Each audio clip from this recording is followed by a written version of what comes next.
You'll see it in a lot of our series, but we got some other maps out as well. Gridlock and Clifftown for Hardpoint, and then Plaza and Fringe for S&D. Yeah, I love the fact that Gridlock was added. That's kind of my roots and where I started back in Black Ops 4. It's one of my favorite maps. I'm really excited to see it in rotation. And then obviously you get in that Fringe and Plaza. Plaza's going to make some fun stuff happen, search and destroys. I'm expecting maybe some crazy clips and some crazy plays when it comes to that one. But obviously we also have Clifftown. That's going to be the big throwback. Obviously also known as Yemen.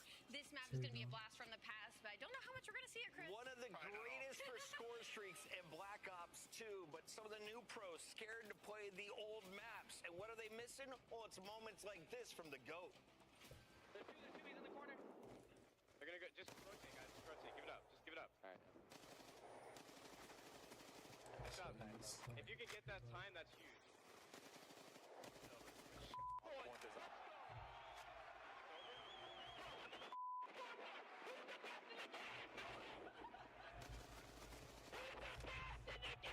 Pretty good. That was Scum getting loud, playing alongside Merc, one of our favorite casters, and of course, Nade Shot.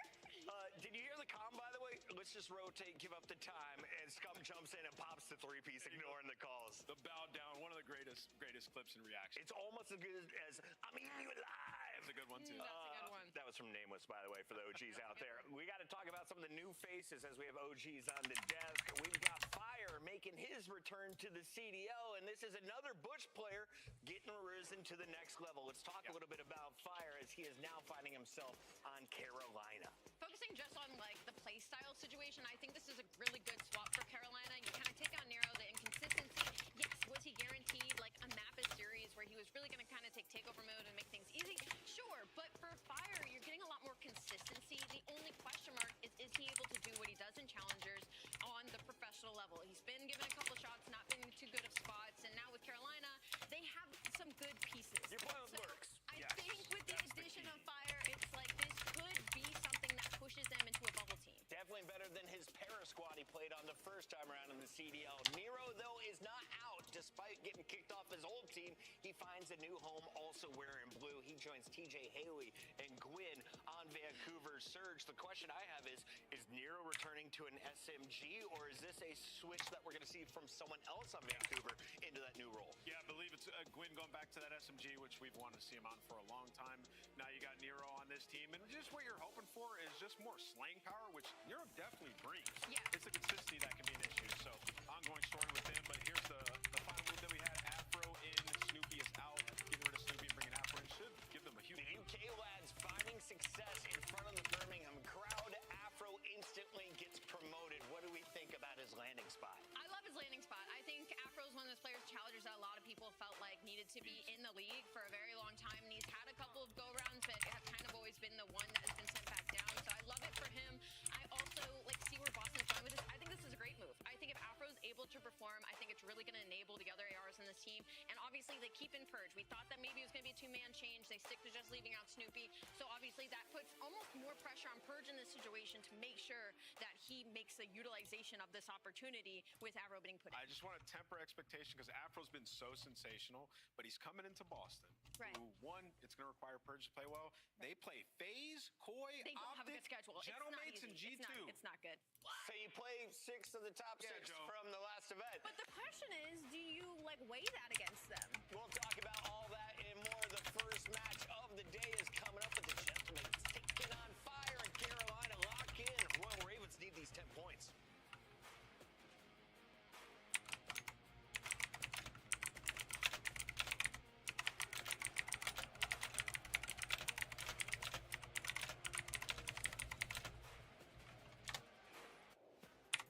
Brought to you by America's Navy and the special operators who work in the shadows. Major 3 is going to be a classic. 4 challenger teams are taking on the 12 pro teams, bringing non-stop action to the ATL. Get your tickets before they sell out at DreamHack.com/Atlanta. Start the season strong with the 2026 Call of Duty League Pack. Grab yourself the CDL operator by scanning the QR code on screen or check it out in the Call of Duty store in-game now. Scuff, official controller of the CDL.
2 and FaZe gets it done in Birmingham as they raise their first trophy of the season. But we are now just 90 days out from the biggest event of 2026 as we are heading to Champs Alley. That is literally unbelievable that there's still only 90 days left. We have only 8 more weeks of online matches, so make sure you get your tickets now. And then following that, get your flights. You don't want to get too expensive as we get closer in your hotel. And make sure you wear your favorite team's jersey. Show up in some drip. It's going to be such a fun weekend. You don't want to miss out. If you see me poolside at the Mandalay Bay, I drink mojitos. Let's talk about this matchup, though, because we have Carolina taking on the Gentlemates, and this may be time for a stiff drink if you're a Royal Ravens fan.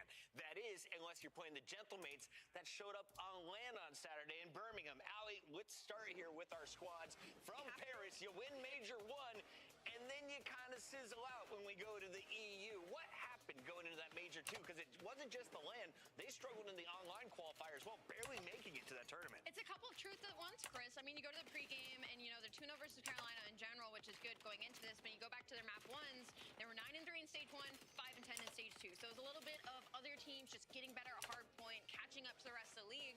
But then Gentlemates just weren't playing as a team anymore. When we were watching them play respawns, it was a lot of solo chows, a lot of people just trying to be the hero because they needed somebody like that during stage 1. That's what was getting them through these series. So on the flip side for Carolina Royal Ravens, this could be an opportunity. Even though with the 2 weeks off, you're bringing in a new player, and Lurks has been unbelievable heading into the later stage of this season. Yeah, I mean, the biggest thing is the search for the Gentlemates. You know, once I had 3 and 7 last 10, it just hasn't been great. So we got a lot of new maps coming in. We were talking about this on the show the other day. Like with Envoy, when games first come out, he's usually pretty good and they get ahead. So now we have such a big shift in maps coming in. I'm expecting the Gentlemates to want all those new maps in these series and for him to be performing. So I think they have a leg up in this one. You think going with the new maps versus playing as a foursome on maps that you're tried and tested on? Because I feel like if I'm Carolina, I'm subbing in a new roster mate. I want to hit you with all freshness. Let's talk about Fire's new team and what we see building for the Royal Ravens. Allie, they bring in another player from the Bush alongside Craze in his rookie year, and Lurks, who's having a fantastic season as a rookie as well. I think this pacing just makes more sense for the Carolina Royal Ravens. I mean, it wasn't really kills that they needed more of. We've seen it, unfortunately. I don't want to go back to the past, but also Fire has played with Exceed before, right? So you're already getting a little bit of chemistry there. Lurks has hit a new stride during stage 2, so we're only hoping that in these 2 weeks off, he's stayed the same or gotten better. Two things need to happen here, Allie. You just set it up perfectly. Like, they have Chem, Fire, and Exceed. Fire needs to be a consistent slayer for them, and Craze needs to take a step. We've seen so many awesome flashes from Craze, and clearly, like, they're bought into his development. He needs to take a step and get closer to level Lurks is on, and this team could be legit. Now, with Major 3 coming up, we only have 3 weeks of competition and the minor, of course. That means you're going to be playing 5 teams. Your first one is Gentlemates, and as we take a look at your season standings, Carolina is in a tough spot. You're currently in 9th. You're not guaranteed to make it to champs as of yet, but with 30 points behind, you got to think you're the underdog tonight. How many more times can you be the underdog before you need to pull off upsets, Allie? We're looking at what? You got 20 matches left on the season? And specifically for Carolina, the problem is that they haven't done too well on land, right? And so online is where they found a lot of their points and where they have to lean, but that's also the good thing, right? Like, this is the opportunity for the upsets. You're online, you're in your comfortability, and like you said, Chris, they have the element of surprise, the new player, the new maps, the new meta. Like, they have a lot of things working in their favor right now to pull something off like an upset. Where does the MPC get pulled out first today, Nameless? It's time to look at our maps and modes brought to you by Scuff Gaming, and this one will be Gridlock as an opener. Sake will be the new map for Hardpoint, and Fringe, my least favorite search and destroy because I suck at it, will be game 5. Yeah, just imagine people running around in Dojo with the MPC out. Yeah, you're going to see it throughout the series. Awesome that we got both new hardpoints that we played this split in this one. And then that Fringe, you can take over with a sniper, and we got 2 great snipers this one, Civ versus Exceed. It's going to be so fun. And honestly, the fact that Gridlock's map 1, I am elated. I'm over the moon. We haven't touched too much on Paris Gentlemates and what these changes mean for them. I can't wait to see Envoy and Paka and Neptune, with this new MPC, and if it elevates them a little bit, because that's a lot of firepower I feel like we were missing in stage 2. Hopefully we get to see something cool. Production, I read it in chat. Can we just double check? It looks like the Gentlemates banned Sake, but Sake's in there for game 4. So what did the Gentlemates actually ban? Because this is important to all the other GMs that'll be strategizing for the upcoming matches. Allie, the bans and protects, have they had a big impact, or do you feel that the better team generally wins right now in Call of Duty League? I'm so happy you asked me that question, because I feel like, especially in the past couple years, but I'll focus on this year specifically, no, I feel like picks and bans haven't been that much of a decider when it comes matches, but with the new addition of these specific maps, that's where it changes. And that's why there's some uncomfortability, I feel like, when you go to the players and their streams and stuff and their tweets and like, oh, maybe we don't love that Cliff is in, maybe we don't love that Fringe is, or Plaza is a search and destroy, whatever. But the thing is it's going to add another layer of like, They banned okay. Scar. The band Scar. Another S word, 4 letters. I can see the confusion. Sake is officially in chat, and that means we can get our predictions in. With Sake being game 4, I think it ends right there. A 3-1 for the Gentlemates today. Yeah, I got Gentlemates 3-1 as well. Said it before the day, committing to it. I think they win. Staying with Gentlemates for sure, but I'm Map count. excited. Carolina, 3-1. Fire in the building. Can they get it done? It's time to find out. We got Maven and Merc at the helm. Merc, you excited for this one? I am. I'm very excited. I'm happy to be back. Yeah, no, it felt like a long break. It did. Yeah. But we're back. We're ready to get into it. And, you know, you said after the major, you thought that for Paris, they kind of salvaged something. They had a really rough qualifier. They at least turned it into a top 6. But on the other side of that coin, like, you won, and then you dropped down to a top 6. Do you think for them, it's like new maps in, fresh start? Yeah, I mean, obviously, whatever was going on in their lives, just personally, hopefully enough time has passed. They've recovered. They've refocused. Because, yeah, I mean, we're sort of chatting. If that's a traditional 8-team elimination bracket, they're not even there. So they're happy for the play-in. You know, from a 10 seed into the top 6, you're able to take down Carolina. So, yeah, you're just hoping, like, yeah, maybe a nice little reset, new weapons, new maps. This gets them a little bit of fresh air. And maybe to what like Ant was talking about, they got out to a fast start. They were kind of frying early on. Maybe you learn a little bit more quickly on these maps, or that's what you hope. There was something to that with their hot start. Yeah, I mean, you have the vets, right? Like Envoy, yeah, always feels like that first tournament. He's, I don't know, in the mix, no doubt about it. Just like due to his play, but yeah, Dan right behind him. And now the change on the other side. I think Ant used the right word when he said you're looking for more consistency. And I think that's not just from a slang standpoint for Fire. Just from a gameplay decision standpoint, being in the right spots, maybe set up the other guy. I think what he said was perfect for like Craze, maybe see him level up a bit, 100%. But Nero was just sort of the opposite of stability in a way. Yeah, it feels that way. And obviously they feel that way now going through the change. And maybe Craze had to, you know, take some routes or, I don't know, there were things on the map that maybe they wanted Nero to do. And I mean, we've kind of said, yeah, it's had some blackout moments, and maybe that was the case. So maybe this sets them up as a team. More consistency. And for Fire, I mean, we're going back to what? Cold War. When this guy got a shot on a Paris Legion team that was bad. Very bad. Historically, that was like the worst organization at the start of the Call of Duty League. And then he's kind of in Challengers hell for a while. Really found some success, MW3, found some success this year, alongside his buddy Spart, and a lot of those Bush guys now getting chances in the league. But like, this is, I don't want to say maybe the best shots, like you're coming into an Ultra, or sorry, Koi or a team like that, but the fact is this is a better opportunity than it was when he came into Paris, like back. Oh, without a doubt. I mean, it's taken a lot of time. He's had that success, as you were saying, in Challengers, but his name got dragged through, and it's been a long time. Normally, a Challengers player comes in, all right, it doesn't go great. Normally after like a year, if they're still doing well, they get brought back up, but it has been some time. 3-4 years for the hell it's been, So we'll get ready to get into the action here, kicking things off on Gridlock. And well, this one coming back in from Black Ops 4. Obviously, that year was a 5v5. It's a little bit different. We don't have specialists, but you have the new additions. And I don't know, Black Ops 4 to me, in terms of the map set, you could pretty much take any of them, and I think they would work. Best launch map set we ever had. Yeah, I think it's no doubt about it in What? terms of that title. PC, is that good? What?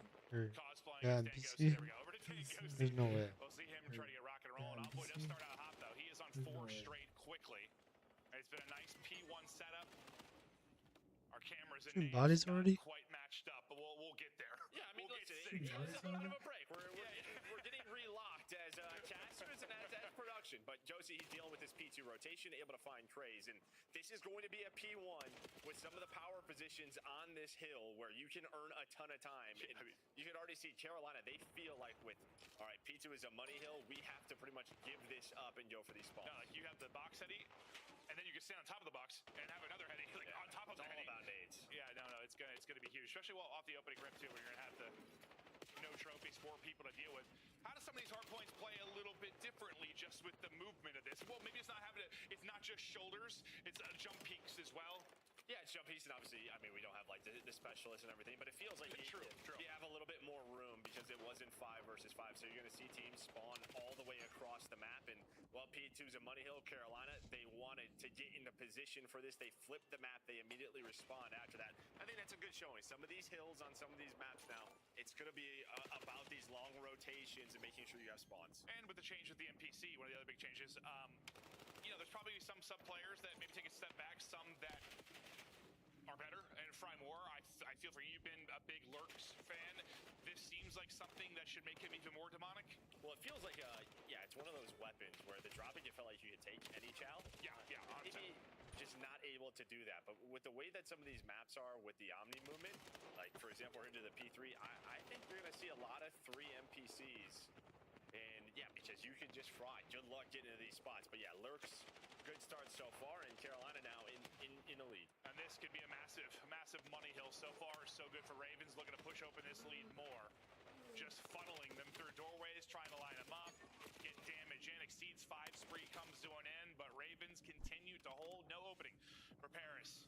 It is a split spawn for them, and they'll try to take a crack at this again. And you're seeing why this will be one of the bigger money hills on the map. Yeah, I mean, this is just going to be one of those things where you're going to see some spawns come in, and the players just in teams not quite adjusted yet. They don't really know the limits of the map and where you're spawning players, but they're learning as we go. And while they have an idea, Neptune is back here. They are looking for this guy. They just did not check the corner. But it was 42 points in that P1 for Paris. Since then, they have not found success, but maybe behind this play they can get to the P4. Chance to answer back. One from the front, that'll be Sib. The rest trying to make it through the back inside. I'll see if Neptune's done enough damage to get them in. It looks like they will break. They'll have numbers, they'll have spawns. Gentlemen need this time now as Sib tries to push it out. You'll see him rocking both weapons on this particular map. Really good pressure instantly off the respawn, though, for Ravens as Lurks gets 2. They're right back in. Neptune's triple, though. Neptune nearly a quad. At least get 2 tags in. That should be an easy trade. Ghosty will steal the deal. And Gentlemen will hold on to this time to stay in the fight. Yeah, and one of the reasons why in the past maybe we didn't see this weapon is because if you catch a headshot close range, you can 3-pull it. So it is very strong in some of these up-close gunfights. We saw it there from Neptune. Yeah, Paris, they get back into control of a hard point, but a nice start there for Carolina throughout this first set. Yeah, I was watching some of the optic scrims, like Shotzi's POV. Dude, the number of times he was like, "What shot?" Like raging or like mind blown. He got killed by Sib one time with it, just like flying out, instant drops. Like there's gonna be some frustrating ones, but when you're not on the receiving end and you're giving it, it's gonna feel very, very good.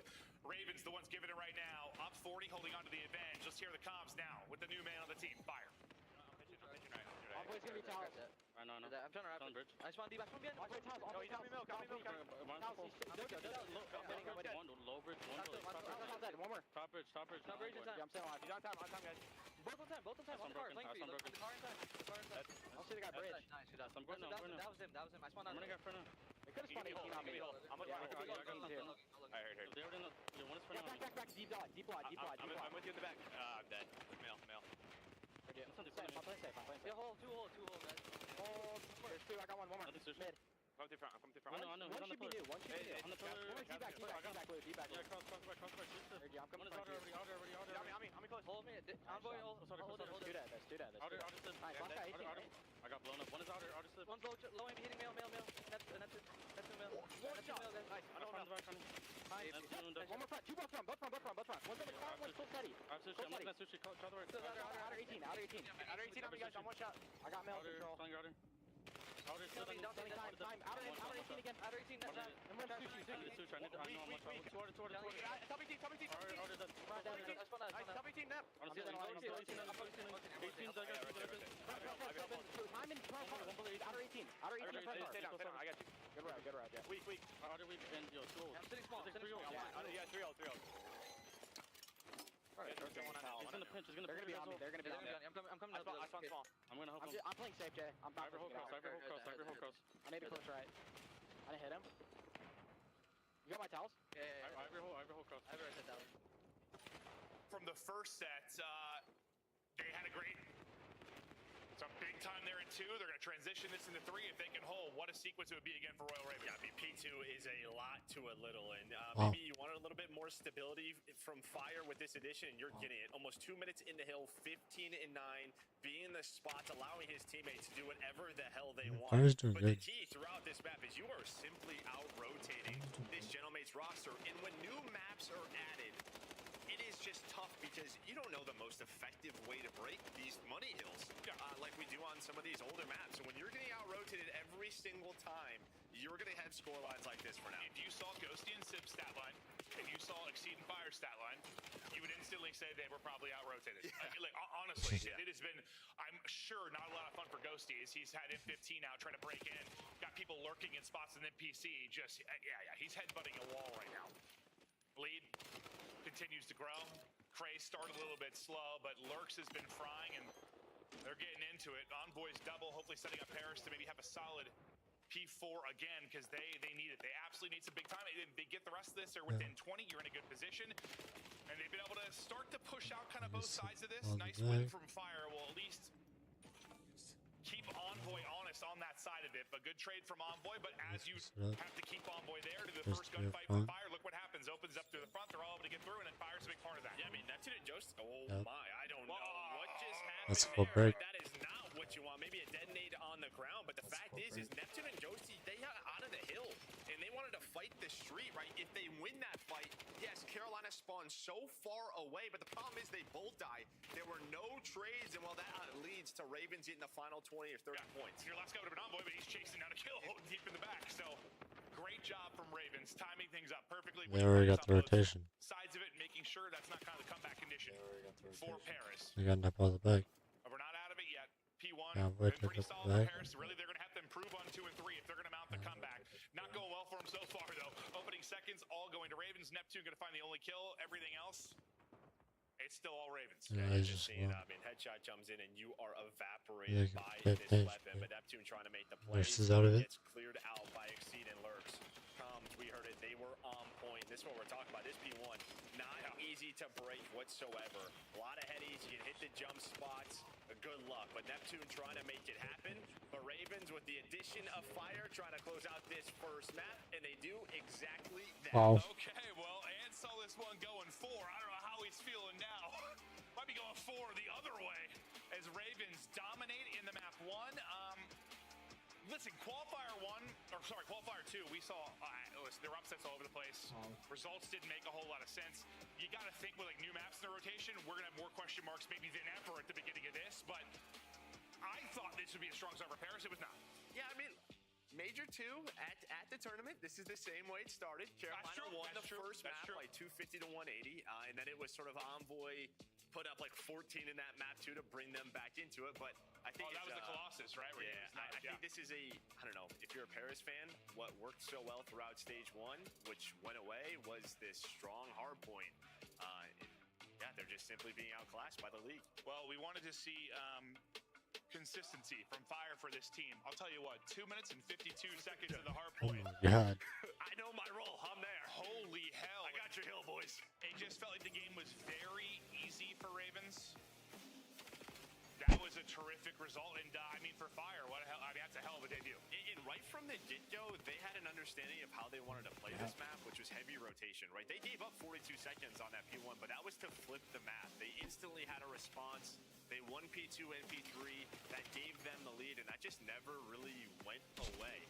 Again, yes, Paris has the skill and the talent to sort of rely on breaks at times. I just think on some of these newer maps, they're going to come in time, but not yet. Yeah, I mean, for Ravens, this is, I think if you would have like swapped out any of the other guys with the way they play the game and their roles, it would have been much tougher, but with how Nero played, I just think this seemed pretty easy for him. Like, maybe this allows acclimated quickly. Maybe this allows Exceed to do whatever he wants, right? He's running that third sub. He can be the flex. It felt like he was the stability in a lot of these game modes through these once his addition to this team, where now he has a little bit more freedom.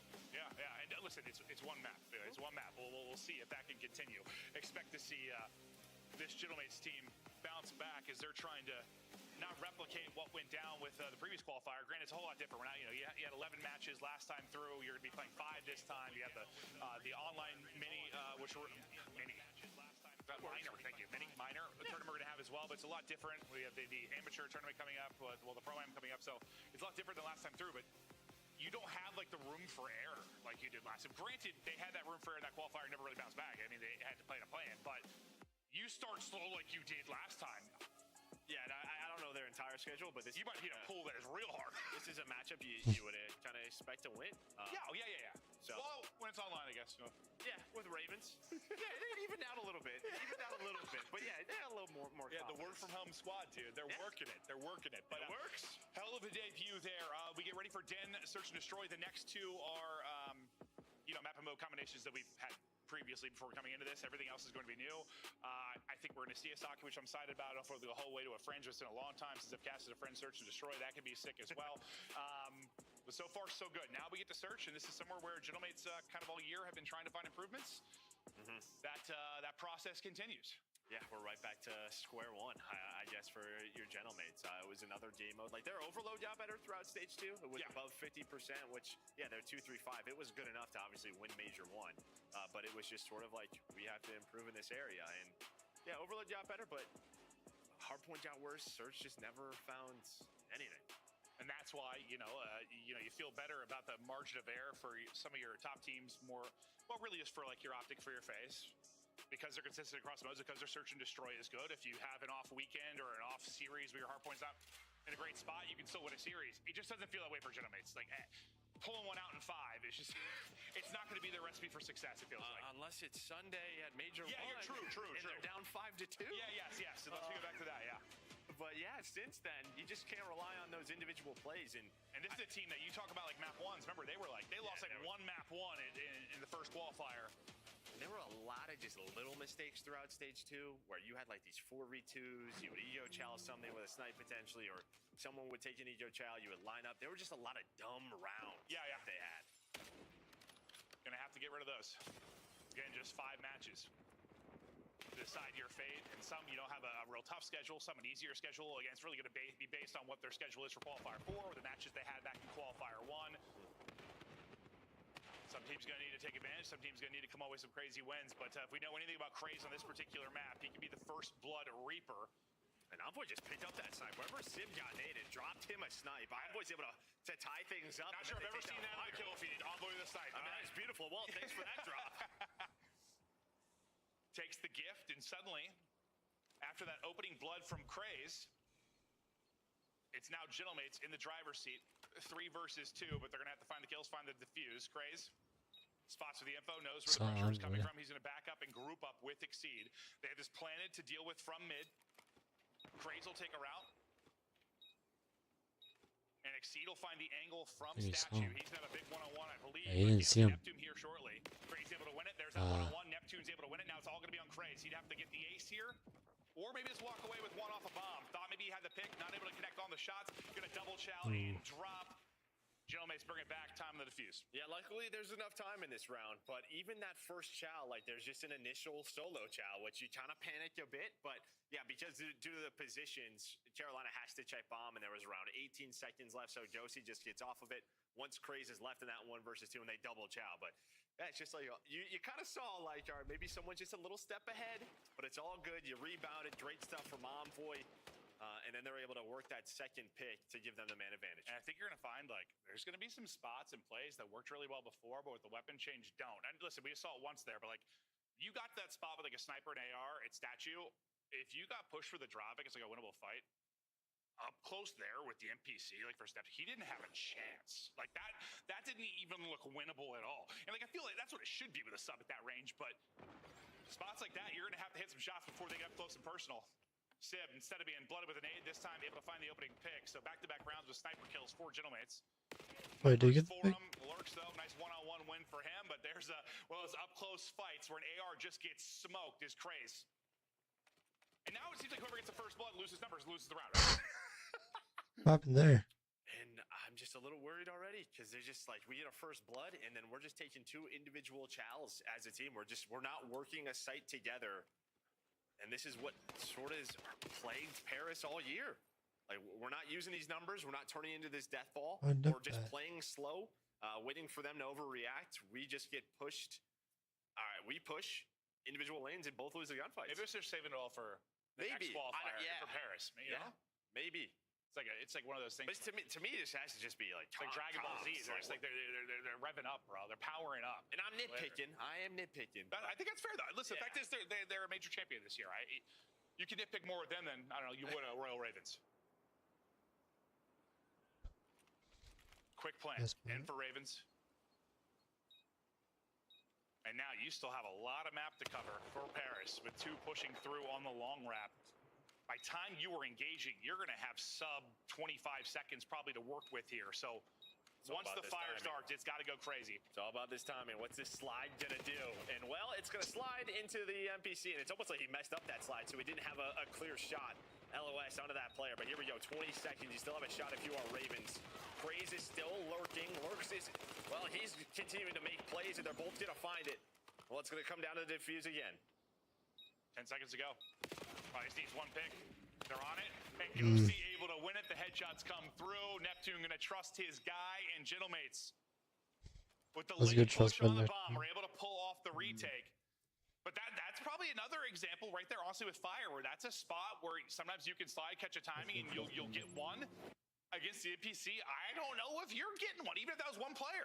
Yeah, like you can catch like a headshot with the M15, and it's still it's not like unwinnable. It's just it's harder. It's harder. He has to be gun ready, and it messed up the slide a little bit. You had a chance there if you were Lurks. M15 though was in the hands of Ghosty, and he's gonna have that advantage. So retakes.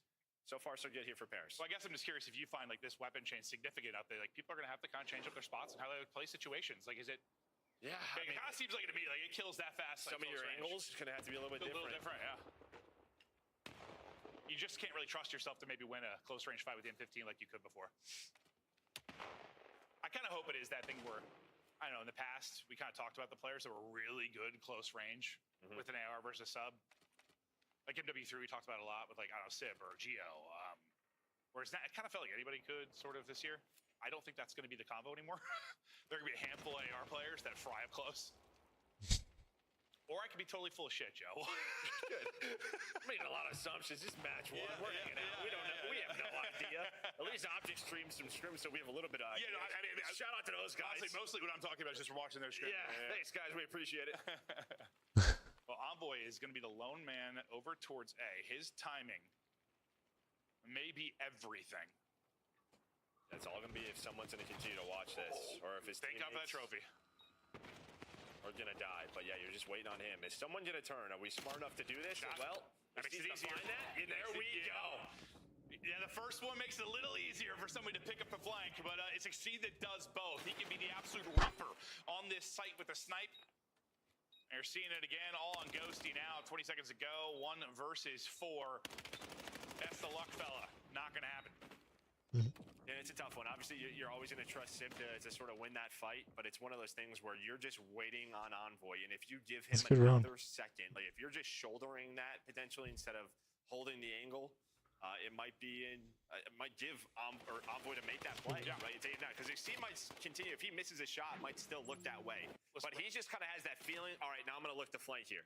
We have casted a lot of Ravens Den Search and Destroy, and I will say with confidence, Exceed might be the best sniper on this particular map. Like, no, on that bomb site? Bro, I swear to God, that bomb site, he's disgusting. No disrespect to Dash Eater, super, but no, he is whatever it is on that side, like B site, there's a confidence and swagger for Exceed there. Fire, Monster map 1, still trying to find maybe the rhythm here in Search and Destroy, but you're tied up 2-2. They take all of mid, and now it's Sib's turn on the other end. If he heard my comment, but he is traded out quickly. Number still going to go the way of Gentlemates unless Exceed can bring it back. Tree just smokes him, and so does Neptune. Neptune then gets another. Blessed by a tree and blessed by that gunny. Neptune with a takeover round. Shout out to whoever planted that there at Treyarch. My goodness.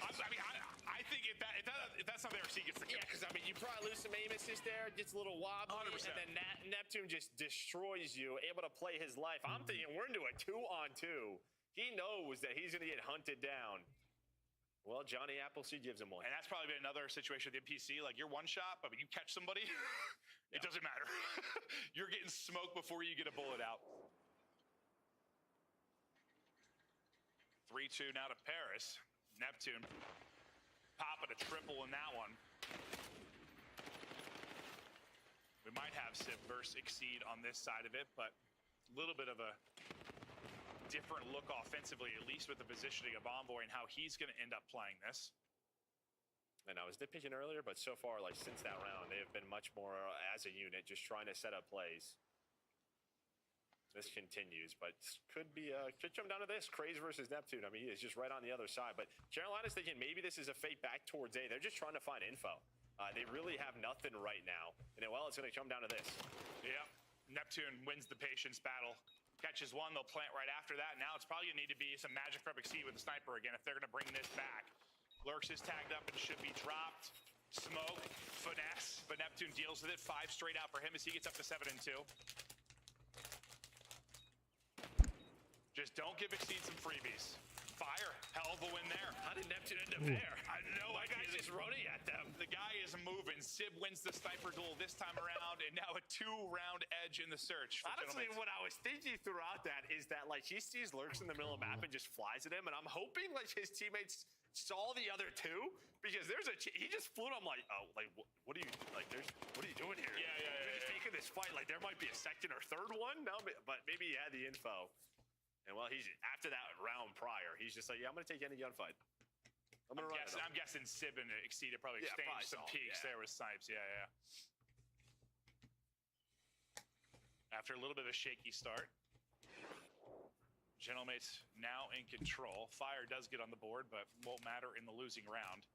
We haven't seen a whole lot of action over towards A, but it looks like this is the time we might. Getting pushed up, hold an angle, it's gonna be Neptune. He finds another blood. Damage into a second, but Lurks able to snap and at least trade one. The Ravens attack pretty split for now. You've got Exceed out towards mid. He's gonna lurk underneath the eyes of Sib. Exceed could get through and catch one. We gotta have Lurks alive. Lurks is still alive there. Somehow he's able to stay up, and Exceed gets here in time. Maybe he can catch one, but now it's gonna be all on him 1 versus 3 with the big stick. Yeah, maybe if he doesn't have the sniper, but he's just thinking there's someone deep all the way back pillars watching this, and while he's gonna fly out, and Envoy and Neptune shut down that round. Yeah, they just did not think Neptune has gotten as forward as he did. Back-to-back first bloods for him. As his streak continues, yeah, what's he up to, 6 or 7? Well, he died. Yeah, that's right. When he flew back, when you said, how did he get there? Yeah. Totally blacked out that he died. But he has been taken over in these last couple, especially early. Dan Ghosty. Well, back and forth with Sib as they get ready for this one. Try to close it out here, 6-2, and tie up the series. Brush off a shaky opening gridlock, and Sib dishing out the snipe again. Fire. Well, he had a great debut. Not the best map, too, but it takes some time to get rolling in search with the team. Exceed, though, will bring it back. Sib overstays his welcome. He will drop. Lurks is going to snap on to Ghosty. The power of the NPC and the power of Lurks on display. Well, it's also just the movement, right? You can see the difference. I don't think you're moving like that with the Dravik. You're a little bit quicker in the slides. And what you can see Sib's face. Sib, listen, Dan and Sib are going to be in the team chats. Like, are we sure we want to use this gun? This shit is insane. Seems like a sub. I like it, though. They are cooking. Well, you just miss a couple of bullets, and they are going to make you pay as we see this from Lurks' POV. I mean, this is just an off-angle. Similar to what Neptune did on the other end, yeah. Yeah, but you just see the slide. Adios. Yeah, bye. Headshot. See ya. I mean, Dan probably should have got that kill still. He missed some bullets, but like, but he's mind blown. I'm telling you, I was watching shots. These POV, I was crying, dude. He was mind blown every 30 seconds. It was killing me, dude. We get into the mixer real quick. 1 for 1 so far over here at B. Ravens are going to have to rip off 4 straight. They already won 1. Where's Neptune? Is he in between the blocks outside the hut? Yeah, okay. Looks like it, yeah. And like, Lurks might have technically like saw him there, but like you're not going to spot him when you're jumping like that. So he'll hang tight. Maybe he's trying to group up and catch somebody they're hoping that might have been pushing through because Gentlemates have tried that a couple of times and nobody's going to be there. Just going to leave Neptune. Hopefully he can make the play here. And while he's done it in the previous round, a little bit of a different spot though. Off angles galore from both of our teams. Yeah, how does this play out? Oh, no. I just diffuse it. He's able to get two. Neptune, the playmaker, 11 and 6 out of him. Everything now on fire to bring this back. Not going to happen. A solid win in the search and destroy for Gentlemates. Somewhere they're going to need to find improvements. And they beat Ravens on one of kind of their bread and butters. They've been going to Den search all year. Not going to be able to get it done there, but yeah, I mean, Neptune making plays like that, make it easy for them. Yeah, I think the key thing is like for Paris, were their retakes right on defense over towards that B site were fantastic. Carolina, obviously, you have a new addition. Search is always that one game mode. It's just going to take a little bit of time. You all have to get on that same page. Fire also got sniped. He had 3 first deaths. Got sniped by Sib a couple of times. Probably all 3. Sib had 4 kills and 3 first blood. Yeah, probably all 3 of those. Yeah. So might have been. Guys, like, all right, welcome to the league.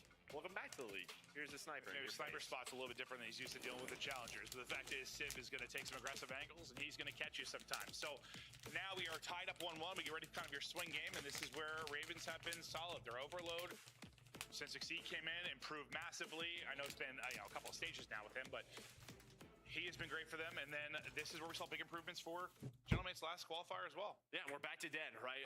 Maps always go on these shifts. Early stage 2, it was a ton of Den, and then we saw it by the major. Exposure. Yeah, about 95%. Exposure. 5% of that. So, yeah, back to Den we go. Yeah, it was a ton of it. But, all right, tied up 1-1. Not maybe how we expected it to go. And based on these two teams' expertises coming into it, but we're ready to continue on. It's Den Overload coming up next. We'll see who can take the first series of Qualifier 3. We'll be back after the break.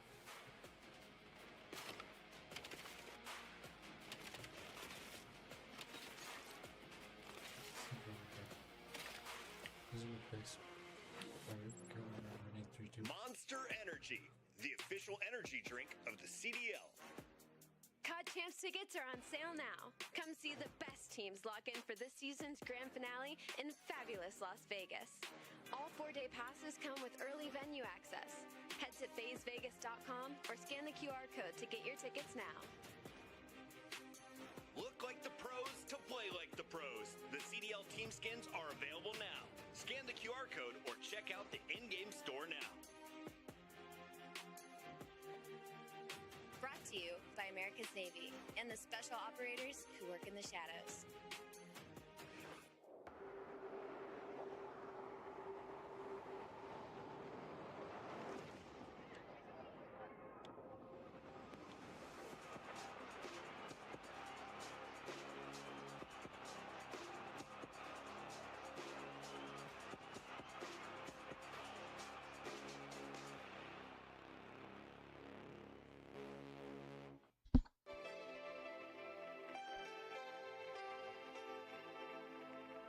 Alright. Then we got Thieves winning 3-0. And G2's would be Surge. These are our plays for today. This guy is just, that's unbelievable. Okay. I knew coming back to him, this is not what I was expecting. Listen, where am I looking here? It's Mother's Day, all right? Call your moms, all right? And maybe I'll call them too.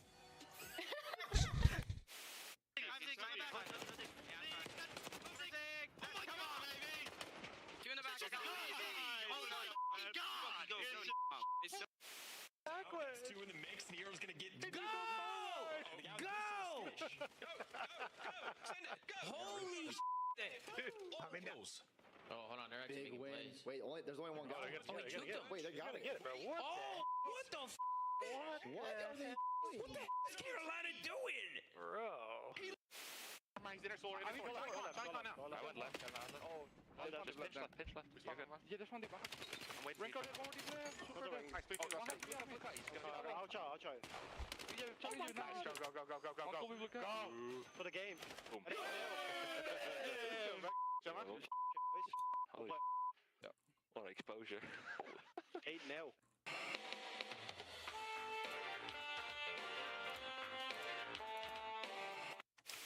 One tractor for sure, okay? One shot. Heard you. Above dead. Nice, good job. Above dead. Bomb, one shot. Did you want bang? Nice. More square. Drop on bomb. Give me a sec. One shot dead. Nice. Last guy broken. Bring me. I'm gonna hop. He's still broken. Broken weak on you guys. Nice. Is everyone happy? They're mine, bro. Next time, go away, guys. Yeah, they're gonna get whopping. Yeah, nah, this is insane. Hello and welcome back. We're getting ready. We're ramping up for Major 3. Tickets still on sale. We're headed to Atlanta. DreamHack Atlanta should be a blast. Hoping it's, a fraction of what we just had at Birmingham. It's going to be hard to, I feel like, match what it was insane to be back in the UK. Yeah, I mean, Atlanta is going to be in this sort of sandwich between both of our international events that may true. be the craziest we've ever had. So we'll see. Hopefully, Atlanta, we'll see you there. Yeah. All right. Well, now, so far, exactly as we predicted, both teams have won the opposition's pick. Not how we thought it would go, but now we get ready for the map 3. This will, with Team B going to Ravens, this will be their pick here on the Den. Overload has been solved for them. It's been about the improvements for Gentlemates in this mode as well. This should be, I feel like, maybe the best map between these teams. I would hope so. Yeah, seems like both our teams locked in and warmed up. We're locked in and warmed up. Well, maybe I'm just saying that because map 1 was a blowout, map 2 was a blowout. Yeah, I'm learning how to talk again. I haven't cast in 3 weeks, so I'm like, holy, I forget how to speak. But, I mean, obviously, when you have some roster changes, there's going to be maps that maybe one roster iteration was good at. We'll see if it stays strong for Fire. Well, at least Fire, game modes. Yeah, I mean, he looked good in a respawn so far. We'll see how that transitions now over to Overload. Talking about Exceed and how good he has been in this particular mode, how he has been the difference maker for him coming in, some of his stats against Paris. He has been terrific. Terrific. We stick on Den before we get our first look at Saki officially in the rotation. Neptune had a monster map too. He'll look to carry that momentum into this. Dan Ghosty trying to brush off being absolutely mind-blown in that when it started to heat up. See in a rough map 1. Trying to get things going now, but it's the NPCs hitting for Ravens early. Yeah, and this is a map where, Ravens, they kind of had a choice, this or exposure, but Paris has been, I mean, pretty much they've relied on exposure overload. So they're going for this. Hasn't been one of the strongest for Carolina on the year, but so far it's been a strong start. So come down to this 1 versus 1, but Neptune was already there. Yeah, it's tough. You hope that break off, you're able to at least turn that into 1. Not able to happen, but now they'll try to hold any kind of counter opportunity for Paris. They're grouping this up over towards the B goal. Eyes on Craze because he's going to be the one that will probably be your timing player to try and catch something. Not going to happen. He's going to get shouldered and absolutely obliterated there from Envoy. Lurks is going to get pinned. Envoy's obliterating everyone. It's all going to be down to 40 to make the play. He's only able to get 1, and that is a quick score for Gentlemates after early control for Ravens. And well, I mean, Craze just gets picked first. And kind of what we saw with Den is just that, like this sort of 50-yard line stagnation between both of our teams. And normally the defenders would kind of wait for the attackers so this doesn't happen. But that time, Craze, he started that domino effect. He needs to wait for the rest of his team to chow first, or he's just gonna wait for Paris to chow, right? Like Paris, that engagement to start is how I mean, like that other fight to start before he peaks. They know exactly where he is, but quickly it is 2-0 for Paris. Paris in the driver's seat. Starting out 2-0 quickly. Let's hear the comms out for Paris Gentlemates. What should you do? There's 3 here. There's 3 here. Lurks that outer. Nice job. 2 on ball. Right here. I'm throwing him mid. He's Go mid, low side door, Dante. He's cutting spawners behind the desk. Yeah, I hear it. Dante. One shot. One shot. Server's on back tree. Nice. Server desk. I didn't even realize. I'm protecting ball. Really weak server desk. Okay, Ivor, right then. Nice Ivor pitch. He's still server desk. He's still server desk. No, he's probably just killed. No, he went out mid. He might go top 3. Top 3. Sun low. Fake sun low. Dojo. I killed Dojo. Craze and Exceed last 2. Craze could be pinching again. I have it. P2. Nice. Enter dead. Nice. I went mid. I'm with you. Lurch is deep. Lurch is deep. You can just show. Deep on me. 1 shot lurch. You want to wrap up? I'm going to go couch to left. Okay. Lurch is 1 shot back garage. I'm coming left. 2 garage. 1v1 Dill. Short. Short blitzing lockers. Main lockers. I'll get mid cut. Go for it. Back lockers already. Could be in. I don't know. Back lockers. 1 shot lurch. I think here. In lockers maybe. I'm ironing lockers door. Outside of mid cut. In lockers. Ivor door. Door left corner weak. No lockers. Piles then. That's could be mid cut. Not there. On point, Trev. Yeah, mid cut. Yo, fire weak. 1 shot. Left corner. Left corner. No, I got hearts on though, bro. I need tap. They're gonna be short too. Pitch P2. Already close. Shot on ball. I pitch P2, okay? I'm pitching. Wall's gonna reset, by the way, right? No.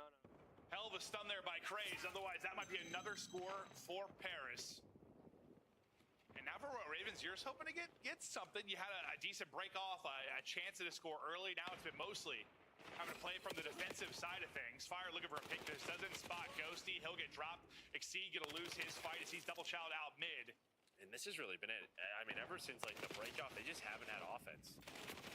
Now ball's gonna wrap all the way back, and Neptune's actually here. He can just go. He doesn't know what we know, so he's gonna wait for his teammates. But Exceed was in the middle of the map, so EMP's gonna be down. Now they're gonna play for it, and well, what is this time gonna be like with Exceed? He has no idea where they're going. They're going towards his B point. Here they come. You got two people here defensively, but the numbers will be there for Paris. They're going to slow down here for a moment. Fire still trying to hold the line, just waiting on Ghosty to make the play and get in behind. Ghosty able to do it, just barely able to win it. He's on 6 straight, and there's your 3rd score. Paris dominant. And well, Exceed just nowhere. Yeah, he's just not out of that play. He is just out of that play. Somehow lurked through mid-cut. Tried to get forward, was hoping something would happen. Instead, his teammates get taken down. Well, Paris, they just fly on forward. And now this is sort of the opposite of what we talked about in the hard point. Like, Lurks is popping off. You're ahead on rotation constantly. You're setting him up for success, but you've been mostly having to play defense and haven't been able to get loose at all. And Lurks is in hell now. 5 and 13. The pace of this game, the setup of this game has been all dictated by Paris. They've had a chance to flush through a 4th here in the final 20 or so seconds. Envoy has been huge for them offensively. Found a triple to really set up that first kind of double score they were able to get. Fire, I swear all 13 of his have come basically from the goal line. And you're gonna get one more stand, I think, here to get you to half. Well, we'll see. Hold up. OT, 30 seconds to go. Well, I mean, Lurks checks that corner, but he didn't lose the gunfight. So now maybe off the Neptune kill, they can make something happen. I mean, worst case scenario. Oh, we just go to halftime. You're up 3-0. So Ghosty's going to take a couple of fights. He knows he's got 12 seconds remaining. I mean, KD continues to look better and better. It's just how quickly can he get there? Yeah, well, you have time to... No, you're not going to. I thought maybe you had time to just run through, you just fry people and get in. Not going to happen. Okay, so great half for Paris, leading 3-0. It feels like their defensive holds were pretty much all mid-map. They stalled out everything there. Envoy's triple kind of is what got things going to really lead to this opening double. Neptune and Envoy is punching in the mouth early. As they start out, it was like 10 and 3, 10 and 4. And I think this is another look at sort of like the NPC. We're seeing 3 NPCs on this map. And at times you would see 3 subs, but the entire half, Sib has had one out. Just relentless pressure, but a great stat line from Ghosty. And this is what we saw even towards the end of stage 2. He got back into form big time. He was like the only player positive for them at the major.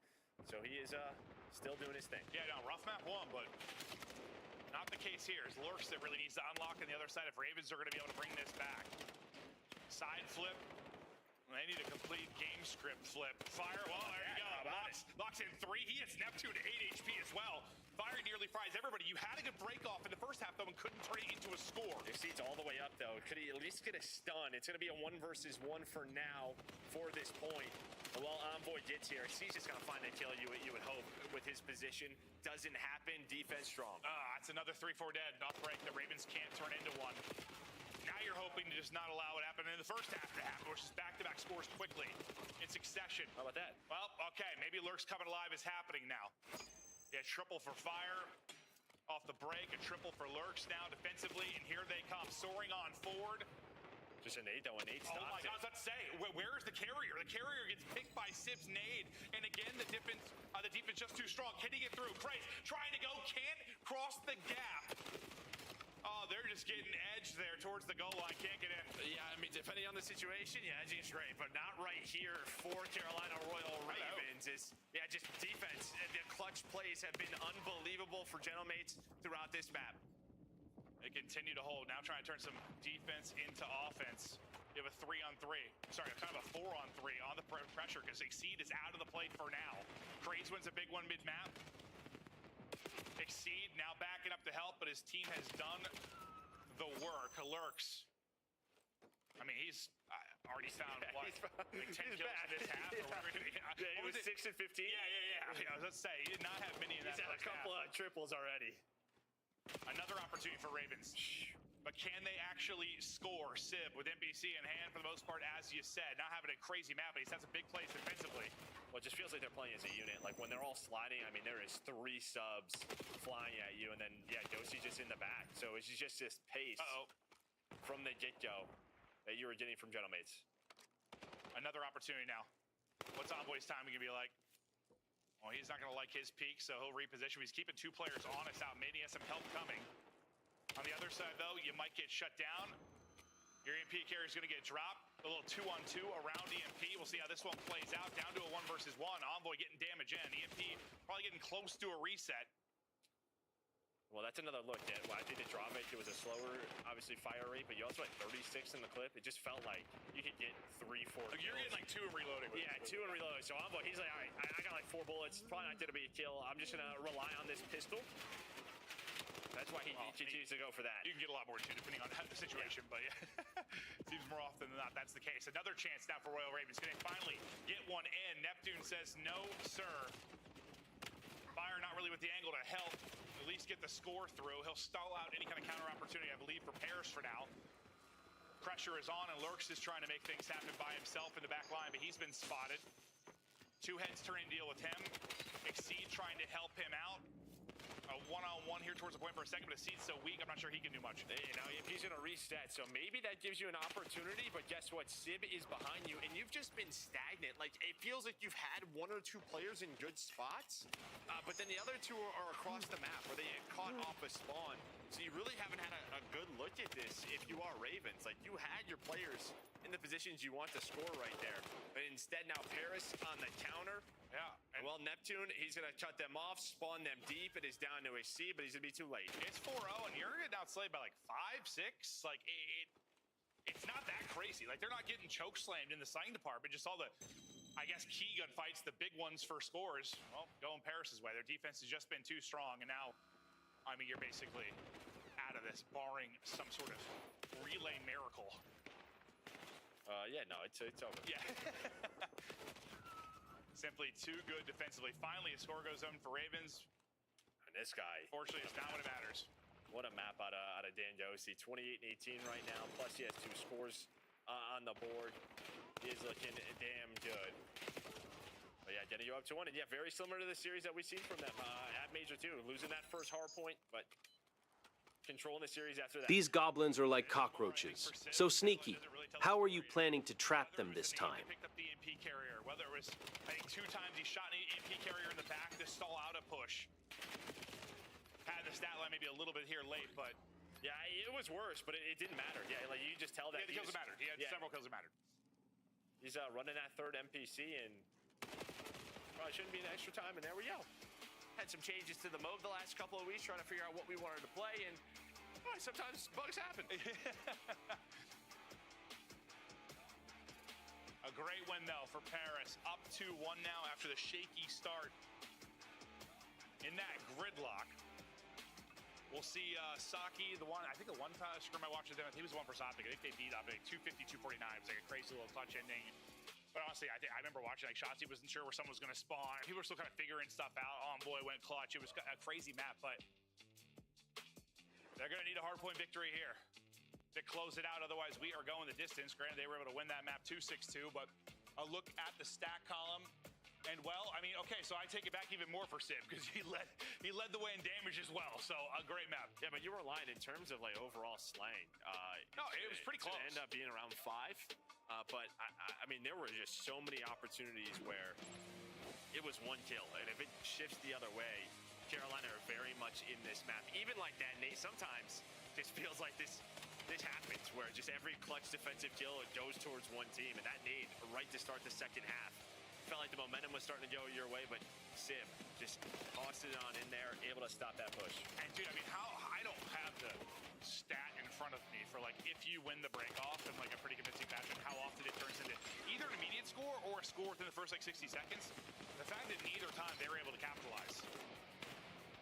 Yeah, I think the second half a little more than the first because it felt like they had... Second half was clean. That was like a clean forehand. Yeah, you had a clean forehand. You had 3 players on the map. The first I guess Fire died after a triple, but yeah.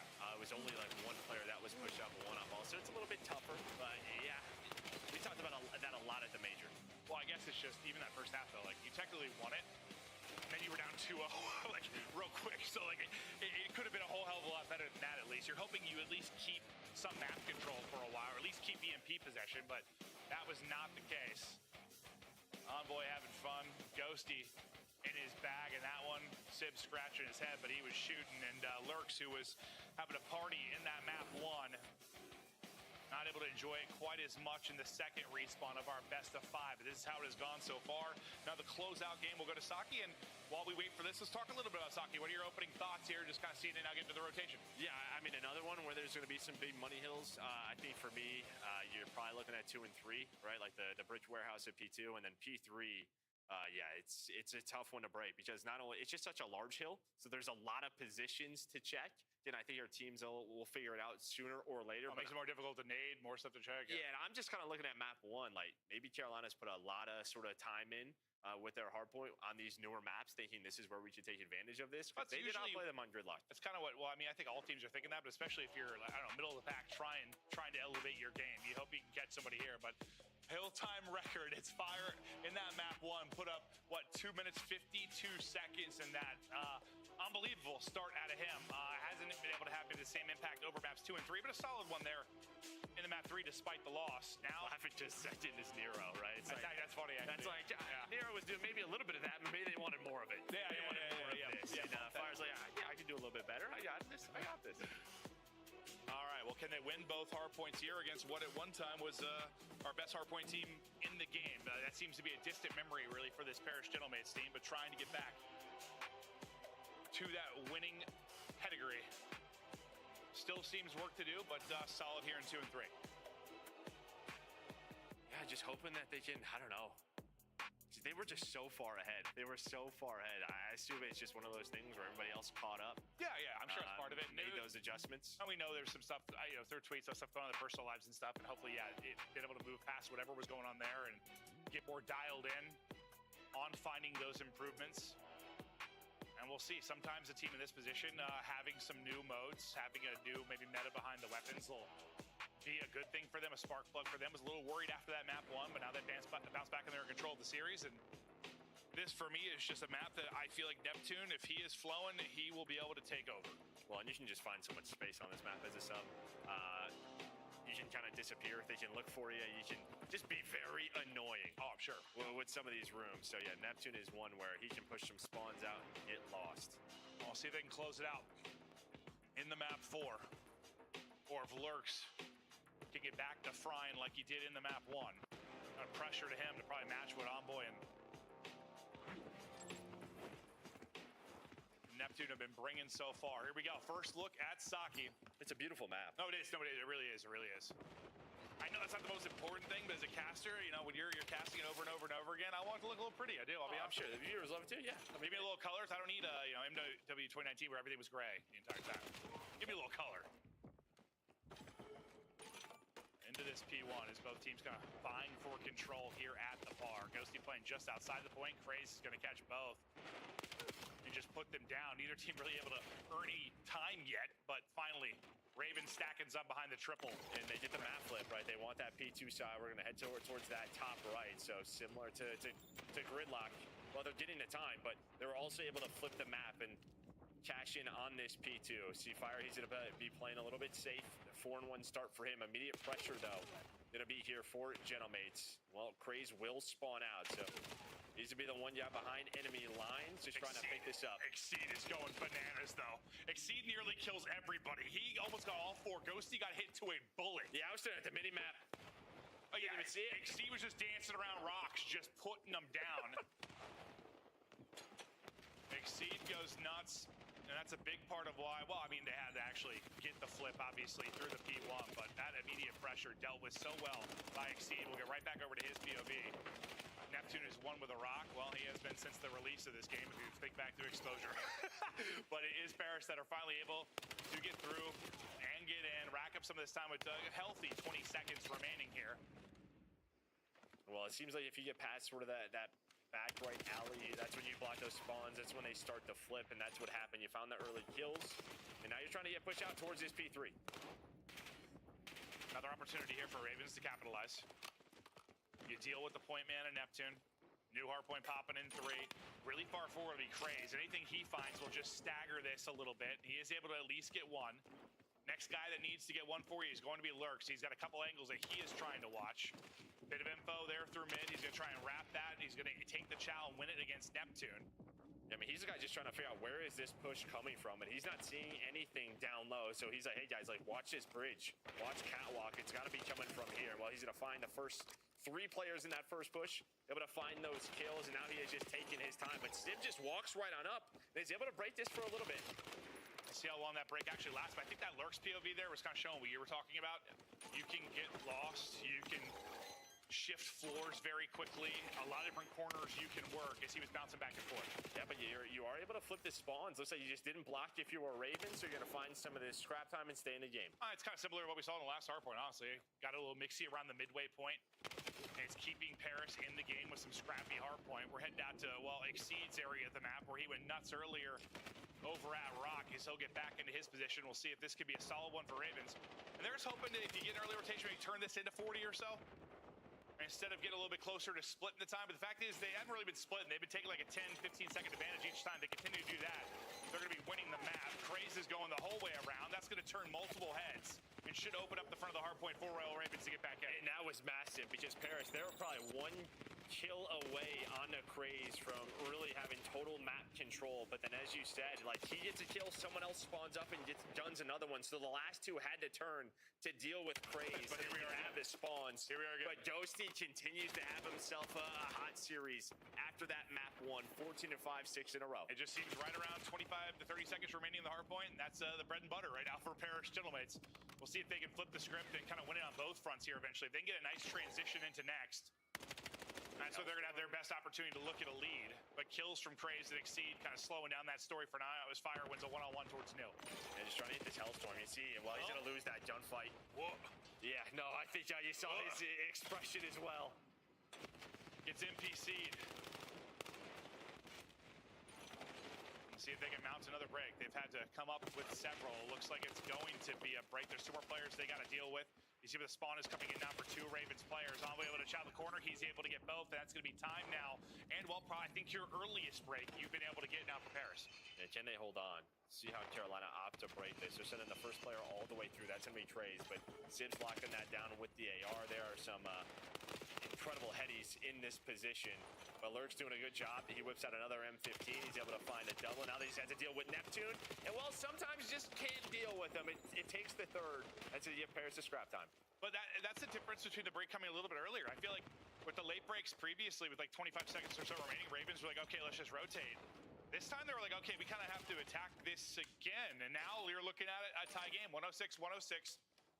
The breaks have been there for Paris. That was just the biggest and the one that were they're able to really hold on and lock it down. Now we get back into mid-map. And we'll see if this plays out similar to the first set of rotations. Carolina have done a good job since the start, as you said. He's trying to go for that P5 one more time. I think they're just kind of playing for mid-map control since P5. True, a little different. Right through here. I figure part of it was also, I mean, that break was over 40 seconds left, too, so a little different than the previous ones, but so far, so good here. You also are kind of fighting over what you want to control anyway, right? Yeah, another nice P1 from Royal Ravens, and they're going to bust through the back and get a flip similar to like they were able to do the first time through. And that's at the back of Lurks and Exceed. And remember, in transition, this is where Exceed kind of got set up in the same position he is now, near the rocks, bottom right, and just went wild to shut this down. It's going to be on Exceed again, probably to walk away with a multi. This time, though, not going to be an AR in hand. He got done with the M15 last time through. This time he's shut down. It'll be Lurks with the M15 as he's on 5 straight. Yeah, and again, it's just like they've had these deaths right around before P2 pops. That allows Paris to get through and kind of flip the map, make it messy. You can see spawns right now a little bit all over the place. Nobody has back spawn control. But Neptune, he's able to make plays. Okay. He's able to make plays, finds the double, buys enough time for his teammates to get here. The fact that awkward timing where he chest bumps somebody turns into him getting 2 and, well, maybe a whole hell of a lot of time. You're back within 20 now. And Neptune doesn't even walk away with that kill. It's going to be Ghosty that comes away with it. But the fact is the team shot is on. 3 in a row for Ghosty, 4 in a row for Neptune. Maybe a lead change going to be looming. And this is what I mean with P2 and P3. Like, you don't have to necessarily have those close spawns. You can just sort of win these fights from inside And yes, it has been an individual play, but just due to the size of the hard point. Yeah, I mean, he has so much finesse in here. They have not been able to find him. Hellstorm in his back pocket, and now they also control the next hill. And finally, are enjoying a lead, and this is the back-to-back you were hoping to finally find for Paris to turn the game-long deficit into an advantage. No streak needed yet. They'll be in control. And kind of like we saw Lurks trying to find finesse spots and angles to find picks, it'll be on players like a Neptune and Envoy to try and do the same. No way. And, well, it's a very quick break there for Ravens. Things fall apart just as we're telling the story of the run for Paris.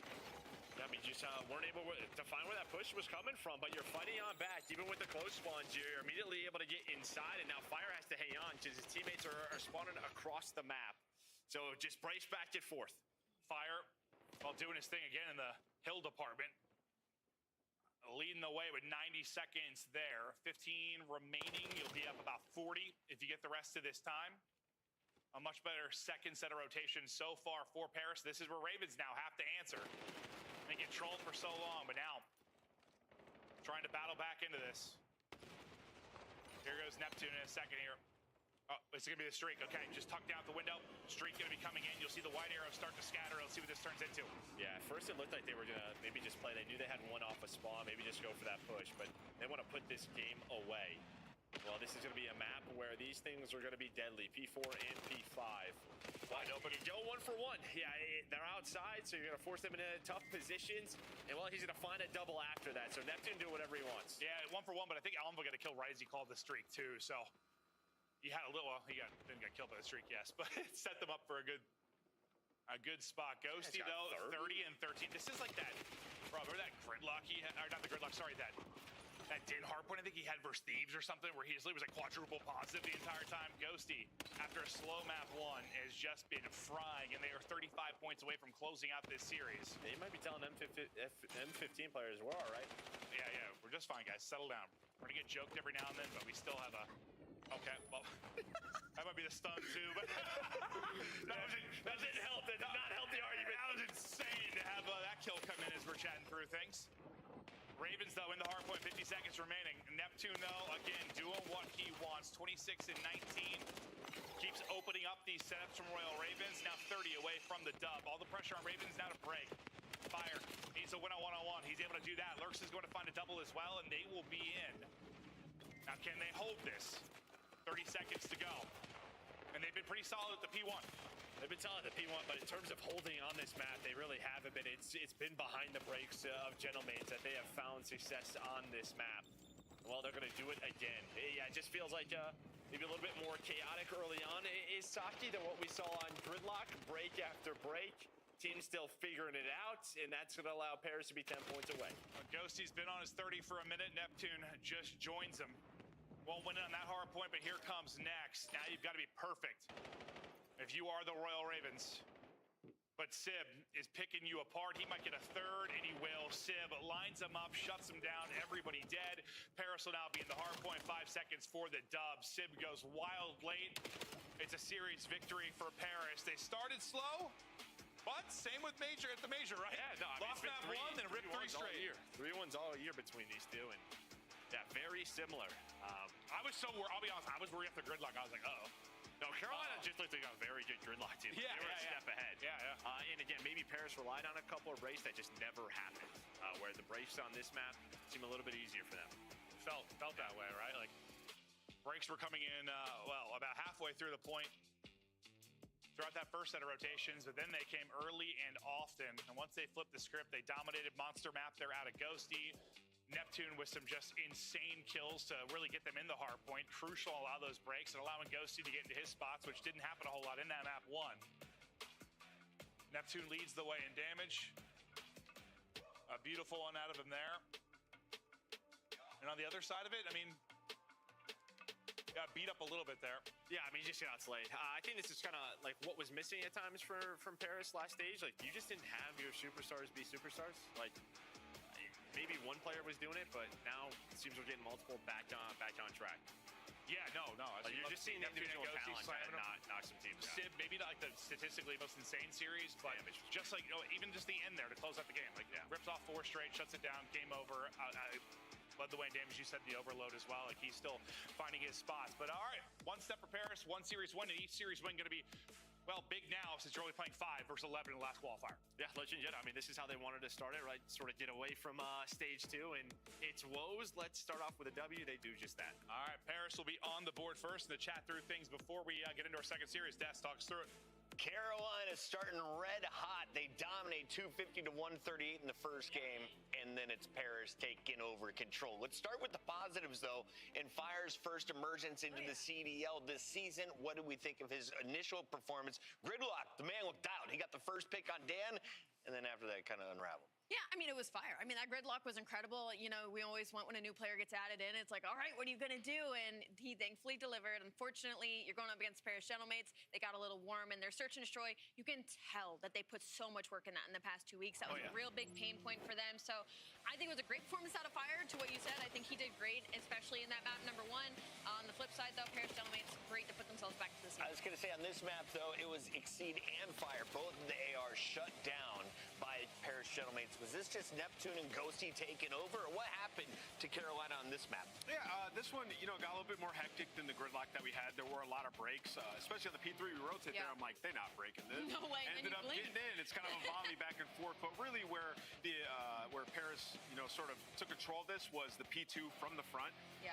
Craze was in the back, actually finding a ton of kills. He secures the spawns for his team, but Neptune was in the hill. He finds like 3-4 kills. Teammates reinforced from the front, and they end up, if you're Carolina, fighting that to the very end where there's 5 seconds left, which allowed Gentlemates to get to P3, pick up even more time, and just kind of extend this lead in this game that was kind of breaks back and forth. Just too focused on a retake? Yeah, I mean, they close it out. I mean, you're spawning in the back, and you're thinking, okay, let's get control of this because we're going to be spawning out next anyway, right? It's hard to kind of commit to that cross-map rotation, and, you know, it ends up just getting away from you if you're Carolina.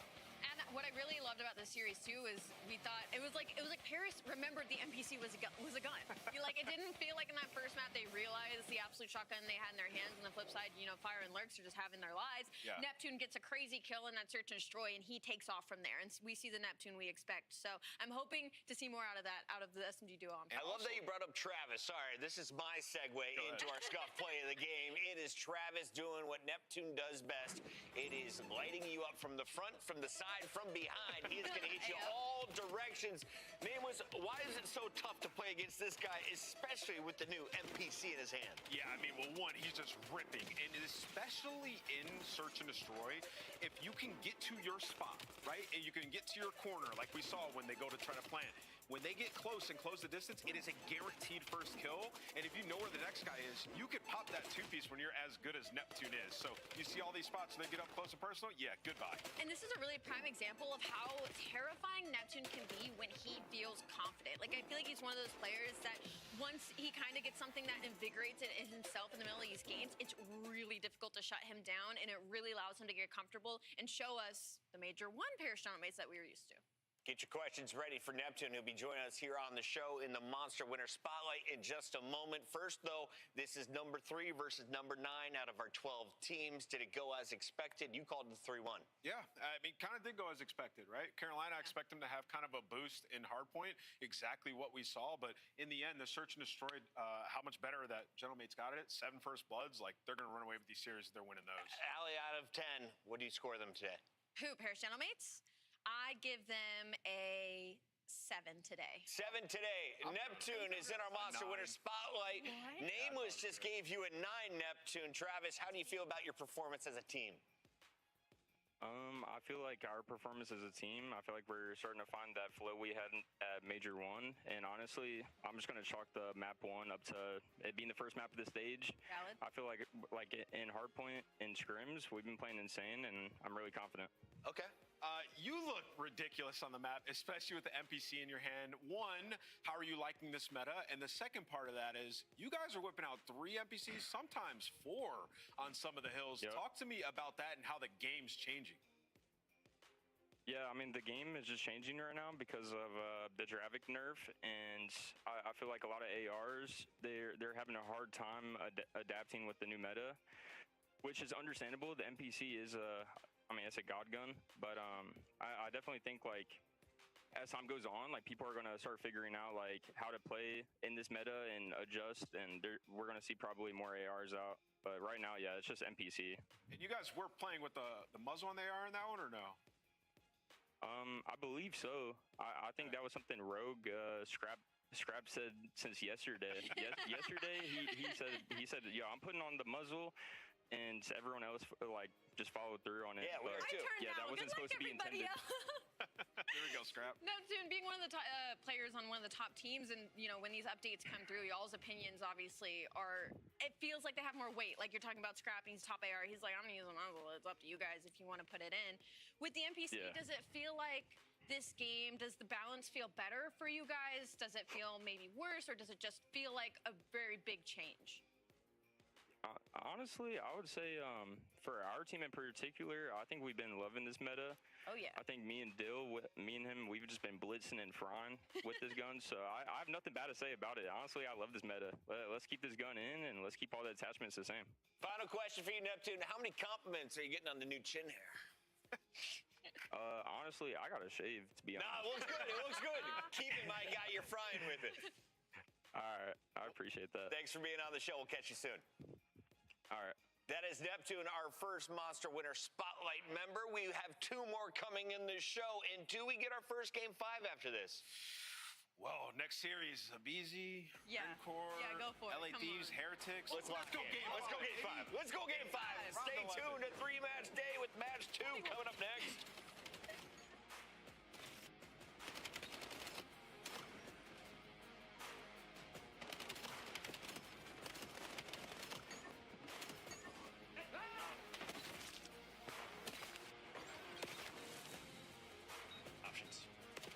Wow, there we go, boys. Hey.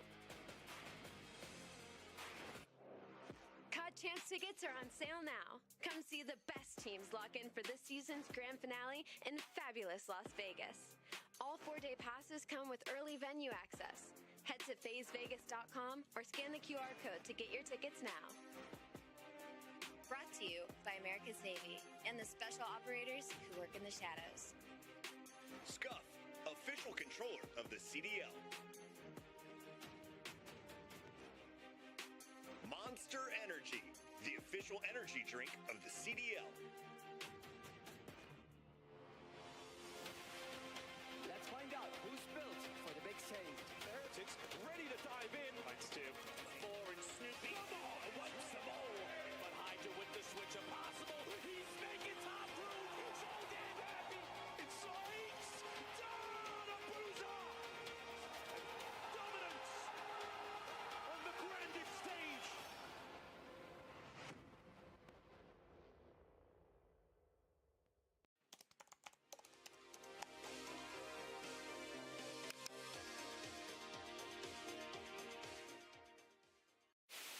They watch us play Searchlight that? Oh my god, they're checked. I got a so bad. Oh, do they have flag? Oh, my. Oh, they got flag.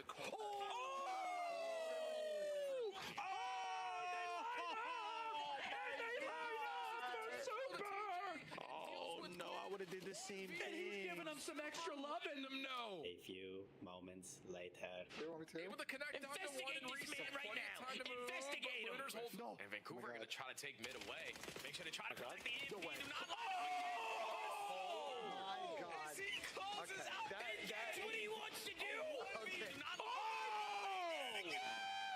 As he did it again. Oh. Do they keep showing it? They added it to the. Hey, man. Yo, why are they showing me reacting to them showing me?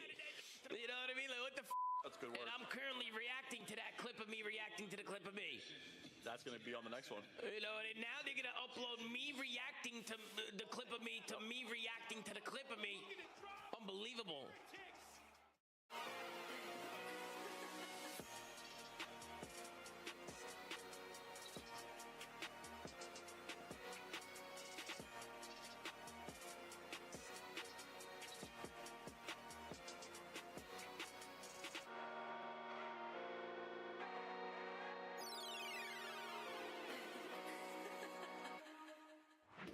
It's to the Call of Duty League. We are back with the second half of the season as we are preparing for Major 3. We start our qualifiers with a banger. This one's got some beef from the main stage between Scrap and Super. And now, as we take a look at the big boards, these guys love to dish out the damage. Oh, yeah. How do you describe two of our best ARs? I mean, honestly, they're pretty similar. They're really aggressive. They're going to win their ones. The biggest difference is Super with the sniper when it comes to this matchup. He's going to be the guy whipping out and getting it your first bloods, maybe even the seconds, the best sniper in the league. So for Scrap, they're going to have an answer on the side of LA Thieves for that. We just saw a few of the highlights from Super in his S&D plays from the CDL TV. But let's start here with the Thieves, because with the changes in maps and, more importantly, the gun buff to the SMG players, we're starting to think it might be time for the Thieves to take over. Yeah, I'm thinking Thieves. If you're, asking me who I'm the most bullish on throughout this split to have a huge leap, it is the Thieves 100%. And you talk about, the matches they had, they absolutely blitzed, destroyed Miami on land. It was 6-1 in the S&D. Super was a non-factor. And if you're talking about this Thieves team, Chris just mentioned it. I mean, they have, Exposure S&D's gone. They were 1-3 on it. Blackheart's gone. They were 1-2 on it. They vetoed that a ton. So Thieves are in a prime spot to absolutely surge up our leaderboard and have an amazing split. I have to completely agree with you. I mean, just looking at the hard points in general, their respawns were good, but a lot of the maps didn't fit their favor, and also their superstars weren't putting up superstar numbers. So now, with the NPC into the mix, you think about a BZ and Hydra, and you're like, this should take this team. They shouldn't just wiggle the needle. This should move them back up into the top. It's about that time Hydra starts taking That's over. what I'm saying. That time of the year. Around springtime, Hydra's him. Miami was dominant in our online qualifiers. Only Optic was better than basically leading up to stage 2. But when it came to LAN, they got boppity-bopped over on the Bravo stage before ever making it to the main stage. Rancor was not happy about it. The rest of the team had a little bit of stink left in the mouth. But now they bring in a 5th player, and I wonder, is there drama brewing? Real was somehow a free agent. Miami locks him up for a long time. And I start to question, when do you put him in a starting lineup, if ever? It was something that we saw in the past for FaZe when Aluka got signed on. Draza starts playing better. Does this give anyone a boost on Miami, or are we heading in the opposite direction with confidence? 1,000,000%. I mean, when you look back, you're like, Miami's Heretics' biggest problem right now is not being able to put good placings on land back-to-back now. So you bring in Real. That puts a lot of pressure on your 2 SMGs and Trakes and Metals, because neither of them necessarily have been playing bad. Trakes have been in the Rookie of the Year conversation. So then you kind of auto-default to Metals, and you're like, but Metals has also been playing the best that he's really played in the past years, most comfortable he's looked. He's had his moments, but he's supposed to be like the glue of this team. You don't need more kills. Super and Rancor are putting up the damage. You do not need more kills. You need the fundamentals. So for Miami Heretics, there's definitely some pressure on both these SMGs, because Miami clearly, they're great online. They're going to be fine this stage, I think. But when we're heading into that LAN, that's when the question marks. What's the vibe check right now, Nameless? Because I see Super smiling, Rancor looks locked, Scraps giggling in the top left. Yeah. I can't even see Super. He's so far away from the screen. But I got to say, the one guy, in this series that I'm just going to keep my eye on is Neum. I thought on the last couple matches they had, he played so good, like an absolute vet. And I think he's going to continue to improve throughout this split. Where can Neum shine? He showcased you his sniper, his SMG, his main AR, and even the knife when needed. We've got Sake and Colossus coming as your hardpoints. Fringe Search and Destroy will be guaranteed to be seen as map number 2. Do we see our first gridlock search in this series, Allie? I sure hope so. I don't know about you guys. I just like to look at this layout and be like, we have different maps in every single mode. Awesome. It is beautiful. I hope we go to a game 5 in this series. 60 seconds until the game, which means you each have 20 seconds to give me your prediction. It's time for your Scuff Pick'ems. Allie, you lead the lobby. This is actually really tough. You're making me go first right now. I didn't think too much. I'm going to go with LA. I think a BZ and Hydra with the new gun are going to go crazy. Yeah, I just kind of laid it all out there. I'm really bullish on Thieves this split. I think they win this one 3-0 or 3-1, max. I've got nothing to lose and everything to gain, just like Miami Heretics in this matchup. I'm feeling Rancor Takeover Series. The fans are going with LA because they're the higher seed, and we like math here at the CDL. Casters, how do you feel about this game 5? Is it happening? I hope so. I'm with Ali, good company player here. I want to see more maps. I want to see it all. I want the full smorgasbord of today's mid-game. Chance, how about you? I'm just excited for the teams we're playing. The new maps are going to be a delight, but it is just like both Heretics and LAT.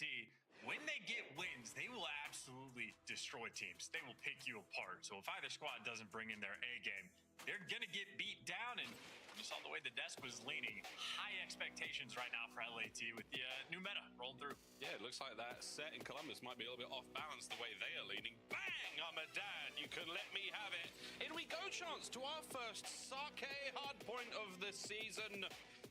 I'm having a very long and serious conversation with Jeremy Studd, actually, about the pronunciation of sake. And here in America, it's sake. You know, like, oh, for Pete's sake. Not like that. You understand what I'm saying, chap? Do you get me? Well, whether or not chat does, I certainly don't. Sake, man, sake. Anyone that says sake, that sounds terrible. I hate it. Especially with our accents, it's not great. Well, into P1 we go. Niam, he alongside Scrap and Hydra get their respectives. Now, Miami Heretics not as active at this P1 so far, and Sake is a big map. As far as our hardpoints go, a decent journey from spawn to time, and so far the Thieves doing it all right now. Yeah, Scrap, eventually they're able to help out Hydra. The Hydra, I think, might be right. Going to be a dangerous man on a map like this. A lot of options and a lot of routes you could take, but they're going to have to take the routes off spawn. Heretics, nice little bounce back over on P1, and they have a ton of real estate purchased on the map as well. Heretics have everything under lock and key. The market in Japan must be rather attractive right now. Hydra, no fan of the winter. Is it springtime for he and the Thieves? Shots are in from Super, though. He's right back into action. The final scrap seconds go their way. And top right-hand side of the minimap over towards that big old warehouse. That's P2. And already a lovely spree there working out for him. 5 and 2 for Super, 5 and 2 for Trakes, 0 and 2 for both Rancor and Metals together. Oh, what a pinch, too. Trakes, yeah, he's going to be coming up behind the entire squad. Doesn't need the trigger discipline. There for the four-man wipe. Block the spawns for Heretics. That is an easy setup. Right now, this minimap, it is looking like a dream. That's great. Well, can Trakes make anything of it? No. All the defending players right now for the Heretics have been brought down, and the next wave of players will make contact with a hardpoint. Metals gets it up close and personal. Lovely trade. As the backline now still banging for the Heretics. They've got the numbers to try to keep this hardpoint very much in contest. Lovely shots. At a Super 7 and 2 for he. As the Thieves get a toe in, can they hold on though? They are hanging on by their fingernails in this hardpoint. Metals comes in, relieves them of control, and the lead ever bigger for the Heretics. And now this is the true test in my mind. These P3 holes, LAT are going to have the initial setup. You want to make sure you keep that back left corner like pocket spawn, and you're going to have Scrap spawning out as well. So LAT, a lot of pressure on. Metals is soaring towards the time. And for a hill that I'm thinking is going to be difficult to break, that is almost instant. However, Abizi, they haven't found him just yet. Yeah, he doesn't. CZ the Abizi, and Abizi can't pay DM. Sonny seizes the back spawns, allows his boys in. What a moment for the Thieves. A sneaky Tyler Farris. This is an opportunity to get right back into this game of Sake hardpoint for the Thieves. Yeah, bailout moment. Yep. Now he gets to roam maybe a little bit more free, but any intel you get makes your teammates' lives that much easier. To break into this hill, you need pressure on every single side and everybody collapse. Well, 2 through mid, 1 through the side door, and Super there to block spawns. It is exactly like that. Yeah, we're thinking, like, how hard is it to break this thing? Well, for the Heretics, it's, what, 6 kills in a row, including teammates, no survivors. Final few of that P3. Over to the open Zen Garden, the rocks now on the low right-hand side of the minimap. Hydra on the route. Can he make anything of this? Sure can. That should be the spawns flip, but what a minimap right now to contend with. Great awareness, though. Hydra's play is going to continue. Middle of the map now for Scrap on the dance, and the time for the Thieves. It's going to be awkward spawns as well, just because Metals is getting a pinch through mid, but Metals, the only one able to strike and find any degree of kills, and he gets cleaned up immediately. So LAT handling this rotation perfectly. They're looking to take the lead here. Scrap now, trophy in time. An awkward hard point to take fights on. The Thieves trying to push this out. Hydra could be eating good here. Great damage to the first man. The Chow! Oh, he's getting the damage in as well. Lead change. Thieves are in control. A 2-2 split right now for the Heretics. Gone. Hydra cuts the head off one. Now to the other side. And Niam and Abizi have it as well. What a hold from the Thieves.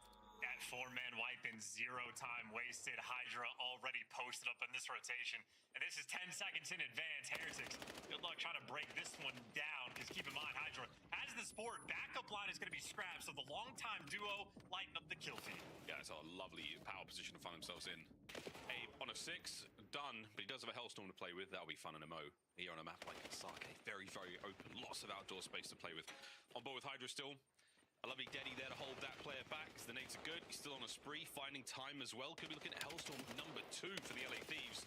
Here's Super on the pinch. Nice work, though. Good awareness. The spree comes to a close, and Rancor, he helps start the fight for the Heretics, but can they close it out? Sure can. Heretics are in. Oh, yeah, that's a great follow-up. No trophies, though, so it's going to be a little bit awkward. Yeah, the Kobe's over the top right there from LAT. Gonna make the impact, but Rancor strikes right back. Big 2, and nice damage as well for the third. It's been a very mixy P5 hill, but all things considered, I think both teams have shown a little bit of love on both the holds and the breaks. Right now, Sake just looking like a battle. Yeah, absolutely. Good stuff out of Sake. And Hero Sake, of course, it's not a Kobe, it's a Kobe beef. Because it's premium. It's the best stuff. Over to Tibbity top they go. Trakes on 4. Kills are flowing for both sides of our board as we go back over towards P1. What a first set.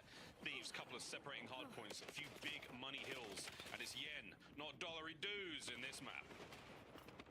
Gonna be collecting as well. LA back into time, and hey, you got a 40-point lead. Things are singing sweet. Let's go take a dip into the listening and hear their comms. Kitchen lobby, I think. He's not trying to. Yo, taking me time. I'm on ping lobby, boss. I don't hop up. Yo, hold on, lobby. One low square, low square. Mopping up, and then one's our side hill. For the window pitch. Yo, window pitch. One shot window pitch. Yeah. Elevator and north side main. Yo, might be floating. Nice, there was another one. I spawned P2 here, guys. Yo, one's back though, you want me? I'm holding up. Make sure you stay in. Look on, Pucko. One's wrong. Jump up, Last guy right. Main or left? I think he's going left. Could be Dojo. It could be Dojo. I'll get time. Low arc. Low arc going right. I see nothing left. Might jump up. On me. I see nothing left right now. I'll see it in the front. Through P2, I think one. Full trio. Alright, listen. I'm just back. I'm holding a D back. Walk on, flying through lobby. I'm holding alley. I'm holding alley. Yo, front right corner. In the back. Alley. Deep back. Hit. Yo, one. Yo, two more in the back. Last guy. One shot. One shot. Shut that. Nice. I'm blocking. You bump me? Yo, I'm gonna get I'm just top window there. I got time. Yo, trying to get it back. Yo, one's left side P5. Unless that was your name. No, I have all the back. I have all the back. They'll get one's going orange right now. I think they're all I think one's going long. Alley, I don't have alley. Watch your alley. Watch your alley. 15 straight. Back dead. Yo, alley to the back. Alley, go back. Super in the back. Shoot. Yo, quad's weak inside door. Quad's inside door. Side door and quads. Quads, nice. Side door. I rob. Side door, watch your side door. I'm gonna take a left right here, okay? I'm right hill. Watch out. Taking a left right here. Two. There's two. They're all big and at all. I'm taking a left right here, guys. Take that guy. You're better. Hold on, weak. Yo, ladies hold so they can spawn out. Ready? Maybe this gets all the way there. I'm right left. Yeah, you could spawn out. You go fast. One is long. One is long, guys. One is long. That guy could spawn out. He definitely, 100%. Yeah, I'm trying to go. Yo, Craig. I'm going to spawned out. Craig spawned out. He's going archer. Victory row is on. Nice listening there from the Thieves. Charles, we even got a classic, iconic, a Beezy. You're better. Yeah, had to listen there to gas up the teammates. And they called out everything, by the way, perfectly listening. They knew they had a single heretic player spawning out, so they swarmed this new time for the break-in. What was once a competitive Sake, now looking to be a little bit devastating. LAT just trying to finish their drinks, but Heretics, well, gonna ruin that call. Another P3 break right inside the time. All 4 players surrounding it. They're 30 seconds to rock. We're not drowning our sorrows just yet, Miami. Nice kills. This is the way a P3 should look here on Sake, like a castle, like a fortress. Hydra managing to infiltrate. Oh no! Oh no! Super finally puts a stop to that shenanigan. And here comes Scrap picking up a couple more. On Scrap time for the man himself. The reach hour was ambitious indeed as the Heretics on the far left-hand side of the map, but these are set up for success over by Rock. Low right-hand side of the minimap, Hydra with a corner. I mean, these just cruddy spots have been unreal. Beezy's tucking himself in the back as well. They're not actually blocking the spawns, and it doesn't matter because it's a 4-man wipe. Yeah, LAT got the rotation down. They got the cruddy spots figured out straight away. They're looking to make stage 3 theirs. Oh boy, Hydra is cooking. Shots from Neum on the back as well. Everything looking good. There's another red dot to play with here, boys. What will they do? Will they charge? Will they let it come to them? Choices are on right now for the Thieves. They can do no wrong on Sake. These boys are of drinking age, and they are having their fill. This is just devastating. Cleanup crew as well. Metals nowhere you can go. I mean, Heretics just awkward pushes, not able to get any degree of pressure, and they just got ran through on this Sake as well. Neum gonna finish this one off on a 5 spree. Hydra on a 4. Oh yeah. I mean, they kick things off well, and they're gonna finish on a strong note too. Gonna go towards that new time, but I mean, all the kills right now, they are just falling into their laps. LAT can't be stopped. Final 10 seconds. Soon we'll be raising a glass to the first LA Thieves victory here on Sake. Quick contest, and it is going to be shut down immediately by a BZ. That is that, ladies and gentlemen. Kampai. There's a clatter of 45 cow and glasses across the country. GG's. Thieves take map number 1. That's brutal. And for LAT, I mean, good looks the whole way around. BZ, maybe not enjoying the NPC, the slaying category for the first map, but he's still got about 2 minutes of hill time, so that is absolutely dialed in. Sort of lovely as well for the listening. Seems like we gotta hear a BZ learn in real time of like, I got the back. Then he gets behind the rock and he's like, wait, I really have the back now. This is godlike Creddy spot over there for the rotations. Handling the back spawns quite well. Get the P3 breaks when you need them. I'd say for LAT, that is chef's kiss, no notes. There was indeed a moment of like, oh, I've got the back. Oh, no, wait, there's more to the back than meets the eye. Great stuff there from the whole squad. Kudos to the Thieves. Strong start. Hydra, springtime Hydra, pollen's in the air. The Miami Heretics, they got the hay fever. It was not nice. That was big for him. 27 and 17. Strong damage across the board. Highlights will be very, very red, boys and girls. LA Thieves, they started this one strong. Well, no, I mean, Heretics started this strong, right? The minimap looking great. They get the P2 rotations. They get themselves a 40-point lead. They even got a break over towards P3, which I'm thinking at least is going to be difficult. I think we've seen quite a few today already. But in spite of that hot start, LAT, they just eventually pop takeover. BZ's 2-piece towards the back. And interesting, I mean, BZ really has changed his entire play style. He's now turned into a guy that 2 minutes of hill time, Creddy spots to win the rotational gunfights, and maybe the lowest engagements on his team. So if he's the guy that's having to adjust, I mean, hey, good news for them if it starts working out, because he can be good at anything he wants. Yeah, he'll figure it out. Great looks again on the P3s. We're going to see this plenty change throughout the remainder of Sarke's life through Black Ops 7, because again, brand new map for all of us. It's going to be exciting to see that change and help us all out when we play ranked as well. And I've had some blowouts on this map. Haven't been on the receiving end of one yet. It's still early days for my ranked career. Lovely stuff once again for the LA Thieves in this opening hardpoint for them in the series. We get to see a different map in every mode today. Isn't that fun, boys and girls? It has been a hot minute. We say bye-bye to Sarke. We put the lid on that one. Get right in towards that search and destroy soon. Heretics can't wait, I'll bet, mate, to get into that. Because let me tell you, that game flow, those boys, there was no designated driver after P3. They got smashed. Absolutely run it all the way to that 250.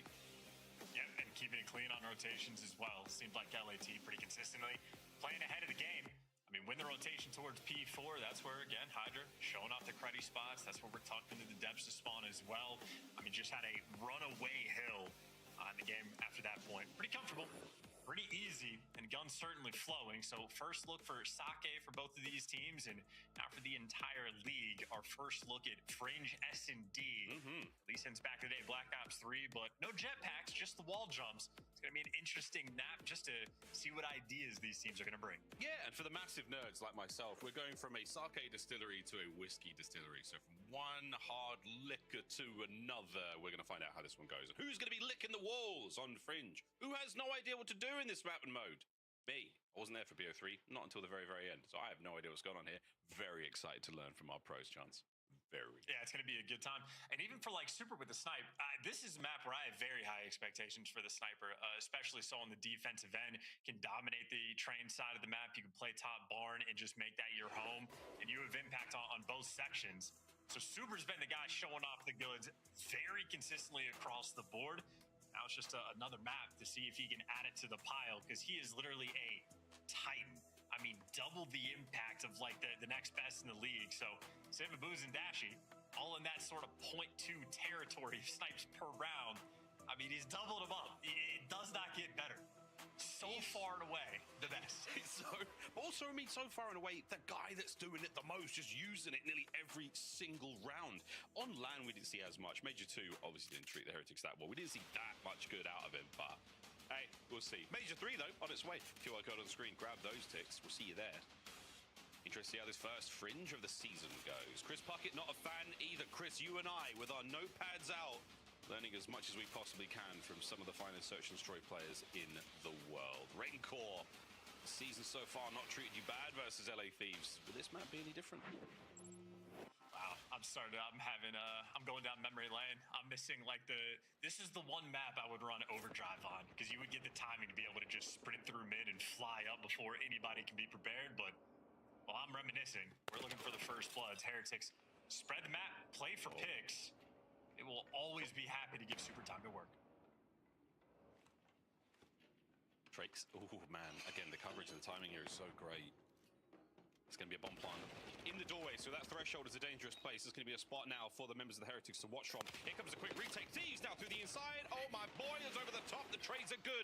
And now it's going to get real mixy. Run, Super. Try to find something here in this 2v1. ID's the first man. Looks like they've gone back for the bomb. The Chow! A hit marker! Are you off the sauce, bruv? Niam on the defuse. Thieves get it done first. Yeah, shout out to Niam for the jump chow, I suppose. If he just ended up catching the lower leg there. Unlucky for Super. But you could see the sort of like atypical play style. If you had asked me where he was going to be posting up with a sniper, I would not have said inside the A-bomb site. That didn't look like to me, but hey. Not at all. I'm not a doctor. That's tough. Yeah, that's tough. Hey, it'd be like that sometimes. Oh, we were on call for a clip there. Goodness gracious. Thieves smiled their way through that one. Lovely retake. A little alleyway hit on towards this. I think you call it junk back in the day. That sort of area just outside by Tin and the bomb site. But they were sending it over the wall run. Here we go. Second round. Heretics will be on defense this time. Where are they going to go? Oh, we're chucking the nades to clear out the A side. Meanwhile, Abizi. Hi. First blood, Cream. Yep. Maybe he's back. Or maybe he just got a freebie. He might have just got a freebie. A lot of information as well. He's seen more than enough. Get away, Abe. Does. Dodges a snipe as well. Niam getting involved. Not going to land it. Free A bomb site, though. Scrap's got all of mid-street. Passes over a little bit of intel now on the quick reposition. That is going to be the plant, and this is going to be the counter-attack. Niam. Seen enough. Here come the Heretics. Everybody's inside. Oh, we're going for it, boys. Vous allez! And it is going to be a clean 3 down. The Heretics do manage to walk away with at least 1 kill, but they do not walk away with the round. That's how you handle the interior of the bomb site. With that NPC at that range, you just can't lose. Yeah, easy peasy. 3-0 start for Hydra and a good first blood as well. Both teams on the attack have sort of left just a singular island player over towards Train, while the action seemingly going to be taking place over towards that A site. So we'll see if that continues to pan out, but Abizi doing it inside of Tools, who was rank core on the round at previous. See if Heretics want to dig deep in the bag of tricks, though. By the looks of it, through mid, through Train, everybody's in mid, in the Kobe's on point. Welcome back to America. Oh my God. That is truly a delightful explosive start to the round. Scrap. Yeah, mate, you ran into Mel's with his NPC. Hydra in a 1v4. He's on a lovely spree here, so he does want to keep himself alive. He's not going to be too ambitious in the retake. He's hoping for a freebie or so. And Rincor, not going to give it to him just yet. Heretics want this kill. Heretics want this kill, and they're going to get it on the board. Yeah, beautiful. Huge round. I mean, Hydra was maybe, after that kill on Trakes, maybe a kill, 2 kills away from getting the old Hellstorm. So shutting that one down, and the nades obviously on point. Right from the start of the round, you see the clearance. All 4 players on Heretics just bombarding mid and completely taking it over. Every frag getting chucked up. The timing there to be mixy and perfectly calibrated as well. Because that was 3 out of 4, if not every single LAT player also roaming towards mid. So they wanted to be aggressive. They wanted to take the shortcuts over towards Train, and they absolutely get punished for it. Yeah, wow, that was a lot. Rolling hills, rolling thunder with those nades. Will it connect for Hydra? Not yet. Oh, he spotted that player, though. Here we go. Metals toe-to-toe with the Phenom. Good lord, he sends it. Abizi, good for the trays. Catches Super trying to tuck tail and scurry away, and it's not going to happen now with the 3v2. Thieves are taking control of the bomb site. Attempted retake now from the outside. Trakes trying to get his NPC involved. Oh, and he's eating a frag as well. Abe, go finish him off. The man is damaged. Scrap's got the back lane covered as well. What a hold from the Thieves. Decisive from start to finish. Yeah, beautiful bait as well. Hydra, good timing, willing to throw away his life because either him or Abizi gonna be able to get those clean-up kills. So showing off the duo working there in S&D. And funny that the timing of we put the NPC at that A site, super close quarters. The Drovic wouldn't be having a good time. The NPC, it will thrive in that environment. I mean, at that range, yeah, the Drovic would be almost comparable to the M15. But the NPC is not. Well, What an era we have entered here in Black Ops 7 in the COD League. 3 players there from the Thieves towards A. The lone man. Oh, another peach. The lone man for the Thieves is still there, but by B. And the second attempt, not good from Super. Drake's going to pick this one up. Oh, that's a problem. Thieves with a big advantage. Can't even get the smoke out to stay alive and enters a new part of the map that we've not seen yet. Still a 2v2. Yeah, get the kills on the wrong side of the map, though. That is going to be bombed down. LAT should absolutely know this. Yeah, they got eyes all over it. They got bodies now making the roam. It is going to be Rencor and Metals on the slow retake towards this bomb. Thieves players have vacated.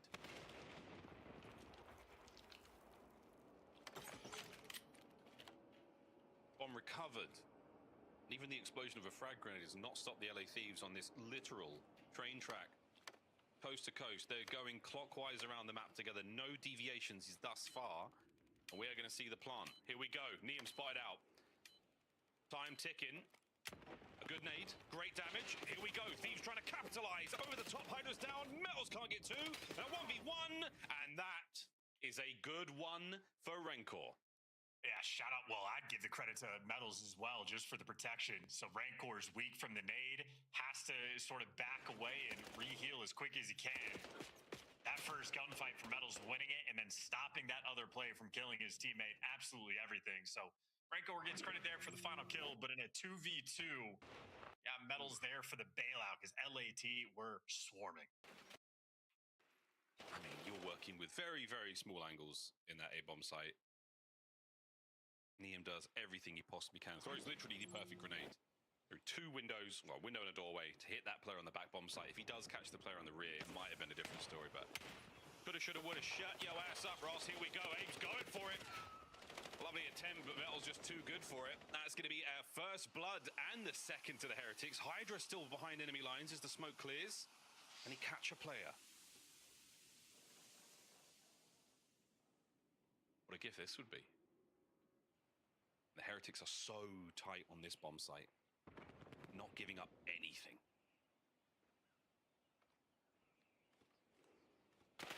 Corners checked. Metals with the instant reach out, takes the man on the kill though. Now Scrap, good luck mate, this is a 1v4 and they are all over you. Which one are you gonna go for? Take your pick, son. Heretics locking it down quick off an aggressive round for the Thieves. Yep, unreal teamwork. Very quick on the double trials, triple trials, nobody throwing away their life. That is clean and efficient work. If it was anybody but a Beezy, I would be critical of the psychopathic chow over the smoke, full sending it with no team support, where you have no idea where people are going to be in the back spawn. However, that is one of the best S&D players of all time, so he can get away with that for sure. But nonetheless, a great counter strat there from Heretics. They quad stack the site the exact round that LAT go to hit it. So anything for LAT, little unlucky. You're not going to be able to get those trades either with those players being that close. Hello with the snipes now from Super in the middle of the map. The nades this time around are getting eaten alive by a big old trophy. Neum on a slow peek. I do believe he was sniping as well, so a happy start for the Heretics man advantage. Now to 3v4, what are you going to try to do? I think Hydra, well, spotted out now. Eyes on him and they back him down, but that is good information on one. And Heretics leading up towards this B site. Scrap trying to make the play, though, aggressive. Him and Hydra working the pinch. Rancor, it's a big responsibility. Look at that on line of sight. Look at the M15s. They're nailing it here. Great shots. Good work, Scrap. Second man was ready for the fight as well. And now the 3v3. Heretics got time to plant the bomb. Now reposition. Get the power spots. Get themselves into the top window by Barn. Metals. Oh, he's cut the play in half. No, Scrap. Good trades. Now it falls down to a Beezy. Go on, get in there, Abe. Right place at the right time, 25 seconds, he's moving hot. The chase is on, 20 seconds, he can still do this, Super. He's gone all the way around, and Abe, oh, if you just turn around, you may catch him. The timing is gonna work out. The gunfight does not, and does he have the time? I think a second shy. What an attempt from Abe. Heretics take the lead.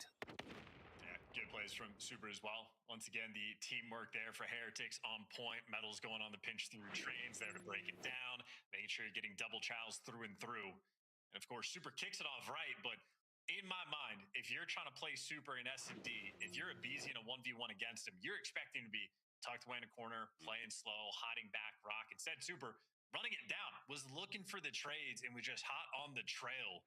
So I think there the aggression from Super at the end really paid off for the 1v1. Of course, the advantage was his way. You always got to play the man.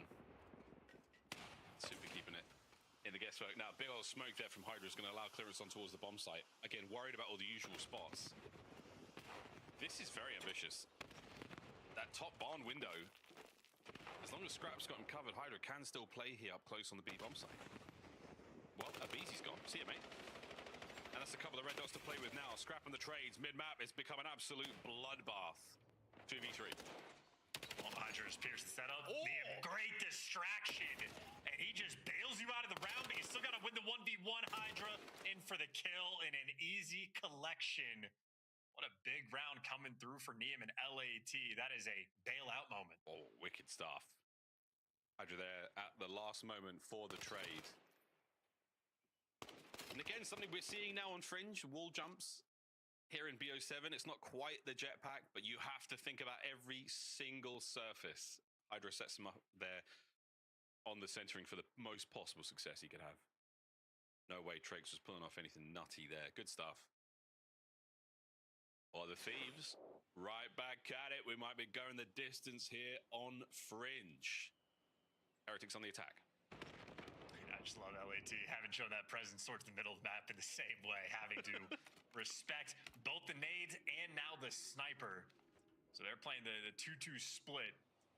Bodies on both sides. Yeah, that nade left a scar.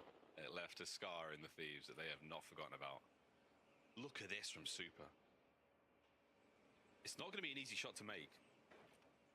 But he's got intel on the bomb site. Thieves playing it from the outside, though. And A is still absolutely on the menu for the Heretics. Great pick from Metals. Drake's on the outside, finds himself in there. Now a massive advantage. Heretics with the plant and a 4v2. Yeah, Scrap and Hydra just getting absolutely picked apart. Now the other duo sprinting in and, hey, surviving. Wait. Teamwork's there. Wait. And now it's a 2v2, but yeah, they just don't have enough time to heal up. And Neum, well, hunted down and back down. Heretics doing the right thing. Not over yet. He gets himself onto the nice heady there by the flatbed of that truck. Heretics, well, it's one round at a time. This is not over yet. But what a way to take sight, get the bomb down, the post pond. They were not going to lose that. Good stuff. Well, map point. Rancor, another player with the asymmetrical headset. Few have it. And it is, once you see it, you can't unsee it, chat, I'm telling you. I don't know why you would ever bring this up. Why would you ruin it? I know, now that I've done that, good luck, boys and girls. Map point Heretics. Neum gets himself in a position here on the cross once again. 2-2 for the Heretics. Well, this exact angle is why you see players not always electing to play in the sight. Metals will throw the quick shoulder, but he just cleared out dubs. And the reason LAT dropped the ball in the last round is they were just not ready for the pressure to come through mid. Heretics with a much cleaner setup. Metals right now looking like the focal player. You've still got this tense moment now. Oh, a man does enter sight. Scrap gets through dubs, looking to peel a player out. Very, very patient look here from the Thieves. Reinforcements now, making our way through tin. We're going for it. Catches Trakes unaware. Unfortunate timing. Metals are still on the inside. His presence now known. We should be able to plant this bomb. Trophies, everything, you name it. And Neum misses a big one. Back over to the NPC. Finds another massive man advantage now for the Thieves. And the bomb planted. They're going to try to swarm over through junk, but nope, covered up. We're going to round 11. Super. That's live in a 1v4, and he is trapped in the desk corner. Taken care of, and love the sort of systematic play there from LAT. Very patient. I think Scrap sort of creeping in through dubs is what made everybody turn. Metals ends up losing the position, gets back down, starts calling out, and that's why Trakes goes to turn. So the moment Scrap starts making a move, Hydra starts working through tin as well. LAT very coordinated on that attack, and I mean, everything worked out perfectly for him. Hey, a nice patient play as well. I mean, everything going good. Once you start the trades, you got the advantage there. You can technically just win it out as long as they're all nearby. But this time round, gongs out. You know the rest, ladies and gentlemen. Here we go. Round 11. We catch catch that player on the cross. Shot from Super, but sadly, he hits the brickwork. Thieves on the defense now. Once again, the 2-2 split.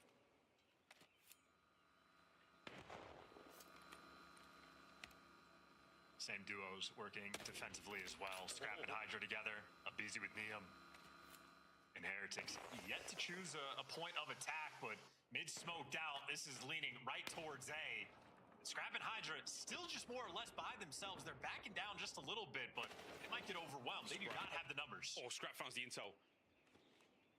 And enough to get the kill as well. And Metals has just gone on those sneaky way around. He checks this left corner, which he surely does indeed. Sends it into Hydra, whose NPC strikes first.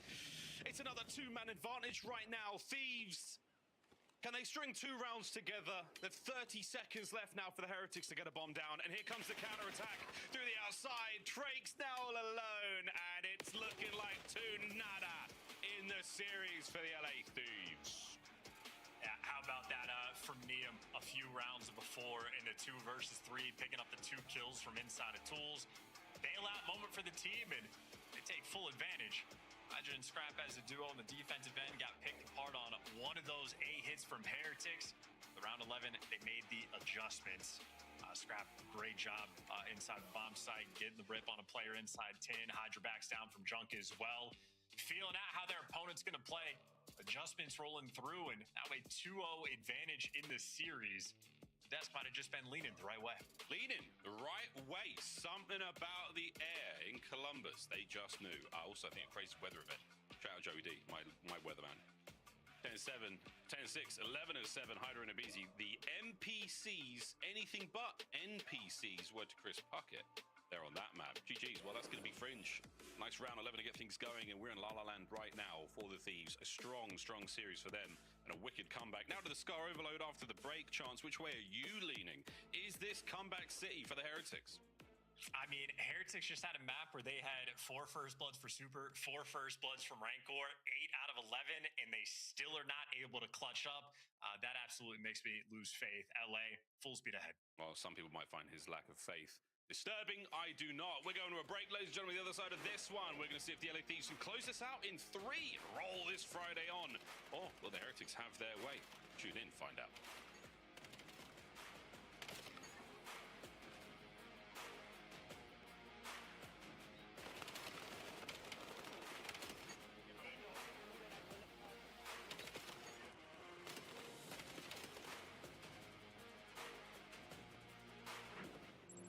Scuff, official controller of the CDL. Brought to you by America's Navy and the special operators who work in the shadows. Dominate the competition on main stage with the CDL Major Hunter Tracer Pack. Collect your chip by scanning the QR code or heading to the in-game store now. Black Ops 7 returns to the Esports World Cup in Riyadh this summer. Scan the QR code to be notified when tickets go live later this month.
Big GG. The guild took the hard point. Oh, let's roll for bears. Aw. Got the hard point. Hard point contested.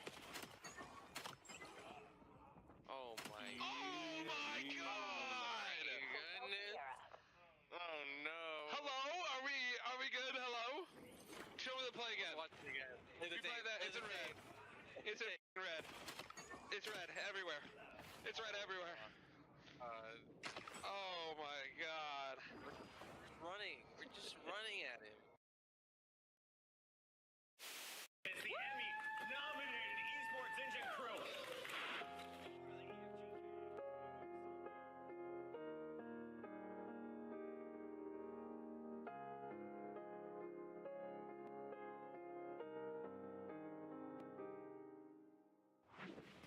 Wow, Ramen, look, you can't get a knife look like that and then show that straight afterwards. That is diabolical. You know what else is diabolical? The way the series is going right now for the Miami Heretics, Chance, you and I are excited to see how Scar goes down. Also, Major 3 tickets. Grab those if you can, boys and girls. Get that QR code. And we'll see you there. Should be a lot of fun. Very, very exciting. Again, feels like it's right around the corner, and it sort of is. Is that right, Chance? Is that correct for you? I'm doing a lot of talking. You okay? Yeah, it's like a shorter split this time, right? We got the minor tournament coming through next week. Only 5 matches each of these teams are playing. So yeah, the events are going to start rolling through. Double off of that, end up in Paris. But I'm happy to be back in the Southeast, back in the home territory. Get some chicken waffles in Atlanta. Quite literally, some of the best food you're ever going to have. Wow. And Miles, you should know that. You're British, man. We had to put up with Birmingham. Sorry. Don't tell me you didn't love those cheeky Nandos. We did. And so did the fans who were with us. It was fantastic. Peace Express as well. Shout out those guys. Delicious. What a time we had in Brum. Okay, enough. Lock in, everyone. To Scar Overload we go. Game number 3 of what has been an interesting series. Because let me tell you, I tell you what, those thieves did not give up that search and destroy. They certainly did not. Speaking of Overload, though, there is only one man for me when it comes to the mode right now, and it is Neum. A short stint in the league, and he is doing it all in this mode. A playmaker. He has the vision. He has the execution. Can he close this one out on Scar? Yeah, definitely. Absolutely can. Heretics, we need to see the goods right now. And Neum had such a look on it. When I was looking at the stats, I almost didn't want to bring it up on broadcast for fear of jinxing him. Especially going to Major. It's his first LAN he's ever played, at least in the CDL. And I'm I don't want to gas him up as one of the best overload players. And then at the event, he played one of the best overload players. So yeah, in fact, Neum in this game mode has just been a menace. You saw that 31 kills per 10 minutes is out of control. Maybe the new meta going to shift some stuff around slightly. I'd expect a 3-1 setup for both of the teams, but we'll see how it pays out. Man of the hour, well, easy intel, free first blood. Yeah, free. Yeah, look at the way the thieves are rolling. As soon as you get a couple, he's going to make a move. Oh, crosses the threshold into the... No, goal. Maybe the pick up. Good. Hydra's going to get the kills. He gets it. Can't get the cap. Nice play from Super just to stay alive there. Get past that fence line. You might be looking at 1-0 lead. And a 2-2 as well, at least for the side of LAT, in terms of 2 subs, 2 ARs. So easy and Hydra running it down, getting the kills, all the pressure in the world, and just like that, a score, first point in, and only took 47 seconds for LAT to make it happen. This is the thing. I mean, you just can't take your foot off the petrol pusher. You can't stop, let go of the steering wheel at your demise. The pickup is there, but the kills on zone are not. So the goal is now a dangerous place to be, but Scrap doesn't seem to care. This is caution to the wind. This is an opportunity to make a run for it. Gets away with his life as well. And his teammates pushed out through the mid-cut. 2B's there for Abizi, 3 in the feed. Do you cut this left or do you cut this right? Abizi looking to clear out the left lane. Finally overwhelmed as Metals gives you 2, and funneling up the first one there for Metals, shutting down the device. So an awkward moment. LAT, nonetheless, maintaining the pressure. Indeed. Wow, and we're under pressure still. Abizi, he's the king of the shop right now. He's the meat of the deli. That boy's doing it all. NPC looking good in his hands so far here in our Major 3 split. And there's still endless amount of pressure right now for the LA Thieves. But Heretics holding on. Heretics staying firm. Heretics. Quick listen in. Muerto uno. Más en P5, P5, P3, los 3 derecha. ¿Escucha? La bola, Heady. Híjole, no. Tú no, derecha. Estoy esperando en coño. Vete New. Vete su tío. Vete derecha, cruzado. Con y verde. Tiro uno. Pivo muerto. Uno derecha. Yo rápido. Triple. Buena, es for. Amenazan en la cara. Área verde, sí, la roto. Y al meto así le izquierda, scrap. Muerto. Uno va a ganar. Área verde, se me ha tirado uno ya. No, me mata. A un tiro T1 y arriba verde. Esa pucha market. Muerto. Bueno, esperando. T1. Va a derecha, va uno punchando. ¿Dónde está el medio? Jolera. No, front market muerto. En acción azul, hay alguien Seguro, González. Cuidado de izquierda, cuidado de mi izquierda. Una bala. Otro a la izquierda. Dos izquierda, uno un tiro, Sandor. ¿Llega? Buena. Nice. Hay uno en la bola izquierda, Bola izquierda, Wick, me has tocado, está un tiro ahora. Cuidado, abrir medio, el último. Voy. Está en Jules el pie, esquineado, ¿vale? Te agarra flanque. Te da arriba, Jules full stun, ¿vale? No hay nada pinch, ¿vale? No estoy en nada tampoco. Arriba verde tenía, arriba verde. Arriba verde muerto. Arriba izquierda conmigo. Halfol y abajo verde. Deja la peña caída, cuidado. Está pero. Fue main 1. Sí, saca la playa. Abajo pasarela. Tools, Wick. Abajo pasarela, muerto. Hace Sidor, meto. Otro más, market. ¡Follado! Otro más, market. Dios mio, Chance. What a cap. And now, Heretics stronghold in their spawn, pushing towards what could be their second goal. Yeah, I mean, lethal players on the map as well. Metals might be 9 and 10, but he has been X-ray zapping people as well. Bouncing back and forth between the M15 and the MPC as well. I've seen a lot of players, depending on the timing, depending on the spawn, switching back and forth between the weapons, but that was reviving for control. Super just wants to buy his teammates time. Trake's on the pinch. Only good for one. LAT trades on point. Good trades. Possession right now for the Thieves as well. Great. But what little the Heretics have had of it, they've made the most. Attack now is on. Goal hanging in the form of Scrap. Chance to run this one home. Can they get across the halfway mark? They sure can. It's 2-1, ladies and gentlemen. A rally is not looking likely from this position. But don't count the Thieves out. They're still finding the kills from inside a spawn. Super with a blade to Hydra. Should make this all good and safe. However, the Heretics with a forward position. 25 to go. Can they get one before the whistle blows? Well, they're going to be in a hurry. Metals maybe trying to full send this one quick. He has no more backup, though. His teammates towards the middle of the map, trying to swing this West Coast to East Coast, dipping back and forth. You're collecting it, but where are you going to go? Everybody on Heretics just getting picked apart. This is last-minute desperation effort. If anything, right now, if you're Heretics, you just want to play keep away. You're not getting the kills. Need to stop the device, and there you go. What a clutch kill from Metals.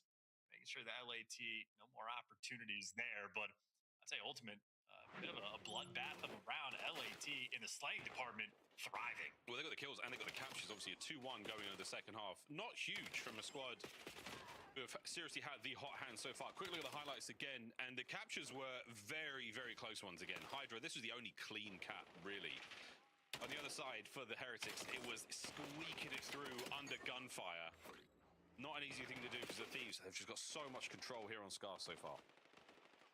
Well, hey, happy for that one capture, though. You saw the time of possession got thrown up during the listening. It was like 65-35 or 70-30 in favor of LAT, so they've had the pressure. Heretics need a strong opening break to try to get a little bit of that momentum, and that is not going to shape up to be the case. LAT kicking this round off right. Kicking this round in the ass. Okay, so a lot of friendly fire, Super. Let's calm down, sweetie. That's right, Scrap punishes. B goal is the target. Trace can stop it. Another? No, what a save.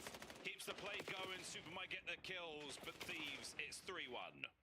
Yeah, just brutal. I mean, again, great opening, great couple trades roll through. I think Scrap was able to give you 2 in the feed there in quick succession. A little bit of pressure like that, enough for LAT to jump all over it. And now they have the full plane firing squad set up. It is ARs aplenty. You get a Beezy watching the pinch nice and easy. And this is just brutal for Heretics. They're going to have to start forcing their way through these gunfights. But this is just a nightmarish setup Thieves have delivered. It's the gunship setup. ODX C130. Modern Warfare fans, 3-1 still. Possession, Liam trying to get forward, Trake's holding it down. Oh, it's awkward, it's ugly, and it's over. Now Heretics with possession, fighting their way forward. Can Abizi stop this play dead in its Trakes? No, he can't. Not Tracks. You see what I did there, chat? Still on. Can the Heretics get it in? Can the Thieves stop the cap? Oh, they cannot. Off the backboard just in time, 3-2. Yeah, they took a big bite. Trakes shuts them down. They had full control over on that top side of the map. Everybody towards playing, but they wanted to make some moves, and they get counter-punished immediately. And Trakes off the back of that, well, here comes the Hellstorm. Metals does die in the back of spawn, though, so everybody should be able to survive in blue. Super gets to be the front man, but, I I mean, they have just lost every single player along the way. LAT just dealt with the Hellstorm, and they got all the kills. Yeah, and 2 kills. And it did look like for a second there that somebody might have been... Nope, all good. All good. Drakes might look fully streaked out, but right now, pressure is certainly on Thieves. Okay. We'll take a couple more of those. No, you should have kept the NPC out. That thing's better than a knife in nearly every situation. Good lordy. Metal's on the hunt. No good. It was simply bait dangled in front of him. He takes it happily. Abe on a spree. Good trades there from Super. He and Wrinkle get a pair. An opportunity now to pick up Device. Drake's trying to play for goal. Shut down. Yeah, I think any single time a Heretics player's got in the spot of LAT gets taken care of in quick order. So Thieves right now on point, swarming around. Device now just reset. 2 minutes left to play with. And great work. That's 3 in the feed. Hydra, front man on defense, taken care of. And there you go. He's done. Metals to soar this one through. Oh, he's trying to soar, but he's crawling. He's so stunned. Finally gets it across. The equalizer now late into this second half. And the possibility for the rally is absolutely alive and well. Could Trakes get this one across the wall? Metals has got to cover it. Can he get at least 1 kill? He's no need. His teammates are there and the lead has changed. What a play from the Heretics. Yeah, keep that pedal pusher going, by the way. The petrol, whatever we're calling it. Now you got everybody at the top side of the mini-map. Metals, front man in line, the lead blocker. LAT sending up multiple players on the defensive end, but for Heretics, it's a moment. You have the lead. As long as you're getting kills, you're ecstatic. And they're getting them all. Trakes and Metals there in the feed. They are running the show, a 4-man wipe. This is looking devastating. Someone's going to get the EMP, though. You've got to get the ball. Someone's going to send it forward. You've lost the kills. Yeah, that's right. Turn the ship around, son. You were smacking them. But now you've got to wait. Hellstorm now, these players wide out in the open. They're going to scurry inside as fast as they can, but the Heretics is just buying some time. Don't let this get out of hand quickly. Look for that, another cap quick. Oh, Metals has gone huge. Metals has gone grande. Vamos! 5-3. Oh, every single player on LAT right in the middle of the map for protection, and then you can't make it back to actually play defense. I mean, we're just watching Heretics break them down. NPCs galore inside of the spawn. Hydra, the only one that can make the high impact play, but he gets caught, he gets gunned down. Heretics running the show. 40 seconds left and the bed has been shat. We are going to a map 4 unless something unbelievable happens now, folks. Heretics, dig in. Get cozy, boys. Take a deep breath and don't let that EMP get moving. Trakes is going to have to go big here. He's shown his hand already. You still have to take control of the EMP. The kills are good for a second longer. BZ down. That should be it. Hydra's going to try to make something happen, but no, it will not be the case. The Heretics on the swarm. The Heretics around the EMP. And we say hidely-ho to a new map in the series and another hard point. Heretics are alive. And nothing, I think, in this game feels more brutal than when you start getting chained on and rally captain overload. Just such a painful moment. LAT probably had control of that game 70% of the time. Foot on the gas, beautiful opening break in the second half. Everything going so well. And then, frankly, the moment where the momentum starts to shift is after they got a bunch of kills and they start to run the device like towards the P5, like the right side of the map. They get wiped out by Trakes, who earns a Hellstorm on the jump. And then just from that point forward, Heretics just slamming, absolute flow state. Trakes able to throw up a monster performance there in the map 3. He did. I mean, his Hellstorm, ironically, not the good one. Metals with the big 3, allowing his carrier to make their way forward towards goal. I mean, what an assist. Those 3 getting it done. A 5-3 final score. No extra time, no sudden death this time round. What a delightful game of Overload. Well, Scar continues to be a fun one. And again, for the first half, 70%, maybe 80% of the game, LA Thieves, fantastic. They let it slip just towards the end. Heretics very, very happy to see that one go through. A couple of ridiculous NPC kills. There's one from Trakes. Lovely stuff. Well, this is it. That is your moment. Yeah, that's it. The 5 spree over the top for the next man. Metals picks up the trades. And again, unreal stuff. This was another crazy capture. Metals had get hit by like 7 concussive grenades. I know there's only 4 players on there, but guys, trust me, the math is legit. He could not make it through there. Somehow gets the capture. Somehow gets the Hellstorm off. Big 3 in the feed. That was the absolute nail in the coffin. Good stuff out of the Heretics there. That was a strong game of Scar against a tough team. And just one of those awkward moments too. Again, like the rally cap's painful, but then if you're like the first guy when the Hellstorm gets called in to run into shop, and then your second teammate gets there with you, they're like, okay, we can do this together. I got front, you get side door, whatever. Then teammate number 3 comes to join you, and you go, I don't like this. Now I'm uncomfortable. And then player number 4 shows up, and this is too good a chemistry. We don't all want to be grouped up together, and they all realize their mistake at the same time, trying to jump out the back, but it's too late. So Overload continues to provide. It just creates unique situations so constantly where got to be heads up at all times. Yeah, when there's a Hellstorm above you, the only zone you can defend from that side is the B zone, the left-hand side. You can't help. Hey, from the window, maybe we get shot so easily. Whatever. Shoulda, woulda, coulda. Looking back at map number 1, yeah, all good for the LA Thieves. They were celebrating on Sake. What a first opener that was. But and we get to another one now. Hydra and Trakes relatively comparable, except for the KDs, really in the damage department and the hill time department. Yeah, Hydra had himself a map 1. Yeah, and of course, well, it was their map pick. So LAT wanted to see the Sake get through. They wanted it for the map 1. They get it, and they delivered the goods and showed us why. That means map 4, comfort pick more so for the Heretics. So happy to see the Colossus. These guys are going to get ready to go. I know certainly for the start of the year for Miami, very slow start. Took a long time for them to get the visas orchestrated. You got Trakes coming from Argentina, everybody coming from different directions. So they started the year off a little bit behind. So it was really tough to figure out exactly what speed these guys learn. Obviously, we have a little bit of indication. So far, 0 for 2 on the new maps, 1 for 1 on Old Faithful. So make sure with the old maps they can send it to a game 5. Yeah, and that game 5 is it's not an Old Faithful, it's a gridlock. So come on, let's go 5. Let's see all the new stuff. Let's get it out there. What a start to our Major 3 split. Rancor and Colossus not been bad whatsoever thus far in the season. Let's see if they can have another performance like that and give us that gridlock game 5. Because quite frankly, that's all Daddy wants right now. I want to see some NPC kills. I feel like you might see 3 on P1.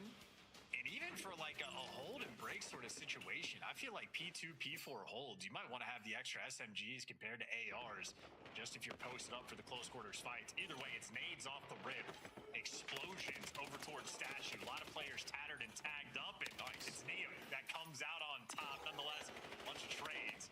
LAT in time first, but it will not last long. Instant re-break, and there you go. Heretics have control of the map. And if Neum gets the 3-em, that would have been something to see him. But damn, son, BC finds himself a pair. Nice nades here from Trakes. That's going to cause a lot of problems for the boys in P1. But again, look at the aggression. I think this gun, this thing, this little monstrosity, the NPC, has absolutely changed the way some of our players are playing. Everyone's like, I can get 3 bullets in. I can get that kill instantly. I'm going to go for it. Look at that feed, baby. It is nothing but NPCs. Yeah, I mean, why would I even say only 3 NPCs on the first hill? Let's just make it 4 for every single team. This was a 4 Dravik map at times. I mean, why wouldn't it be the NPC? Make the adjustments. We're still sorted around. Nothing finally scrapping the kill feed there with the M15. We'll see how many on the defensive end actually come into play or what you want to go for the breaks. Heretics, 3 players right now around Statue. Maybe 2 players thinking about working through the front, or maybe it's going to be all 3. They're trying to play with the timing. Now they're making the moves, and Abizi picks them apart straight away. The trades quick, clean, and easy. LAT so far a perfect P2 hold. Lovely stuff. Lead starting to get a little too much. Come on, Heretics, get back into this one. We'll see if somebody ends up breaking the kill record once again, whether it's this map or not, with that gun. Okay, that's a lot. It's a huge... What's this thing? What is that? Another one? What is this? Chance, tell me, what is that on my screen? An M15 is what you're speaking of, I believe. It is an assault rifle. It's great hip fire up close, and it's not too shabby at range. You'll see it every now and again, but in the NPC's world, yeah, I mean, just keep looking at that kill feed. It is brutal. Just interesting. Yeah, I wasn't expecting that. Well, 73 to the 15 once again. Heretics, they have started to fall off. Colossus here. Lovely pinch developing. And Metals takes a little bit longer to get that kill at that range with his NPC. It's another clean 3 dead, and that's the break you wanted. Miami are in. And finally. and able to pick up the extra kill. So yeah, Super back with M15 in hand. Hydra working on the pinch. Trakes watching it. Does make a difference. Still lose the gunfight. Now Hydra, well, if he heals up a little bit, could have been a bit more of a nuisance. Instead, his team's going to have to face smash through the front. Just doing a great job to heal up and try to get some extra tags in, but it looks like LAT able to swarm, get the break, maintain the lead. Those faces are getting smashed right now. Couple of tags in, and Renko now trying to keep that hard point as tender as possible. Heretics has been pushed back. Rotation on. You are going to have spawns for now, Miami, but you do not have the manpower on by time. Trakes has got to give you 2, maybe even 3. And he's not going to give you a damn thing. Thieves, take the hill. Yeah, no room to breathe. I mean, that is just so quick. Johnny on the spot there for the rotation. LAT, everybody there, and they're counting names too. They know they're missing one. Ironed in this setup. You lose the gunfight because he switched to the wrong weapon. Nonetheless, you lock it down. Scrap on a 5, and a big moment as well, P4. He's looking to call game early. Oh, thumping. Absolutely thumping so far. Hellstorm, all good. Pulls out the Jaeger. And it's still good. And he's cooking. Lovely stuff there. Super then does manage to get the break through the back line. Enough to cause a lot of problems now. And 20 seconds to go. You want this, Heretics. You need this. Don't let it go. Well, still, though, damage has been done. LAT going to be incredibly happy with their first half performance. It was a mixed fest of a P1 with both P2 and P4. The Money Hills, if there ever was such a thing on this map. LAT, just complete control, and Abizi, 14 and 7, now make it 14 and 8, thriving in the kills column. I think Thieves right now very happy with their performance. Yeah, really. I think some players are going to be a lot happier to see a true submachine gun in the fold, and right now, Abe definitely one of them. Good shots again. From start to finish, nades are going to land. The stuns, not so much for Scrap, as he will be absolutely overwhelmed there, and overwhelmed indeed. The rest of his team are by this P1. Heretics starting to catch a little bit of pace. Abizi blows out those candles real quickly before the Heretics can get celebrated. I mean, I'm just wondering if teams are going to be going 4 NPCs on this hill alone, if it's actually worth it to try to have a guy with an AR just to like lock down statue or just pick a lane or maybe throw a sneaky one in. Right now, it's just a bloodbath battle. Heretics having to swarm just to make sure they win the rotation. You're chalking up all this time to try to win it on P2, and that is going to be a difficult sell. Hydra right now working with Neum. Pressure on the back, and where Neum falls, well, Hydra, if not him, Scrap to try to pick it up. The funnel system, though, taken care of. Heretics finally stabilized and get some semblance of control. They're just busy dealing with an onslaught. Yeah, Heretics taking care of the hard thing first. They identify the problem, they deal with it. It's like my dad used to say, if you go to bed with an itchy bum, you're going to wake up with a stinky finger. Here we go, Scrap. Hey, I love the vision. Unfortunately, not able to get past the roof. His teammates do, though. It's a clean 3, and the spawns are flipped. I think Scrap might have some of the worst score streak users in COD history. Doesn't make a single bit of a difference, though, when he shoot. As well as he does, 100-point lead maintained.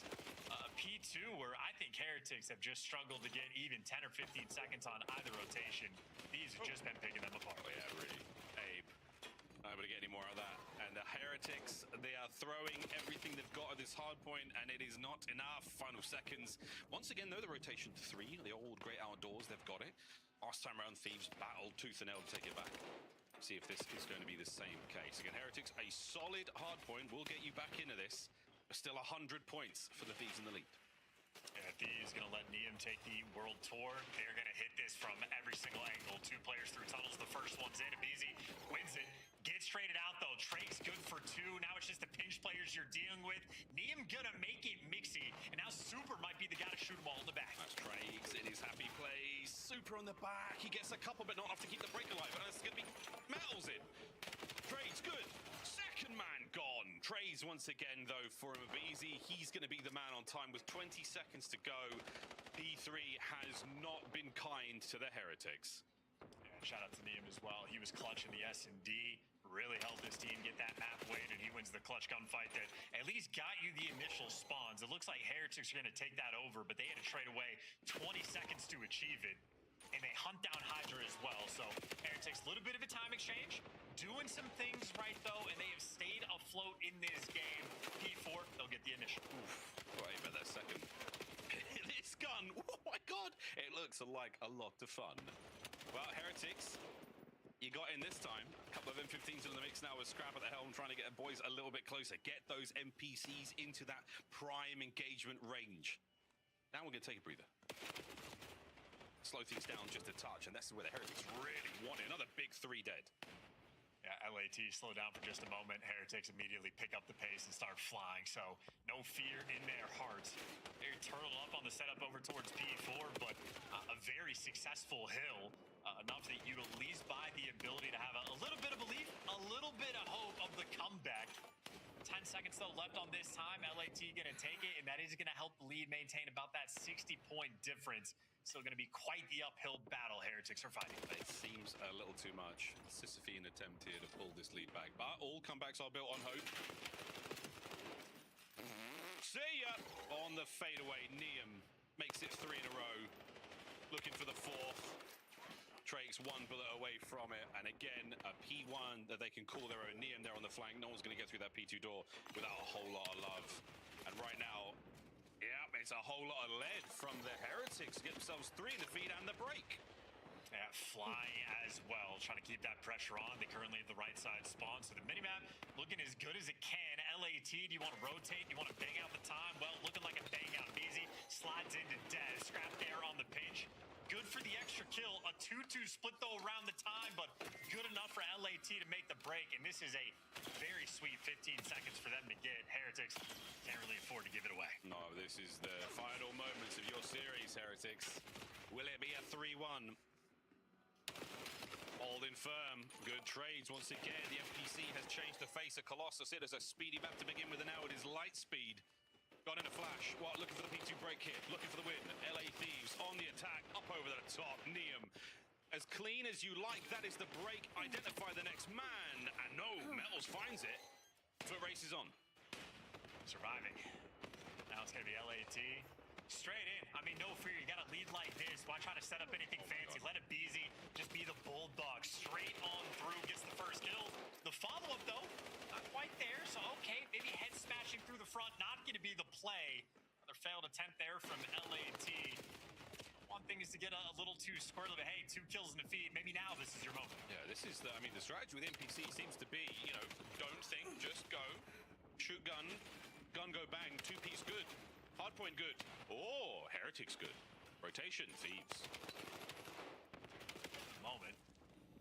Wins the extra gunfight. Wow, Abizi looking good with this NPC in hand. Now it's going to be desperation hour. Going to have to flood this through the front. One flank, easy to read. LAT getting every single kill, and it should be just enough. Mark Shrakes pulling off a miracle for LAT to walk away. Their first win of the split. Getting it done in 4. We don't do miracles here in the COD League chants. We just do miracles. GG's in the chat for the LA Thieves. It was not a miracle. It really was basically written in stone. As reliable as gravity, those boys were in the hard points. Good stuff. If not for what was a little bit of a hand-holding, bit of a mix-up, bit of a mistake in the game of Overload, would have been a very different series. Heretics, not how they wanted to start this split. We'll take a look back at the series overview, but again, for them, tough scenes indeed. Throwing away a search, they basically had all theirs.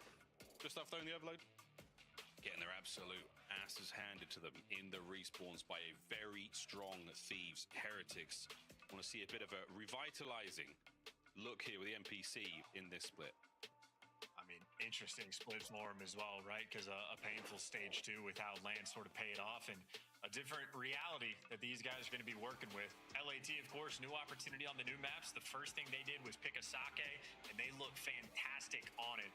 Both their hard points absolutely on point. And for the S&D, an interesting one for Thieves in the sense that they gave away 8 first bloods, still able to clutch up in the round 11. So if anything, that would be a good sign for the camp. And Neem continues to make high impact plays, rotationally so in the hard points, big rounds in the S&D. So consistently a fun player to watch. LAT again, Major 3 qualifiers, trying to make this theirs.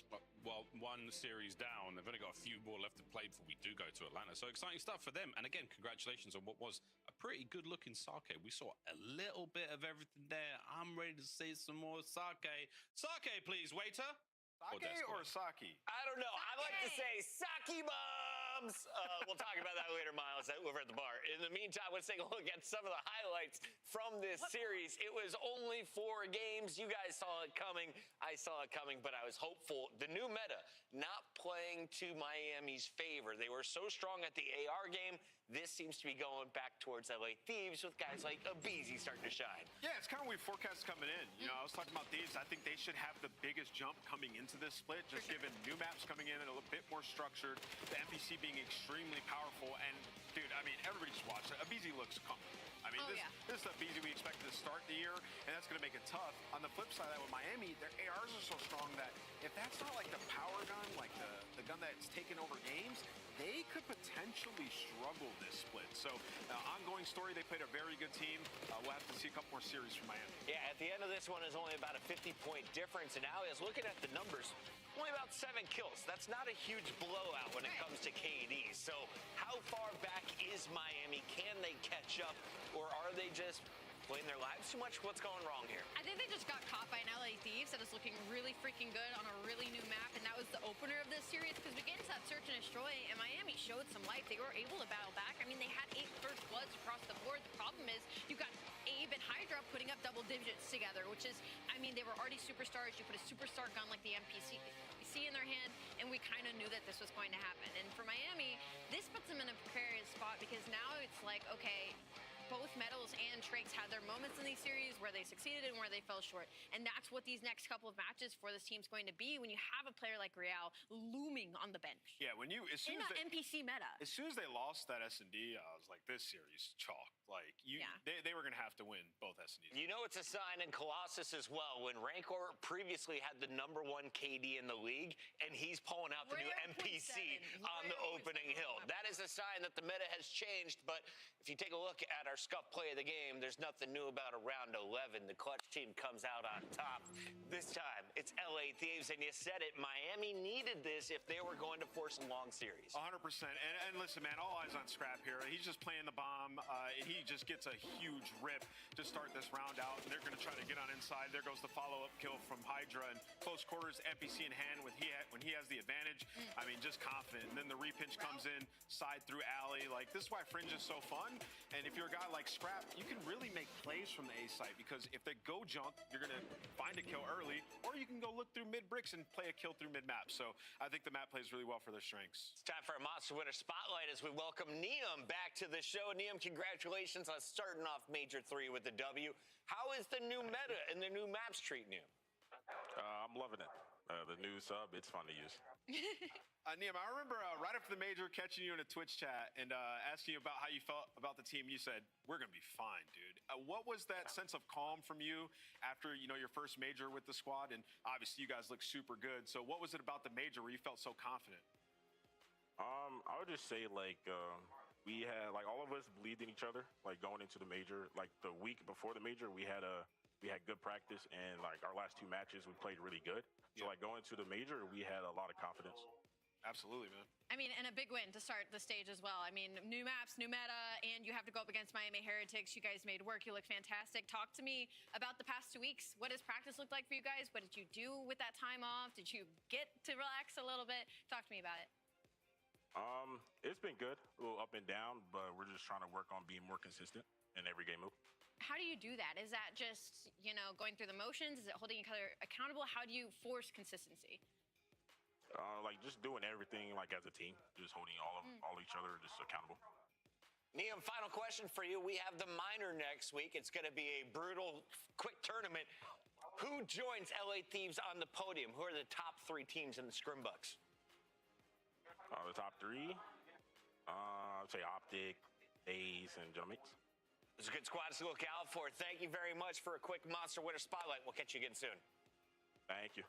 That is Neum. He says, look out for the Big 4 come the minor next week. But tonight, we still have another series to go. Surge has got a fresh face in the roster. We'll tell you about how he fits in alongside Gwyn. Nero changing colors takes on G2.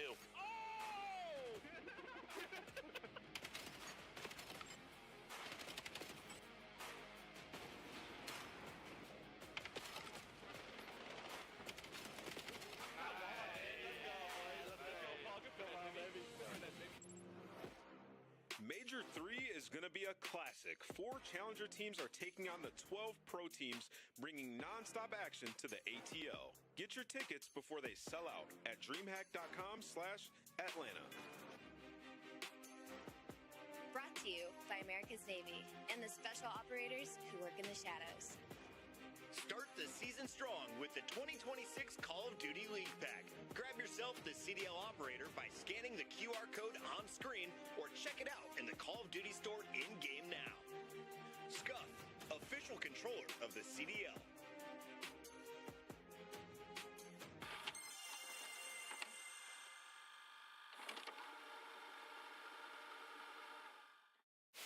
Just waiting for those lanes to start opening up and start flooding. Don't get picked by a Dashy.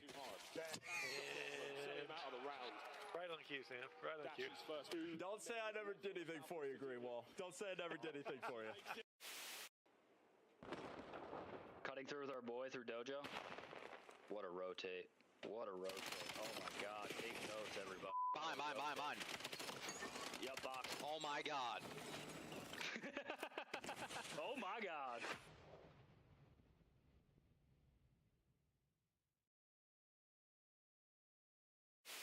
What do you think of my shirt today?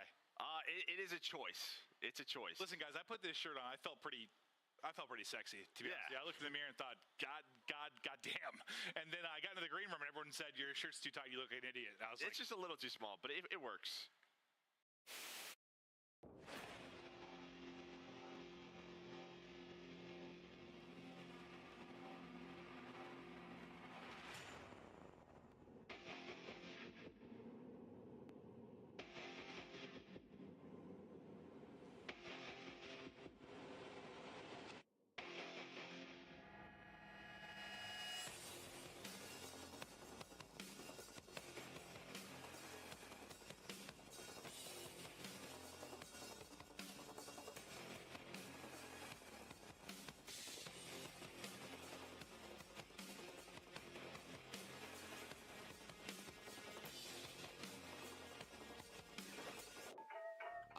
Big stepper when I walk, money maker when I talk. Another boys on a mission, never put them in a box. Clawing to the top, jaws open while they watch. Yeah, I'm getting to the chicken, I ain't never gonna stop. I'm the life of the party, know it's going down. If they wanna talk about me, I'ma tell them how. I'ma tell them. Everybody wanna be like me, fast lane, steady whipping 2 doors off speed. Everybody wanna be like me, but that's something that they never gonna be. Here comes G2 Minnesota as they take on Vancouver Surge for our 3rd fight of the Major 3 qualifiers. Welcome in, everybody. It's Bucket alongside Nameless and Rosalie. And I want to start with you, Allie. G2 has been known for some strengths throughout their Black Ops 7 season. Is it the ARs or the SMGs? Ooh, up until this point, it was still the SMGs. I was going to try and say up until this point, no, it's still the SMGs, and they should get better. And that's what I kind of wanted to get to. On the other side, you have Gwyn for Vancouver potentially moving back to the SMG role. So we'll see how this all plays out. But let's start with the G2 squad. Kremp Losses was the name of Colossus at the start of the season. The SMG player took over the game. Now he has his squad backed up with the MPCs. Do G2 reach another level like we just saw in LA Thieves, or are there concerns for the squad? Yeah, I would say a bit behind LA Thieves, but is there room for improvement? Absolutely. I think you're still waiting on Mama to kind of take a step. He's been okay.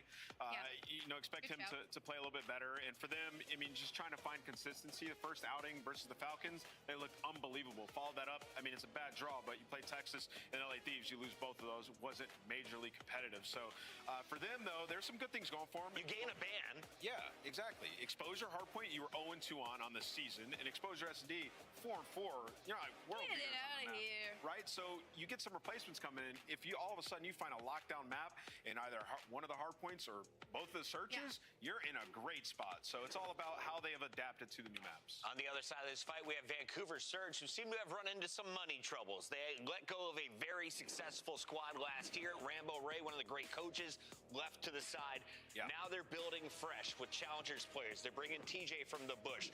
They've got a second-year player there in Lunars. Nero is a veteran at this point. He comes over as a free agent after Carolina releases him, instantly scooped up and put onto another blue squad.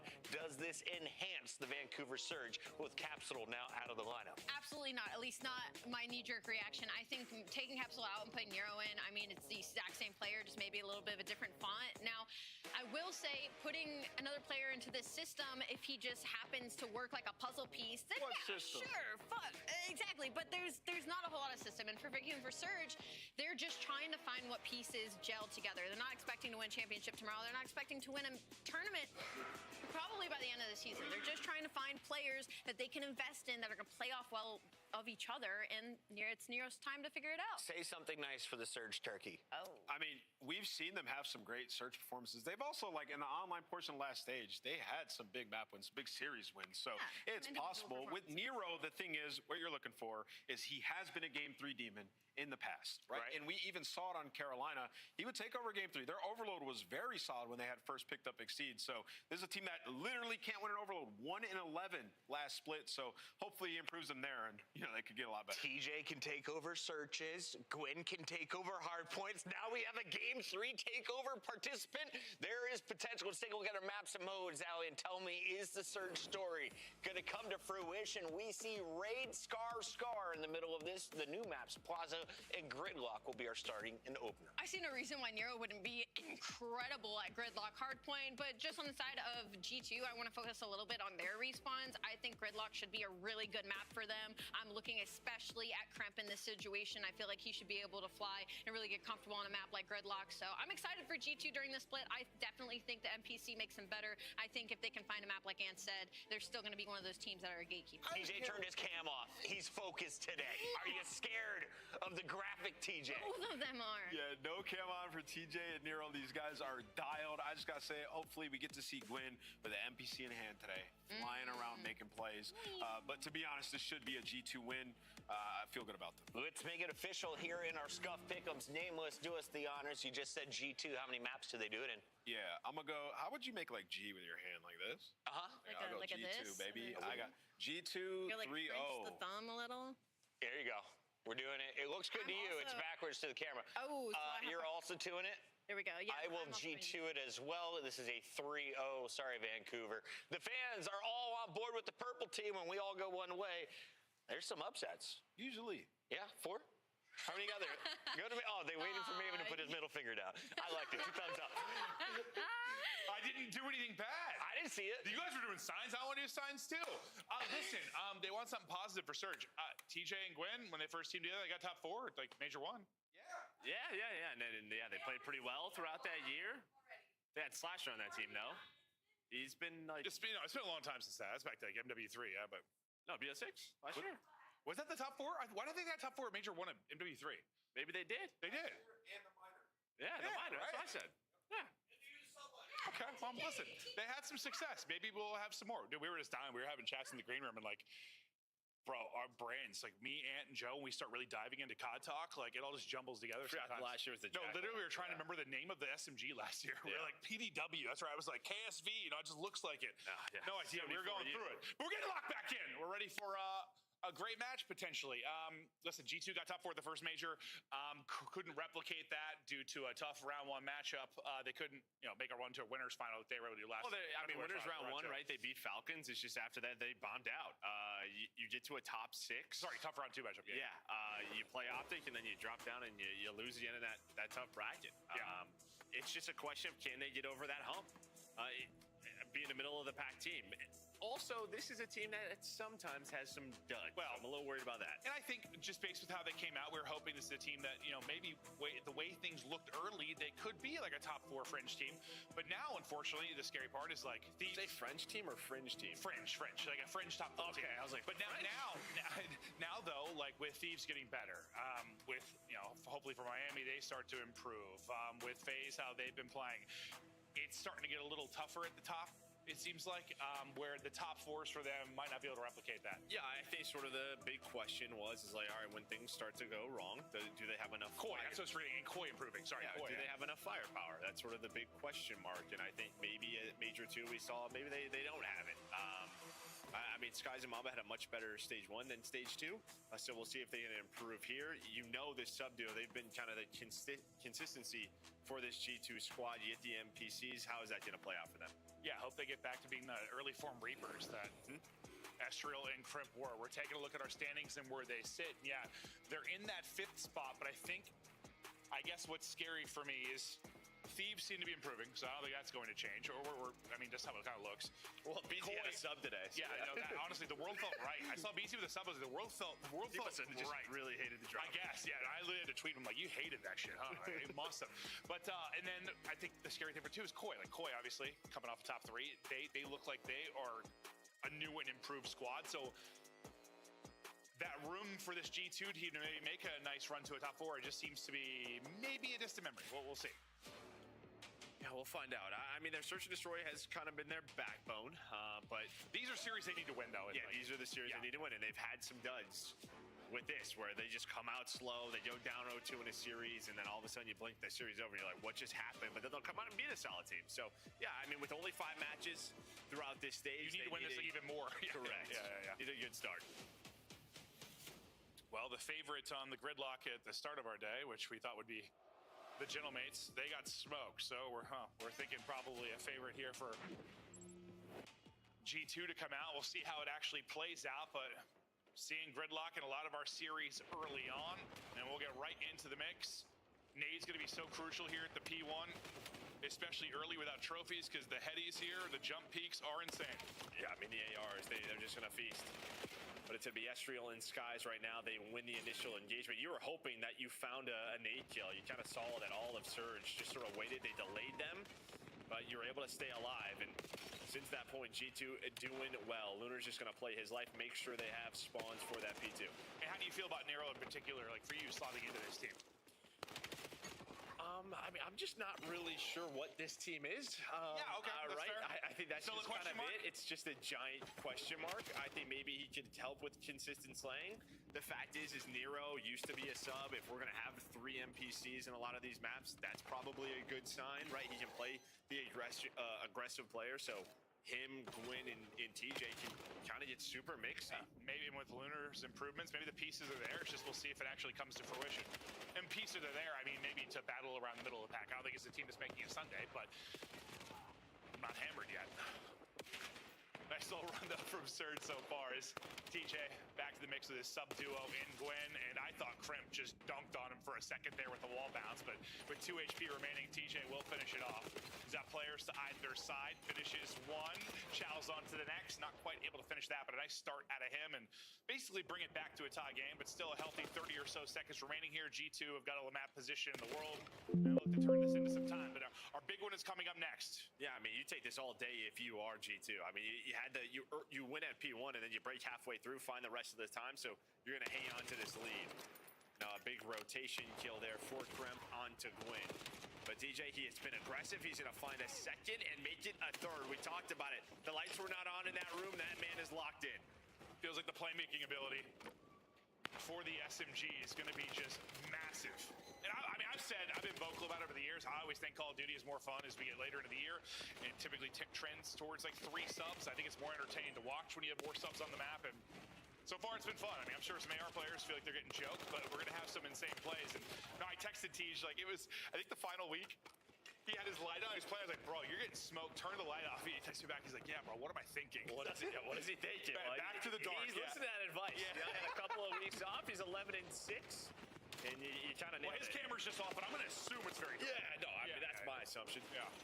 The league was like, "You have to have the light on." He was like, "Okay, how about no camera?" I just break the camera. Doesn't work. Sorry. 59-59. The scoreline is G2 will get the remaining time. We'll keep an eye on the minimap now. It's a 3v3 race after Skies' pick. Gwyn will find the entry, though, for Surge as we get set up now for next. And P4 gets ready to pop. Now to a 2-on-2 as everyone else is off to the races to get involved. Through the backside spawn, it'll be G2 trying to get there. Still holding bottom side inside the hard point is Surge, though, and everybody's up and ready to fight. Yeah, I mean, you just take your time right there if you're TJ. I love that play. Just allow them to sit inside. We have objective control, and now you should have the numbers, but Mamba, he's got the position. TJ continues to have himself a solid game at 13. But G2 collecting this time with those close spawns. TJ seems very, very comfortable with the MPC in hands. Yeah, he continues to rock and roll. You gotta imagine Crimp's gonna have his multi-kill moments as well, with how demonic he has been in recent years, and now with a weapon like this to his toolkit. But Surge, try to lock down this remaining time. On rotation ahead already, that'll be number 4. That's kind of fanned out. That'll be Nero trying to get there, and he's going to spawn Lunars with him to try and get set up. A big skirmish is going to go down. We get ready for our second set. Let's hear the comms now from G2. It's not dead. I got one of them. Give me one more. I'm being right behind him. I think he's left side. Take it right. I got it here. Watch out, team. Watch out, time to Lunar. Nice. I'm on your bench. He's not left. One dojo. Yeah, I'm staying out. I have dojo. Yeah, underpass. 2 working my farm. 1 to 2 nades. I'm trying to sit down. I'll see you dead. Understop. One close. I push up towards the Lunar. Highway, watch out, right side. They're flying on your ice cream, guys. Going from. Top highway, behind him. Hold on. Leave me, top highway. One shot, dead. I'm the old. It's a big old. He's behind here, one shot. 2 new guys. Dead in the back of the room. Yeah, I'm in the D back. They're gonna be post. They're gonna be old. They're all new. They're all new. Outer bus up, one shot near. He's holding bus stop, okay? Find the wall. Dead. Nice, take your time. Slow down here. Hold the bag. I grab on the bag. They're spawning close to spawn down here, okay? I'm gonna pitch a mic. I'm waiting close. I'm waiting close. They spawn ice cream. Wait, I'm waiting close time. Post close time. I ain't shot you, team. You heard Skies, give me 5 seconds. Unfortunately, he loses his fight. They get slammed on the other side, and that sort of attempted setup and pinch does not work out for G2. All the time going to Surge. Gwyn was just kind of waiting there, and I think if a kill or 2 happens on the street from Skies' teammates, Gwyn probably goes or maybe gives that up. But I mean, you didn't have the spawns, it didn't matter. Surge lock down this hill, get them back into this game, and as soon as we get back right to this spot, TJ starts to pop off again. My man leading the lobby with 19, now make it 25 in a row, as well just try to take the lead back. No, it seems like, yeah, once he gets comfortable with like their P2 setup, he just starts to fry. Already at that 20 kill mark, and now you might transition the end of 2 into 3. 3 about to pop. You're down 20, but a really good chance for a lead change here. It'll be Nero tucked inside the point. Fanning out one side is TJ. He's going to get caught. Deep on the other end will be Gwyn that will have a one-on-one. Gwyn's able to win his fight, and well, that's a great nade from Lunars. They're able to hit it out the other side, and just like that, you won it on both fronts. Well, I mean, the big thing is like TJ was out so far that he got the info where the push was coming from. And that sets up the nade? Well, he also just spawned back in the hill. So he was just like right there. Yeah. Even if they would have lost potential numbers to the front, he spawns there, they win the fight on the flank. So full control over towards Surge as we gotta look at our players. Well, I think that's what you're hoping as a sub player. You want to push out cuts, and if you die, you still get one more safe spawn. I mean, that's the... Well, no, he spawned, I mean, on the hill. Yeah, literally there. So maybe it was just from the block from them working that pitch. However, it worked, doesn't matter. You blinked it. This guy is on 10 in a row. Gwyn going off. Gwyn with an SMG back in hand, working with his duo TJ, and he is frying Streak. Couple of breadsticks. Streak to work with as well. Gwyn feeling very, very good, but it's still a close one. They've only got a 20-point advantage. The Streak, I thought, coming to an end, but he's able to gun Mamba, so we'll continue now at a dozen. And we'll stick with this POV until the Streak ends, as this is getting real juicy. Takes a route, fries him. NPC going nuclear. And at the same time, is Duo able to find another double. So both of these guys at 23 kills. And, well, maybe you are happy if you're a Surge fan to see this guy back down to a sub. Instant impact here in map 1. It's so funny when I was focusing on like his big one-on-one. I mean, 15? I said when I was focused on his one-on-one win at 3, I didn't realize the streak he was on. Now up to 15. Old Gwynny Poo looks invincible. Finessing, but finally dying. Crimp will end the streak with his double. But despite all of that, you're only up 30. Yeah, that's it. You're still in this, and you have P1 control. Mama's going to pick up the pinch.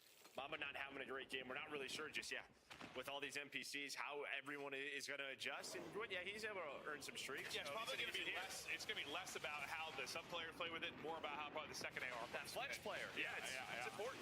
What do you know? Isn't it great to have that conversation again? Gwyn, streak comes in, slows down some, and cuts down one. Nero tries to get to the heady, but not the easiest of challenge when you have the sub in hand. TJ, though, keeping him locked down as his multis continue. And they're wondering, where did TJ go?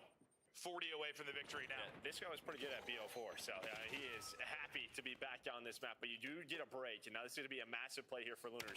What can he find on this P2 rotation? He has to buy as much time as possible, make this messy 4G2, so they cannot get into a clean setup.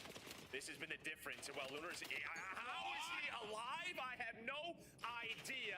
P2 control to Surge. Thought the second kill was terrific. Didn't think he was going to ego the third. And he's still out hunting. Finally going to drop. Mambo will put him down. 30 now.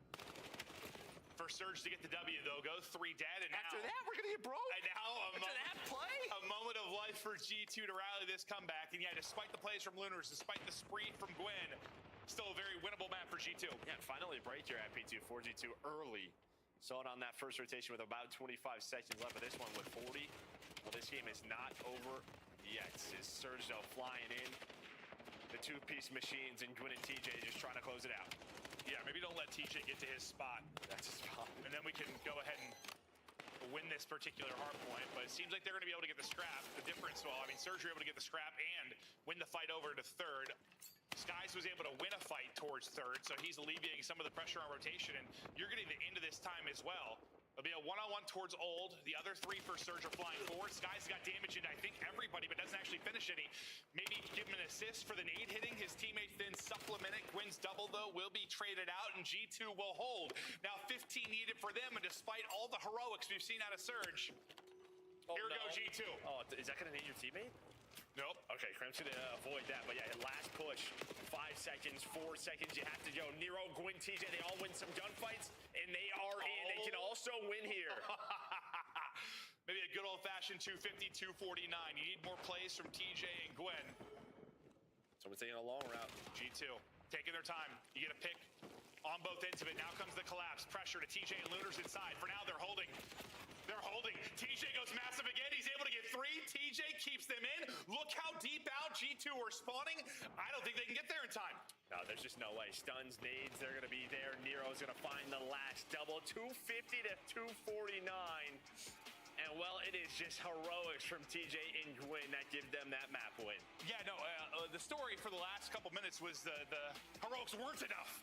But it was just enough. A triple from Tej will seal it.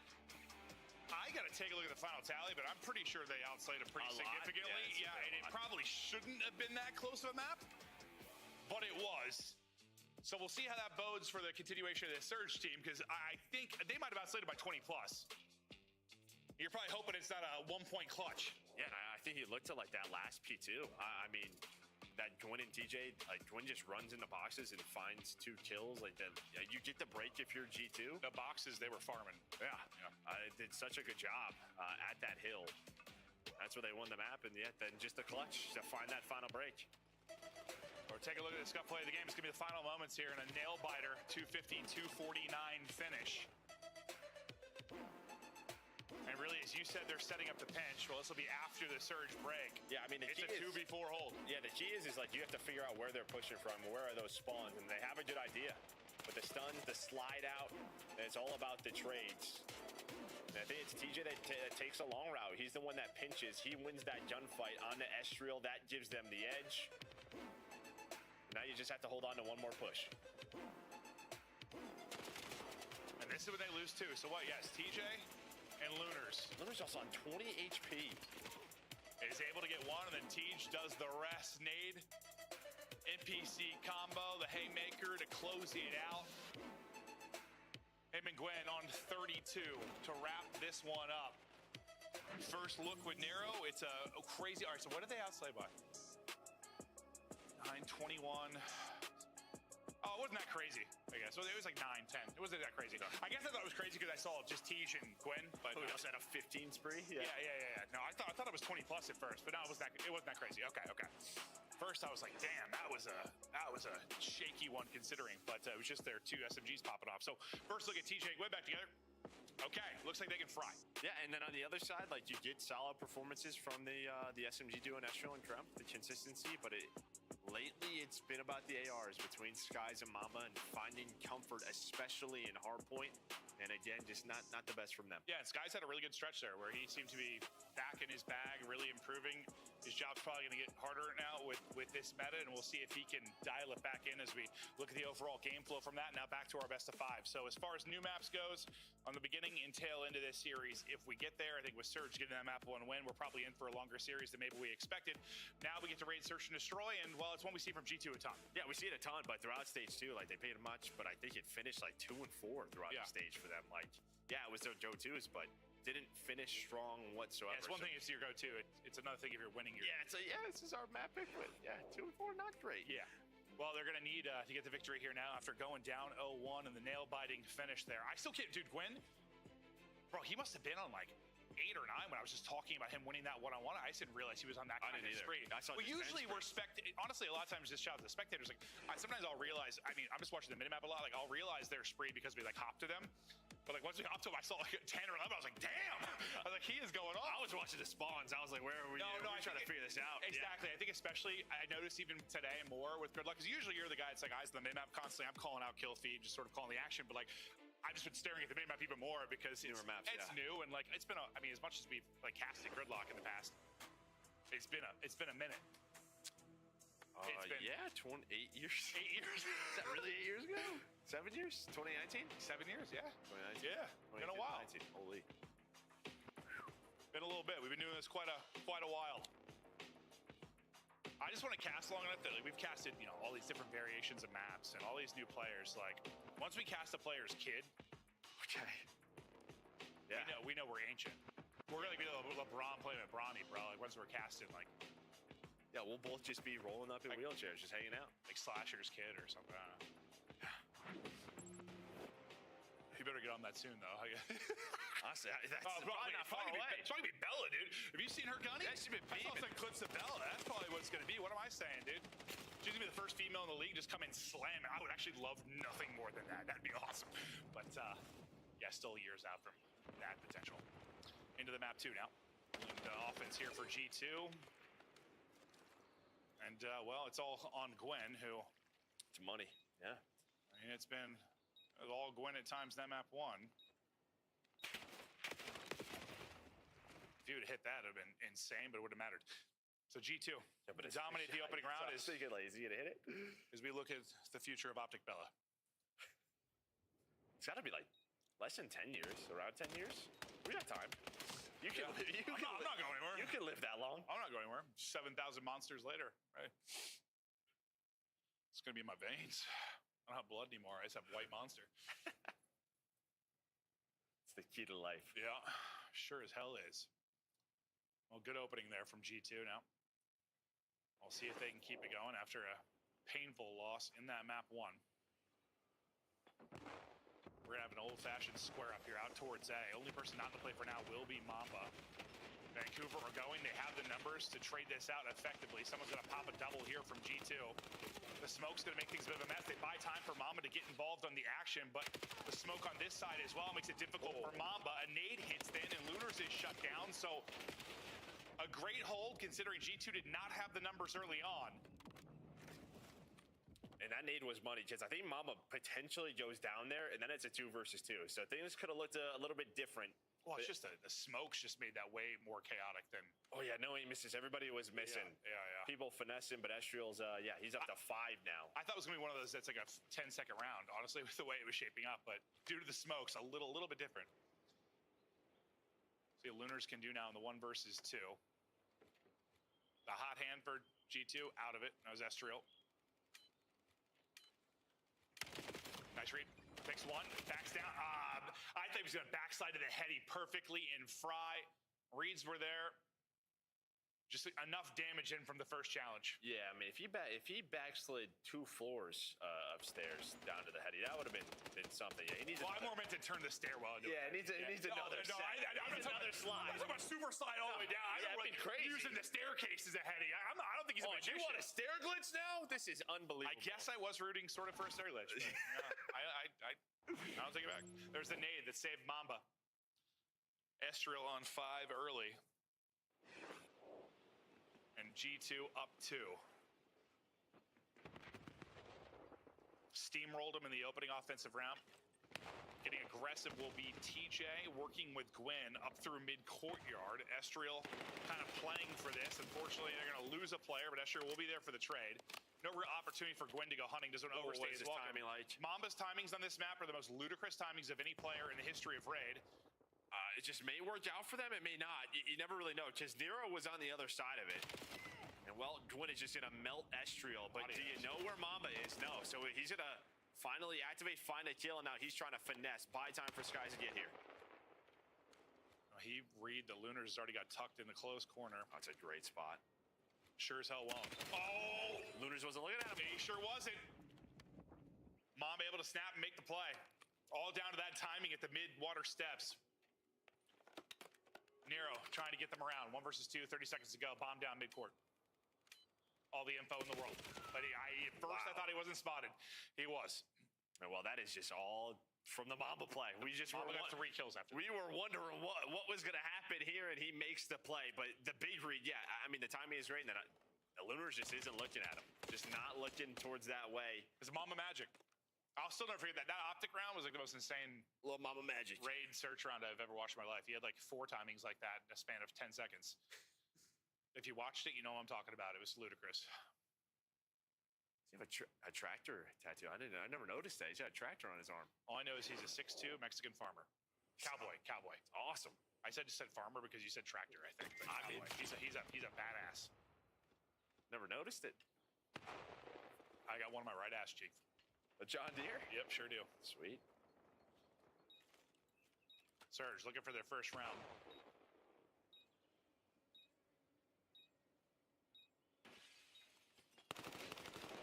TJ sees a gun.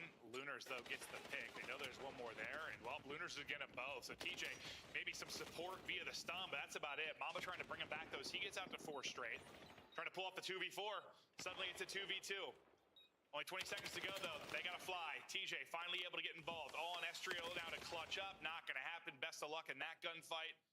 Surge get around. Yeah, I mean, you get the bomb down. It's planted for pillars, but also just sort of like G2, they were just so split into their early round setup. You had 1 laundry, 2 middle of the map, in 1 pool side. So you were just kind of waiting for each other or waiting for a play to develop. The problem is Lunars cut it down right away to their mid-map setup. Yeah, it's funny. We were like watching TJ in that whole thing, and you just saw he was like chomping at the bit to like activate, but you know, waiting to see if Lunars gets good damage in. They hit a stun, he flies, but Lunars like, I got this. Just mows down 2. Wonderfully done there, and now Lunars, I mean, he's 5 and 3. He takes 3 straight into this. Estriel didn't get a blood from this position, their previous offense, but did get a trade, and well, it sets up Gwen to get forward. Gwen will get damage in, and they just mow through them. What'd you see there? Yeah, I mean, so last time through, right, Gwen wanted to follow up TJ through the middle of the map, but this time he just finds a timing through art. So I think on the last time, that last defensive round through Zeke, he just couldn't help TJ or didn't want to fly through and trade and just die. I think TJ didn't get damage into Estriel or whatever. Yeah, so that time, Gwen just goes through art, able to catch the timing, takes the risk, and then as soon as he goes, TJ's like, I'm right behind you, brother.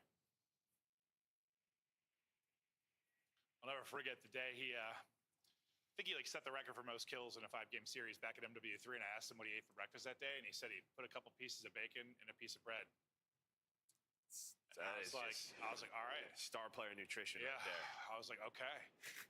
Guess I'm doing that every day. That killed me, though. I was like, oh, all right. Maybe some eggs and some cheese, bacon, egg, and cheese. Nope, it was just a piece of bread and some bacon. All right. Well, it was the aggressive opening from Gwen last time. This time, Kremp's just going to punch you in the face. And I think this is kind of the NPC difference and why Abizi probably likes it now. Like, he's just one of those guns he feels like if he gets to his spot and gets a one-on-one, you can just you also just camera somebody. So if you're hitting that slide, you hit your first shot, they're melted. But TJ is behind them, and they have no idea. Skies was not thinking anybody was all the way through court. And, well, TJ just puts him down. Well, awkward one for G2 after the first blood. It's now all on Kremp. He's like, fellas, what happened? There was a gap in the setup, and Surge exposed it. Now close to going 3 straight. Kremp is trailing this entire thing. If he can get one for free, he's got... I thought he was going to slide back and chow the guy on, like, the back... I think he's hoping they're, like, both laundry or one's at the van. He's not thinking one slide into that heady. Yeah. I thought he was going to pick bomb and just slide back. Yeah, see, he's just jumping out towards van. Yeah. He chows narrow. He might be winning that. But, yeah, it's just, he's guessing. Come from behind round there for Surge. And 3 straight rounds for Surge. They've done it with the first blood or without. But, yeah, you've been kind of talking about the defensive setup for them and what Tej and Gwyn have tried to do. Let's see what the play is this time. Is Gwyn 5 and 4? He's on 4 in a row. Well, Kremp went from a chance to clutch to just buried in the opener. Lunars, as his second first blood, lined it up through mid-map a couple rounds ago. This time gets it done with the nade. And once again, look, TJ and Gwyn just want to take mid-map, and they want to hunt through Zig. That seems to be their call. Yeah, well, again, the timing isn't going to work out for them. Go. Yeah, Skies, he's going to get flanked again. Nero's going to find that. And this is what I mean sometimes with G2. Sometimes when they just start to bleed, like, there's just not a play to stop it. It just feels like it's worse and worse. And you blink and you're like, that series is over? It just feels like they're just leaving stuff wide open. I mean, Surge are taking whatever they want on both ends of it. Right? No, I mean, they are. Yeah, they're just taking the risk. They're playing with no fear. Well, there's a little teardrop. Hold that. Is that a base shot? A little bounce. And Kremp is gone. And obviously, you know, more room for openings once you lose a player that early, but...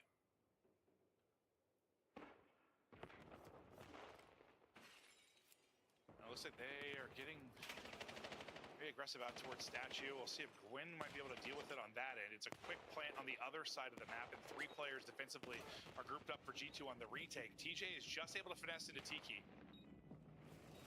Well, you're setting up Gwyn here again. You'd see Estrel, he's starting to look towards pillars, and well, timings just have not worked out for them. Outside of the Mamba round, outside of that round. Just trying to find this last one, but we are into a 2 versus 2. Both apartment side. And Skies hit a shot. Kremp is going to go. Great damage in. Able to finish that off. Skies, though, going to lose his fight. He's going to get ripped. 1 versus 1. 12 seconds to go. Kremp has got to go. Oh, my. He almost had that.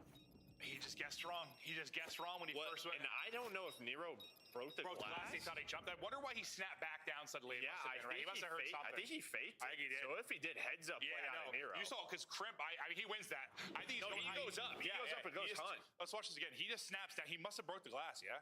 I'm like, if he goes, we missed we skipped that part, but yeah, okay. Beautiful shots there, though. But yeah, no, he snapped like he heard something, yeah? Or like, I got a comm from his teammate, or... If that was a fake, yeah, hell of a play. Now, I mean, it was 3-0? Yep, 5 straight. And as you said, like, so yeah, when sometimes G2 start bleeding, there's no tourniquet. No, there's nothing. They just bleed out. They need 1. Well, they need 3, but they need this one to stay alive. 3v2, they got numbers here to do it. And before I finished saying they had numbers, Astral's last alive 1v2.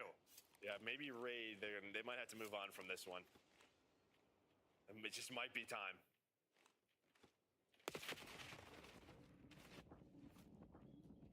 Unless Astral can do something sexy. Scott Bomb just going to clear and go ahead and stick this.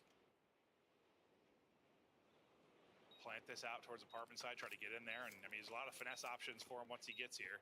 Yeah, you see Lunars and Nero, they're just sort of watching timings with these crosses. So they're watching mid-steps. Now they're like, you know, wrap through money. They are pretty split, but you're so patient, Nero.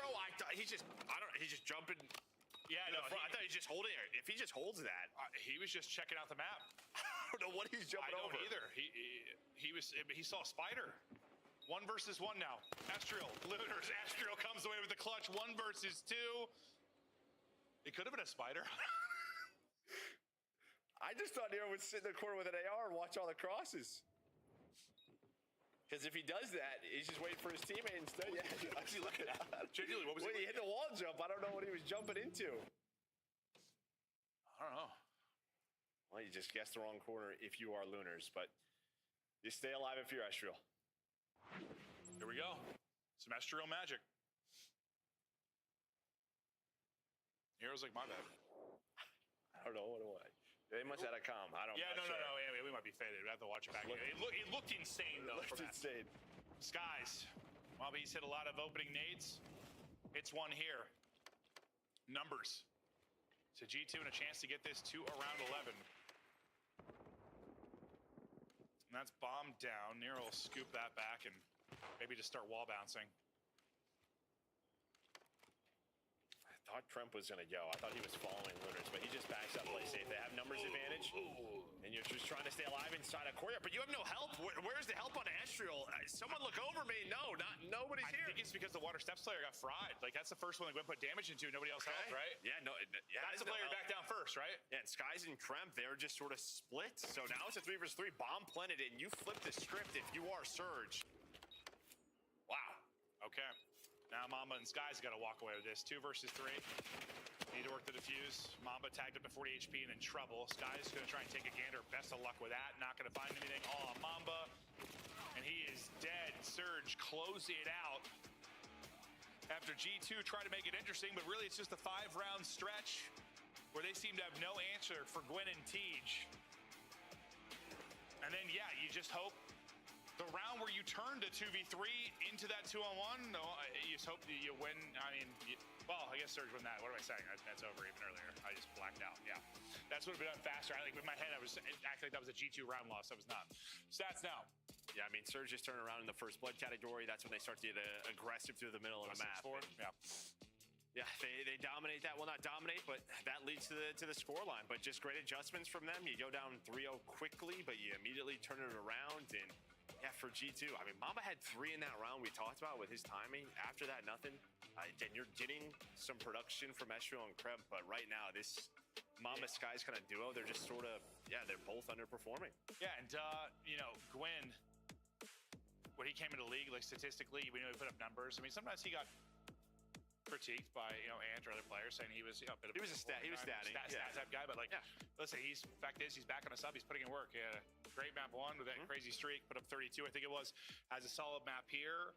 I don't care. I mean, you're getting kills, you're getting map wins, you're in a good position. Yeah, I mean, I think it was frustrating before. Sometimes, he's putting up 40 kills, they're losing maps. That's not been the case here. Well, losing by a lot. Yeah, but the fact is, yeah, I mean, this is COD, it's a FPS, you gotta find those. No, he's been frying with the NPC in hand, and they're looking good. Up 2-0, and yeah, this is maybe not the battle we expected. You hope to see more out of G2. I know the map 1 was a 1-point game and very winnable for them, but Raid, you didn't seem all that impressed, Joe. Not at all. Not at all. Map 3 coming up next. Nero's out there jumping somewhere.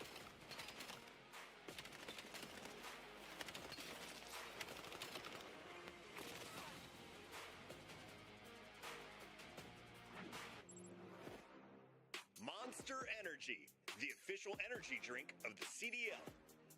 COD Champs tickets are on sale now. Come see the best teams lock in for this season's grand finale in fabulous Las Vegas.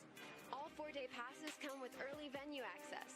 Head to FazeVegas.com or scan the QR code to get your tickets now. Look like the pros to play like the pros. The CDL team skins are available now. Scan the QR code or check out the in-game store now. Brought to you by America's Navy and the special operators who work in the shadows.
overload device.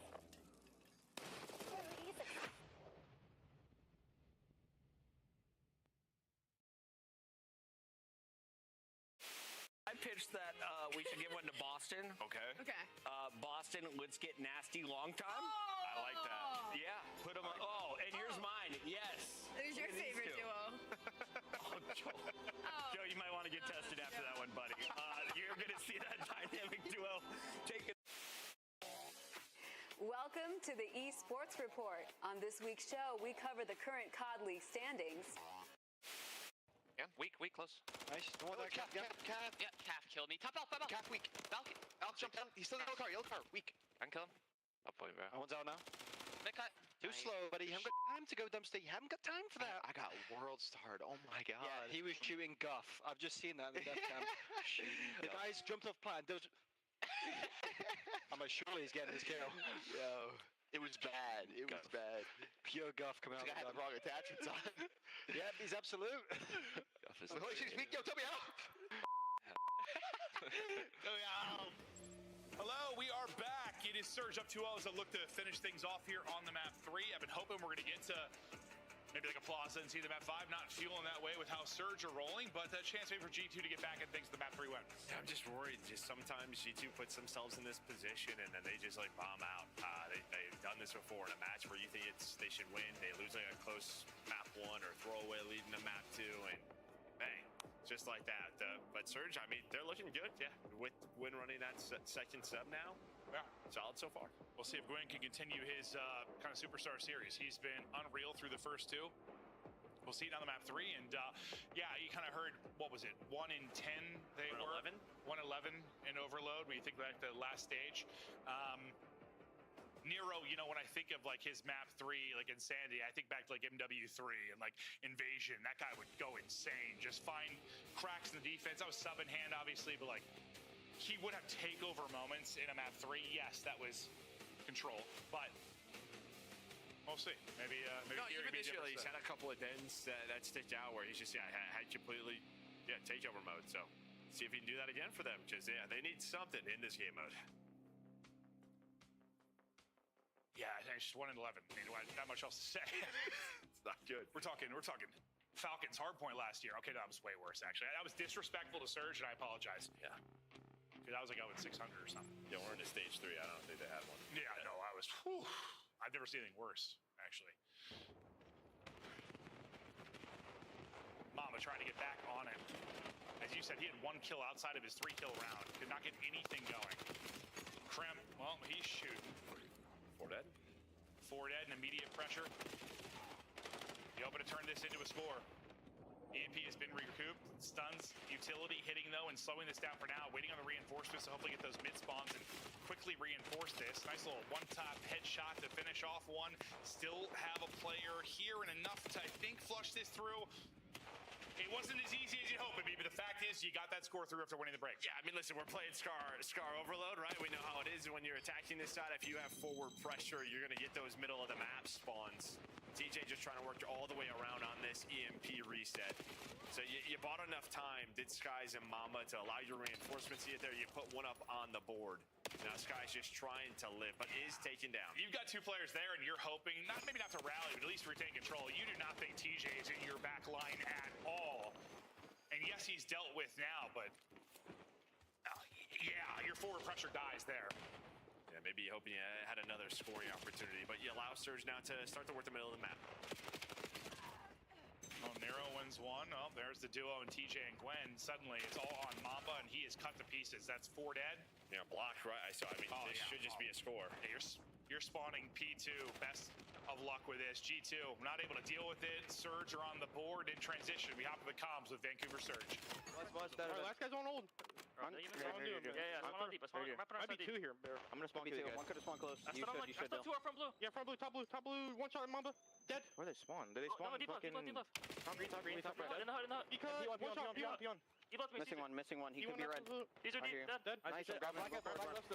I hear you. Mamba, no, there's 2 back left. They're gonna be there. I have a shriek. I'm top green, just 1 shot back left, I got naded. 1 shot, use your streak, though. I'm shaking. I hear you. What'd you push it? No? They're an 8. Be top green on me. Top green on me. Absolutely. Tell me top red. Dead. Top green. Bust dead. My size. Top green. Interbus. Top green. Top green. Nice.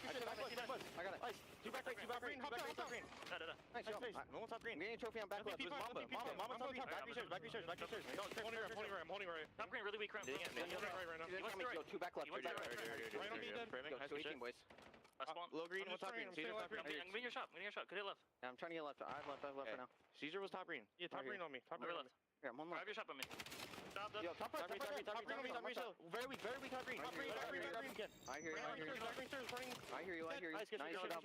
Try to cut this for you. They go right. I hear him. One shot. Block the right spawn if you can. Back into the action, and Surge is up 3-1. I mean, G2 have been in hell for the last 2 minutes. But this all right before we jumped to the listening, right, we saw that they all spawned motel. You had the all 4 were playing side. If you were Surge, they were gonna put that in. 2 rat back. You know EMP is gonna spawn motel. That should be an instant counter for G2. Instead, they 2-2 split, and then since then you've been spawn trapped. Like, it has to be better if you're a G2. You need a vocal leader, someone to make a comm there to like, hey, just give it up before then it's spawning motel. Well, it's just clearly not on the same page. No, not at all. Right, we go to listen. I see Joe go. Joe goes, "What the hell?" I'm like, "What's up?" And he goes, "Why would you split there?" Like, yeah, they just split, and then when you split like that, your 2 players forward, I mean, they have to wrap back. They have to give up all map positioning. They end up getting caught, and at least you're able to bring another one back down the board. Despite that, I mean, the fact is, at least you won the break and you got a score. You get another one here. So, despite that ugly stretch of a couple of minutes here, yeah, very much in this game. And it's like the. I know Looney's just gonna be freaking out because, yeah, if we're doing something, let's do it together. Yeah, it'd be one thing if it was like spawning topside or something. I don't know. Estriel wins his one. Bottom spawn for EMP. Both teams still fighting for it, and that'll be 3 dead. G2 control Gwen, the last up to deal with it. He kills Gwen. Gets Gravy to slow down this push. Can't walk away with the second one. Maybe buys his team a bit of time, but you never got EMP if you were G2, really, or never got it forward. TJ off spawn got in position. Now TJ is just picking you apart, making sure you can't make a play with it. Crimp still tucked away back here, so he'll cut him up on one side of it. TJ trying to push out on the other. They deal with TJ. Crimp gets 2 forward. I mean, you might just tie up this game going to have. You very well should, barring some miracle nade. Tie game 3-3, and okay, you feel damn good if you're G2 considering some of the stretches. Yeah, you rebound big time, and while Kremp just plays his life to perfection. Started well, you finished well. The middle was a little. Yeah, the middle was ugly. Should have been much cleaner there for G2. Surge, though, I mean, you get 15 or 16 out of Nero. He starts to get them going, gets them out of that sort of trap that they were dealing with from G2. Well, you used to bring this up a lot with like, I think it was like Cell you talked about a lot in control back in the day. Like sometimes when you're pinned in, you need someone that's just going to race someone and like help you out of trouble. Yeah. Like Nero can do that. Like Nero could do that. Like, he can spawn in and win a gunfight he has no business winning, and he'll sometimes help you get out of bad spots. And that is massive in any game 3 we've had, honestly. Yes. Well, CTF kind of a little different, but you know what I mean. Yeah, especially this map, just with some of the traps that you can get in. Just win one gunfight, open up the map for your subs, and here we go, all tied up. Crimp carrying a bit of a spree into this. Nero right back to work. This time the break going to be great for Surge. We'll see if they can capitalize quickly, and it's going to be way more efficient. Oh, I lied. Yeah, you sure did. I lied. I was about to say, they made that happen real quick. Unlike G2, who kind of took a while to get it through. G2 at least eventually got it through. But hold up, EMP still in a dangerous position here. Bottom blue. Nice. I was just saying, what is TJ going to do here? Somehow he gets out of this. He at least, I mean, stalls the push there for G2. And now you have them pinned in. Wins double. Still hoping to turn this into a score. Lunars in on the action on the cross. Still not in. This one, surely. There we go. 4-3. Surge put it through, and honestly, it's kind of similar to G2 started last half. Yeah, but all from that TJ play. I mean, just able to find that EMP carrier snuck on through the middle of the map. Yeah, played his life. Just allows his teammates to get off a spawn and get here. And now he's doing it again. Able to play his life inside of blue. Knows that they're trying to work this, but I'll tell you what. You know the NPC is good when like both teams are still running 2 on Scar. No, yeah, 100%. To be fair, G2 was the team that they ran 2 drawbacks quite a lot with Estriel and Fremp, but That was about it. Everybody else wasn't. Yeah. EMP down. And well, EMP reset. Nero wondering how he lost that one. TJ kind of left alone and a lot of work to do. Able to get one. Here comes the EMP now flying forward. He's going to be in the backline support. And that'll be pressure to Lunars. He hasn't had to do a whole lot. He's 8 and 12. But you hope. Put damage in, hopefully? Yeah. Get some damage in or walk away with some clutch defensive kills. Mamba zap, Nero top. Yeah, I mean, he's had a slow series, but stepping it up here in this game number 3. But they still have to get on the board. Still down 1, and, well, they're going to go 3 dead, make it all 4. Dwin's already pushed up towards blue. And okay, well, at least that was a team nade, because that was looking, well, it's still a pretty ugly kill feed here for Minnesota. Yeah, no, they're still in trouble. They are still in trouble. TJ, I thought he was somehow going to slip away from that one. Finally drops. Lunar on the backside, able to get 1. Pressure. Just relentless right now from Surge. Hasn't turned into a score, but... No, it does. Lunar's put that away. Oh, I didn't realize that went through. Yeah, no, he puts that away. He just goes right under him. I didn't realize that got through. Okay, it goes right under him. So, yeah, now you have that 5-3 lead. So, yeah, he was up top, but he just drops down low, able to take that timing. No idea where he is. And as soon as TJ has been inside of blue, he has been a problem. I was like you, like a couple weeks back when you were like, I didn't realize that went through. I didn't realize it went through. They're going to put in another one. This one I saw. 6-3. G2 a risk of being 3-0. They've won the possession game marginally, but from a slang standpoint, they just haven't found like the key kills in their base. So what we were talking about with Nero, when what he's able to do at times, like they just have not dealt with TJ and Gwyn. They're running away with it now, 7-3. They got control towards blue and have not let up pressure. Pressure. G2 have not been able to breathe. Now a streak coming in.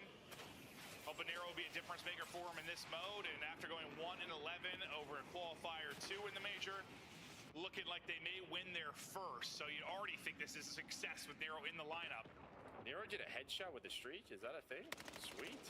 He's twisted. Just missile to the forehead, I guess, huh? 30 and 20 out of him. He had, what, 32 out of both TJ and Gwyn in the map 1. Lunars has just been like, I guess what I expect, like that AR. He's been just like around even, like less. No, I'm curious to see his damage after this. I'm very curious.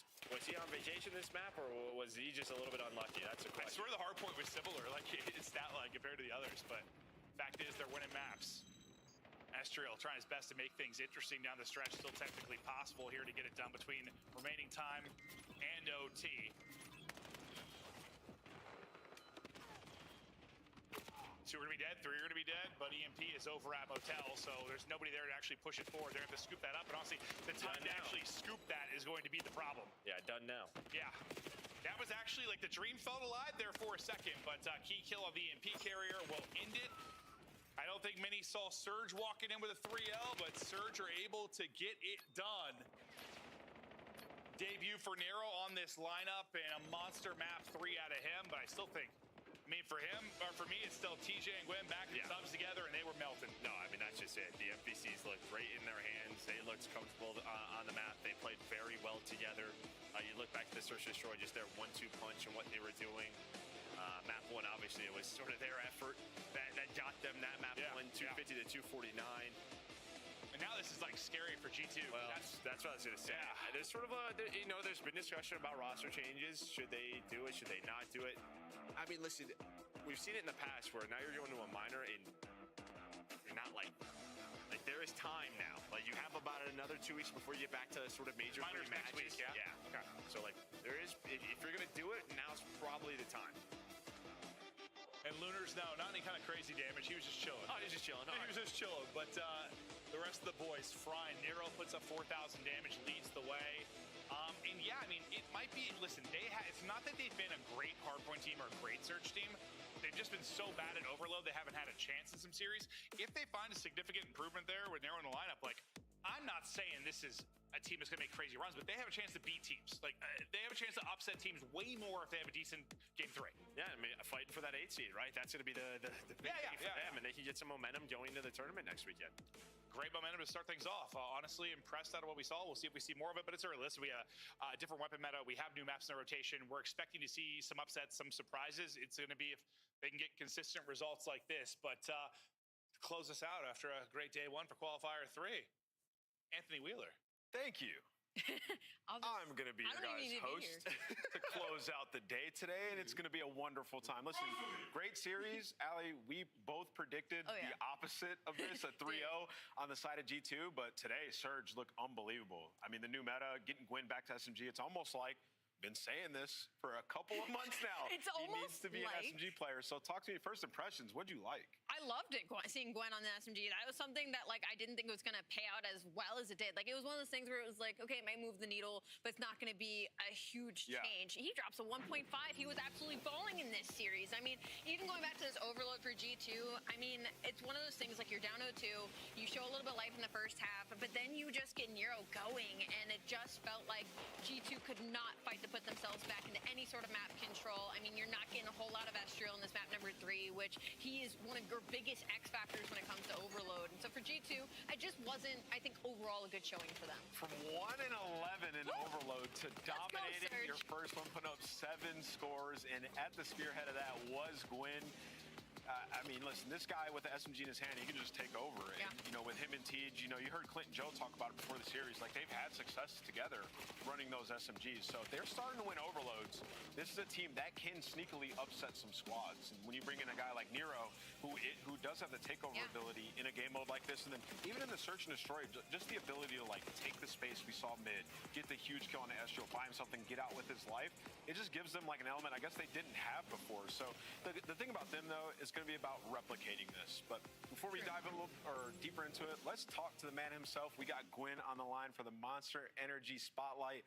Let's talk to Gwyn if you're there. Yeah, tell me how it feels to be back on the SMG, back on the NPC. It looks like you're feeling comfortable, man. I mean, yeah, it feels good. I mean, I was confident even with the AR, but just what came down to the roster changes, we needed me on a sub, so I was down for whatever. But NPC is great. Having a lot of fun, me and Terry. Absolutely. Give us a sub to blow someone away. I see you giggling, man. You guys are running around taking over, but what's the difference in bringing in Nero? I mean, he comes in, obviously has a great map 3 there, but how's practice been with him, and what were you guys looking for in picking him up? With Dill, we just wanted more like takeover and kills. Like, I just felt like we played the game decently good. We just needed more kills, and I mean, he's definitely proved it in that last map. We needed that. Yeah. Absolutely. Honestly, you saying that and being like, we just needed more kills, and then in this series, you were the one that really put up the more kills. It's just unironic in its own sense, but obviously, the change seems like it's worked out so far. Gwyn, I want to ask you, in the spot that Surge is in right now, you know, it's a new meta, there's new maps, there's so much growing room across everywhere in the league right now, especially with the way y'all season has gone. Where do you find where to focus? Like, how do you pick a certain thing, like an identity for a team like this? I mean, there's still a lot of COD play. We have the minors and the next 2 majors. Like, we don't think it's over. Like, we're going hard still. Like, there's no giving up. Like, we just want to like make champs. That's all. Like, that really matters. So we're going really hard trying to make it and get better. Gwyn, tell me, was that a statement game? Are you about to have a good split? Are you fully back? Be honest with us. I mean, I never felt like I wasn't back. I mean, I don't know. I guess like I felt like with a sub, I can get more loose and kind of influence the game a little bit more. So, like, maybe I'm back in that sense. But, like, I don't know. At the end of the day, people are always going to say I'm Killhorn or something. But, like, hey, man. Work today, I guess. Hey, work today. You were playing well. Congrats on the win, and go celebrate with the team. Appreciate it. Hey, that's Gwyn.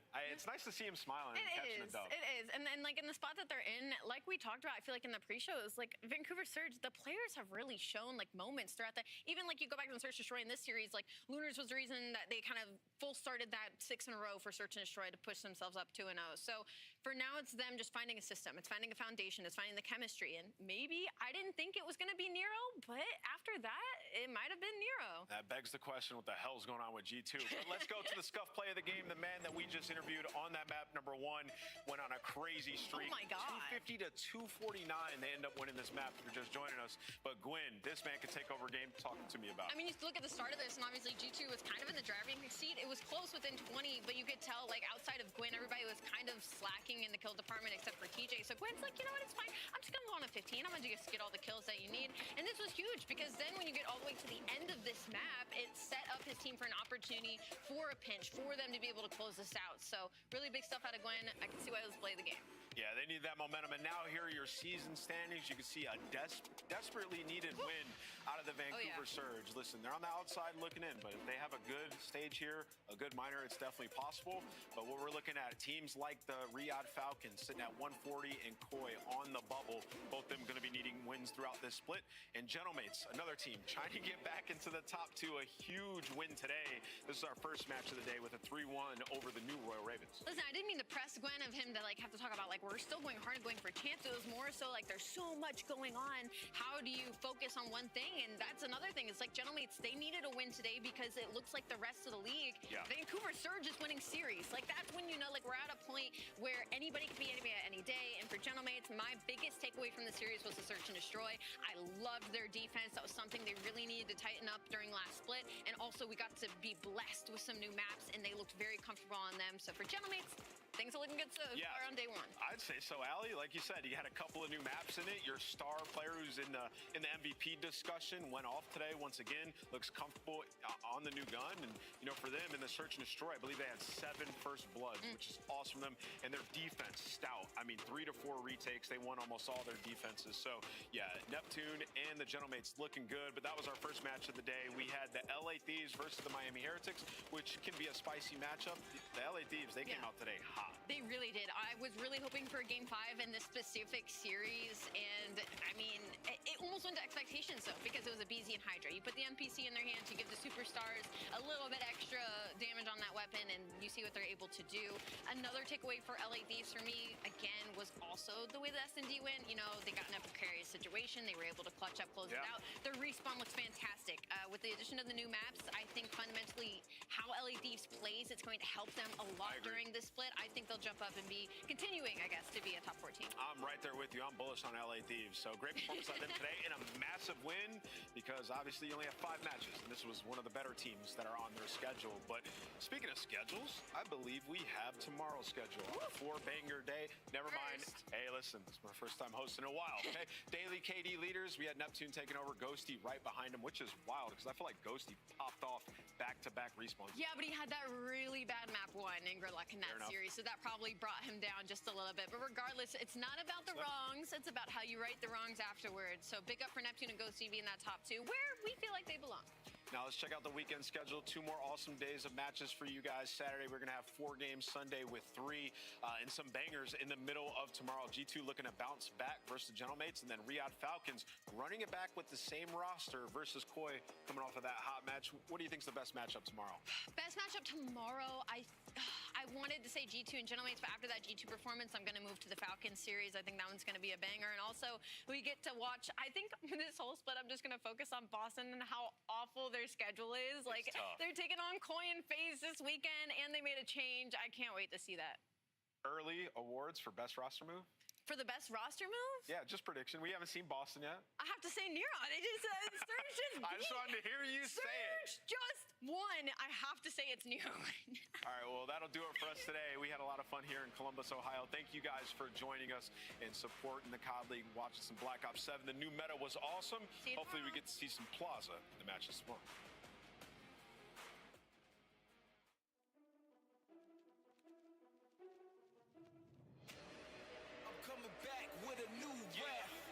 Lighten up the dark on a new path. Never can be stopped, I'ma prove that. Tough as a rock, I'm a shock, I'm a champion. Brighten up the night like a full moon. Ready for the challenge, overcome it too. Never can be stopped, yeah, the chains loose. Ready for the fight, do it right. I'm a brick by brick, never stick by stick. We gon' build it so strong, baby, grit by grit. Let's go. You thought I wouldn't make it, it was inch by inch. Moving step by step, quicksand so thick. Pain right like a pit, but I got a fire in me. It like a bomb tick. I move like a champ, you microphone spit. Lyrics in the mix, make you smile and take a pic. Feeling hit another level. Every single day, but we gaining power. Victory awaits. We about to break through the gate. Stepping on the scene like a brick.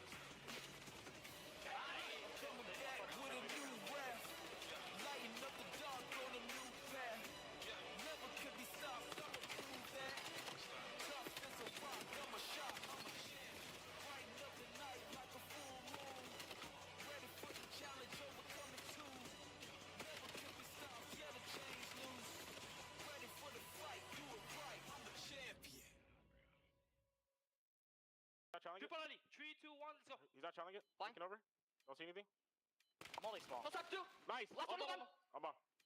Fly, Paco. He didn't run at me. You ran at me. Nice. Oh, Bro, baby. good round, boys. Way to work that. That's a great round right there. Nice. Beautiful, boys. Beautiful. Hey, we just wanted to get extra reps on the map. You know, extra rounds, chat. That's what I'm talking about. Needed that.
No one told you to train. You just did. And when your workout ends, your standard doesn't. Some guys wear clothes. You wear proof. That's the difference. Young LA.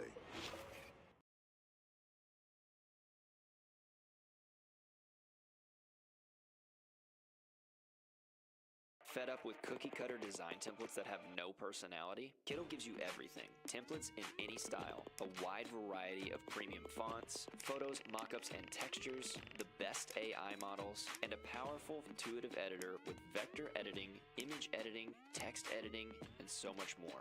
Get started with Kiddo for free.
Long time no see, gentlemen. Welcome back to the watch party. It is time. Split number 3 kicks off today. We got my boy Kylo joining us. Ken?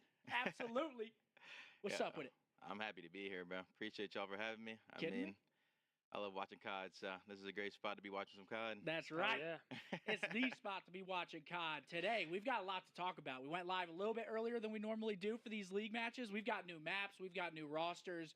We've got new guns. We've got a whole bunch of new shit for split number 3. Where do we even start, bro? What do we start with? There's so many options. What do y'all think about the meta? Like the guns? I'm honestly, it's hard to tell. I like the fact that the SMG is like zapping up close, and that the AR should have. ARs have a long range advantage. SMGs have a close range, which is how it should be. I think they're still tweaking it. Like they're trying different damage barrels and stuff. So it's a process. What do you think about the new maps? Because obviously right now, Clifftown's like a. If you want, so I heard the players GA'd that shit. Correct. They're just Clifftown they GA. added it and they said fuck that. Correct. No Yemen. Yo, JP texted me. They said Cloud9 was calling P4 Scumphill. I like that. Really? Yep. Holy. Who's the best in the fucking hell. game? That's what I'm talking about. Wait, what? Riley, is the lighting different or do I need to What'd go to you the say? doctor? Wait, what'd you say? I said holy head. Don't hate, bro. Don't fucking hate. Okay, so we're not going to see Clifftown today. But we got Sake in now. We got Plaza Search is in now. That's a weird one because wait, I didn't play it back in Black Ops 2. Well, I did kind of, but I don't remember it being in at all, right? I don't think we didn't play Plaza like at all. It was in at the start of the game, like we were scrimming it. I think it was in like GBs and shit. Yeah, then I think it got taken out. So, but Plaza Search, I mean, on this game it's gonna be a bang out because people are just gonna run straight into bar. Yeah. And I'm gonna try it out. Okay. But yeah, I mean, a lot of people. There's been talks like the players they're not really happy with the map changes and whatever, but we got new maps to watch. I think they're okay with Sake and Gridlock. Like Sake's I think fun, bro. I mean, Grid's a staple at this point. Yeah, but the Gridlock spawns are a bit weird though. Like compared to like Black Ops 4, like I hate when they change the spawns like that. Like You Black think Ops they're 4 different, spawns were or pretty... is it actually just Well, there's like squad spawns, and like on I guess that's P1 now true. you're spawning like ice cream, Yeah. which is weird because you have to like wrap house or like pinch boxes, whereas you used to spawn like that back left corner, and then you Yeah. can wrap house or wrap dojo. Also on P2 you can like spawn on the truck. Bro, you and, spawn 18 sometimes on the Yeah. P, like bro. Wait, you like, spawn on 18? Yes. So some of the spawns are a bit wonky. What, like someone pinching underpass? Yeah. Like, okay, yeah, so you it literally blocks that. spawn close. Like, bro, I don't know. I feel like, especially the P3, like the shower hill, like the spawns are so bad. But I don't know if it's like bad in the sense of like there's not a 5th person on the map, or is it just like bad? I don't know.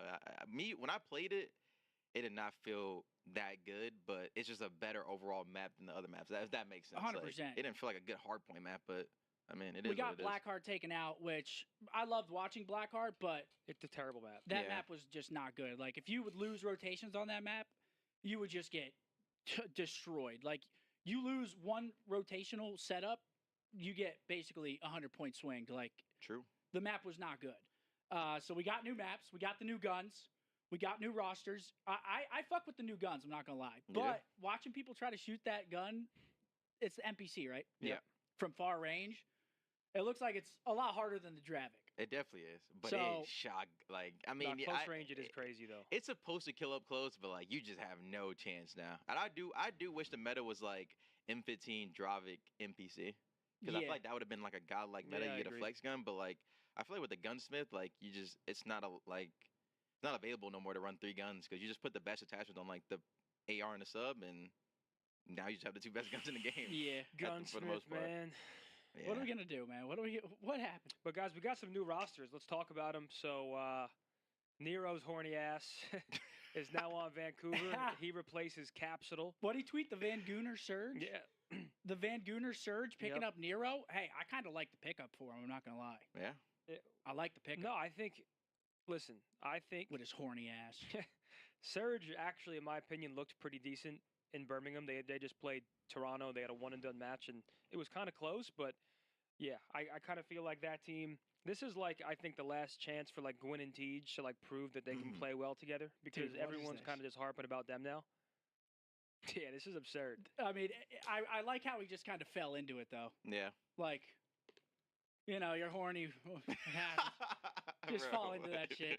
I mean, it's his whole personality now. Hell yeah. He's tweeting out the Van Gooner surge. That was absurd when I saw that. But I do like the pickup. I feel like this team, I don't know. We'll see if it was a sideways shift or a positive shift for them. Personally, I think it will be positive. I like Nero in this game. He has those pop-off series. We'll see how it goes. But who's even on the schedule today? Well, I think Gwyn's back on the SMG now, right? Like, I'm pretty sure that move does that. So, like, I do think Gwyn is probably a more natural SMG than he is an AR. He's received a lot of criticism about, like, the way he plays the game. So, once again, I feel like for Tej and Gwyn specifically, like, this roster has to kind of start ramping it up because otherwise they're just going to look at them. Who else we got? We got that second match is a banger. That's a banger. Yep, Real joins Miami as a substitute, so I think they're working on his visa. A lot of talk around if they're actually going to like force a change once he's available. Well, and honestly, where I'm at, it kind of just depends on where this team looks. Like before Major 2, they looked phenomenal. They go there and they get fucking embarrassed, right? So it's like, what does Miami look like when Real is ready to go? Yeah. Yeah. I mean, think, bro, they had like, I don't know, they just didn't play. I feel like, because I was talking about this with my boys, I feel like when you go to LAN, you have to play a different way, not like as a whole, but just like you got to play slower, you know, guarantee your kills. And I feel like they were doing that online, and then on LAN, it just looked sloppy. So, and then they also got like search team, and I feel like, I don't know, but that also is like behind like super snipe. Yeah. See, I kind of feel the opposite. I feel like players go to LAN, like we saw Riyadh, and they change their pace. Like, if they go there, they play a different pace. Now everybody, it fucks up the whole flow. Like if they're used to an online play style, they go to LAN and they start pissing their pants. Now they're not taking those aggressive chows into hills and shit. Now your ARs are getting baited. It just fucks up the whole flow of the map. Nah, that is true. But I agree with what you're saying. It's just, I mean, they got to figure it out. I just feel like Miami's play style is so, well, they're kind of similar to Falcons, but I feel like they're just so different. Like they're such a teamwork heavy like team, and I feel like on LAN you got to go for those like pieces, like pop off moments, like you're saying, and I feel like, I don't know. They just didn't have it. They didn't play terrible, and I guess they did play terrible before they were looking like they were. Well, they also got bracket fucked, didn't they? They played like they played Mates and Thieves, I think, or something like that. Yeah. They had hard matches. Yeah, they had hard matches. I don't think they played on main stage either, right? No, they were on like didn't. that side station. That's what they were bitching about. They were bitching about the schedule thing too. Like they played the Gentlemates or whatever after their match. Yeah. Immediately after, you're getting red hot Gentlemates back on LAN too. They're like, "Fuck this online shit. We're back to LAN," and they just won a series. That's a tough one. But let's go through our predictions, and we'll just keep yapping about all of the different changes. Ooh. We do have two teams playing today that have new rosters. We got Ravens and we got Surge. Yep, Ravens picked up our boy Fire, man. I'm actually really excited to see what Fire's got. Like, I feel like it's long overdue for him to get a chance. And honestly, like of all teams to join during this roster mania, I feel like Ravens, like with Lurks there. I mean, Lurks is like such a good cornerstone piece to like join. Like he's a player that people want to play with. So like Fire getting a shot on that team, like what can they do? I think they're in 9th place right now in the standings. Yeah. They're 30 points behind Champ. So like they're still within distance. So we'll see if Big Lou can help him out. But yeah, let's get through predictions because who they play Ravens play versus Mates Gentlemates, right? First. Yeah. Ooh, that's Ravens, a tough one. Gentlemates. That's a tough one, but it's Mates online. So that's true. It's Mates online. It's not the same Mates as LAN, but I'm still going Mates. Like, I'm going Gentlemates. There aren't as many matches this split, so these matches are much more important. Last split, we saw the round robin format. Every team played every other team, 11 matches total. This split, it's not like that. What do they have? 7? Is it 7 matches? 5 games. It's 5 matches. Yeah, so it's not even 7 matches. It's 5 matches. So you got to make sure you come out, go 2 and 3. There's a chance you don't go. So every match is very important. But I'm going Mates today.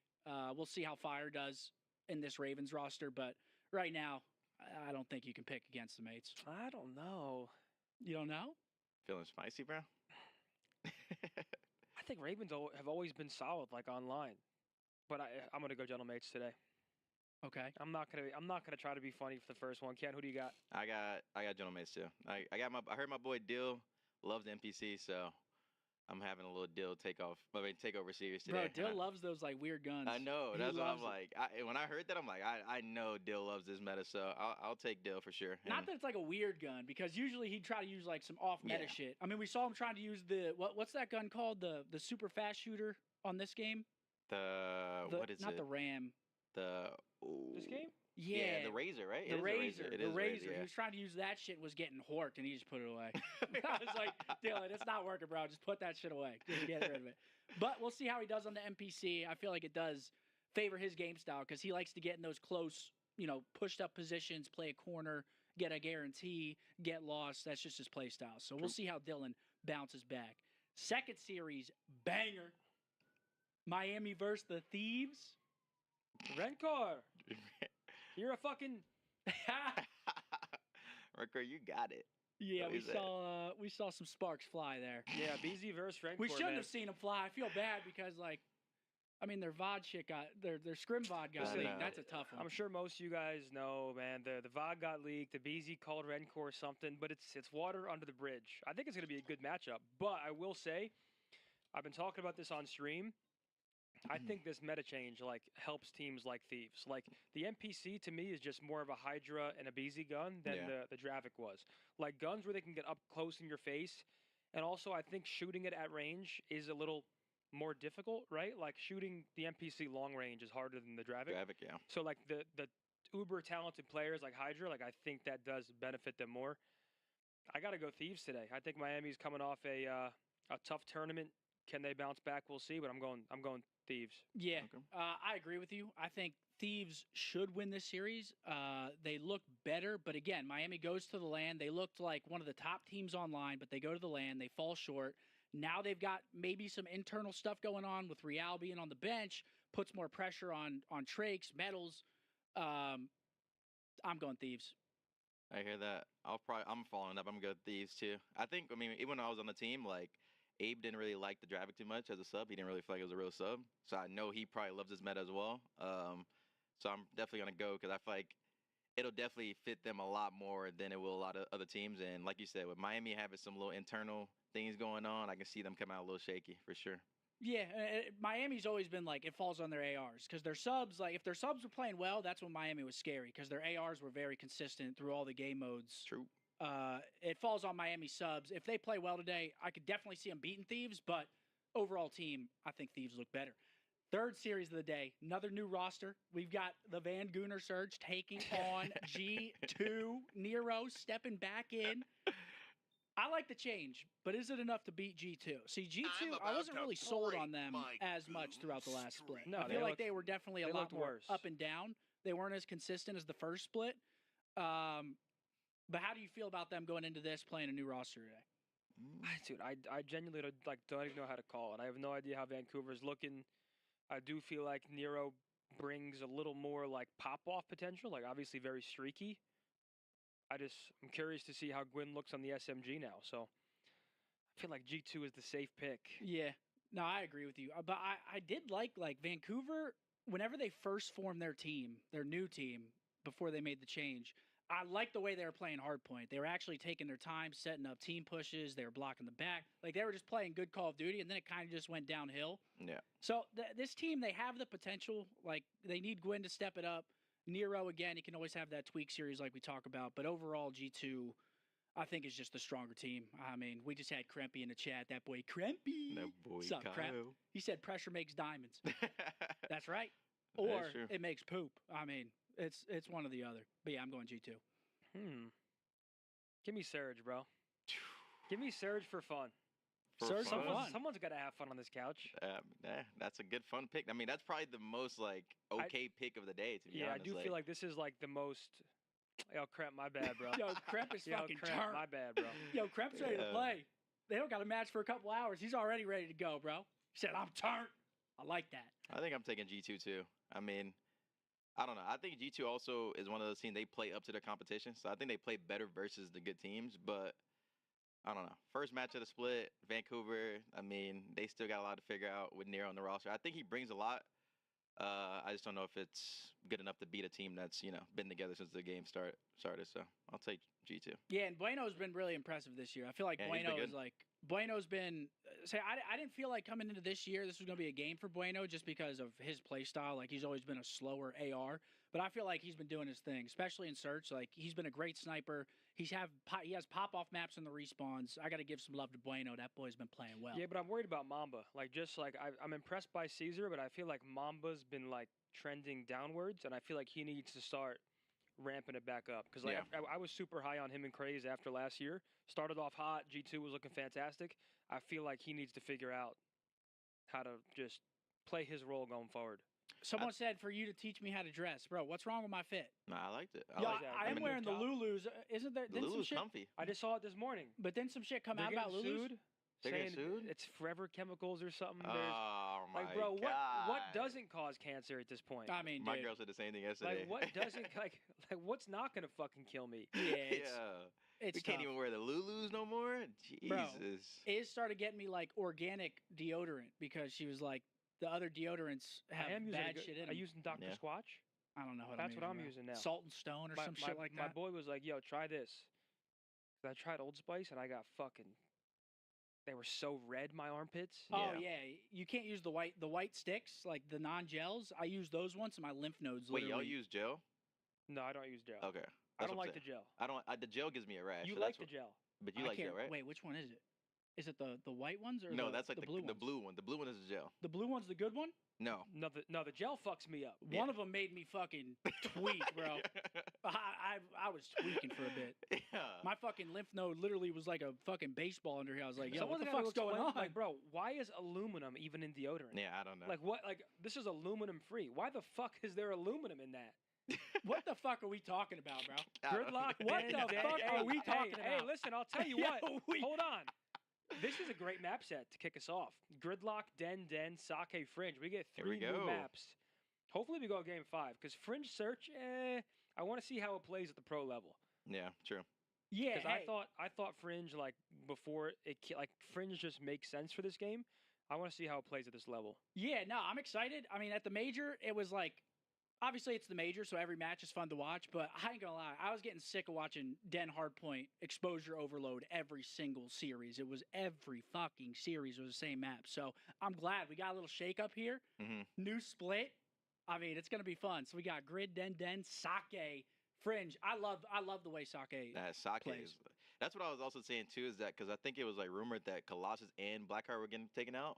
But I feel like you always need like that Bo KG mixy map in like the map set just to like, even if it's not played correctly, it's entertaining to watch. Yeah, I'm okay with Colossus Hardpoint. Like, I just think it's terrible in search, and it's better than Blackheart HP. Like For sure. Colossus, you feel like you can like move on the map at least. Yeah. Like it's a bit more open, so you can actually like take fights.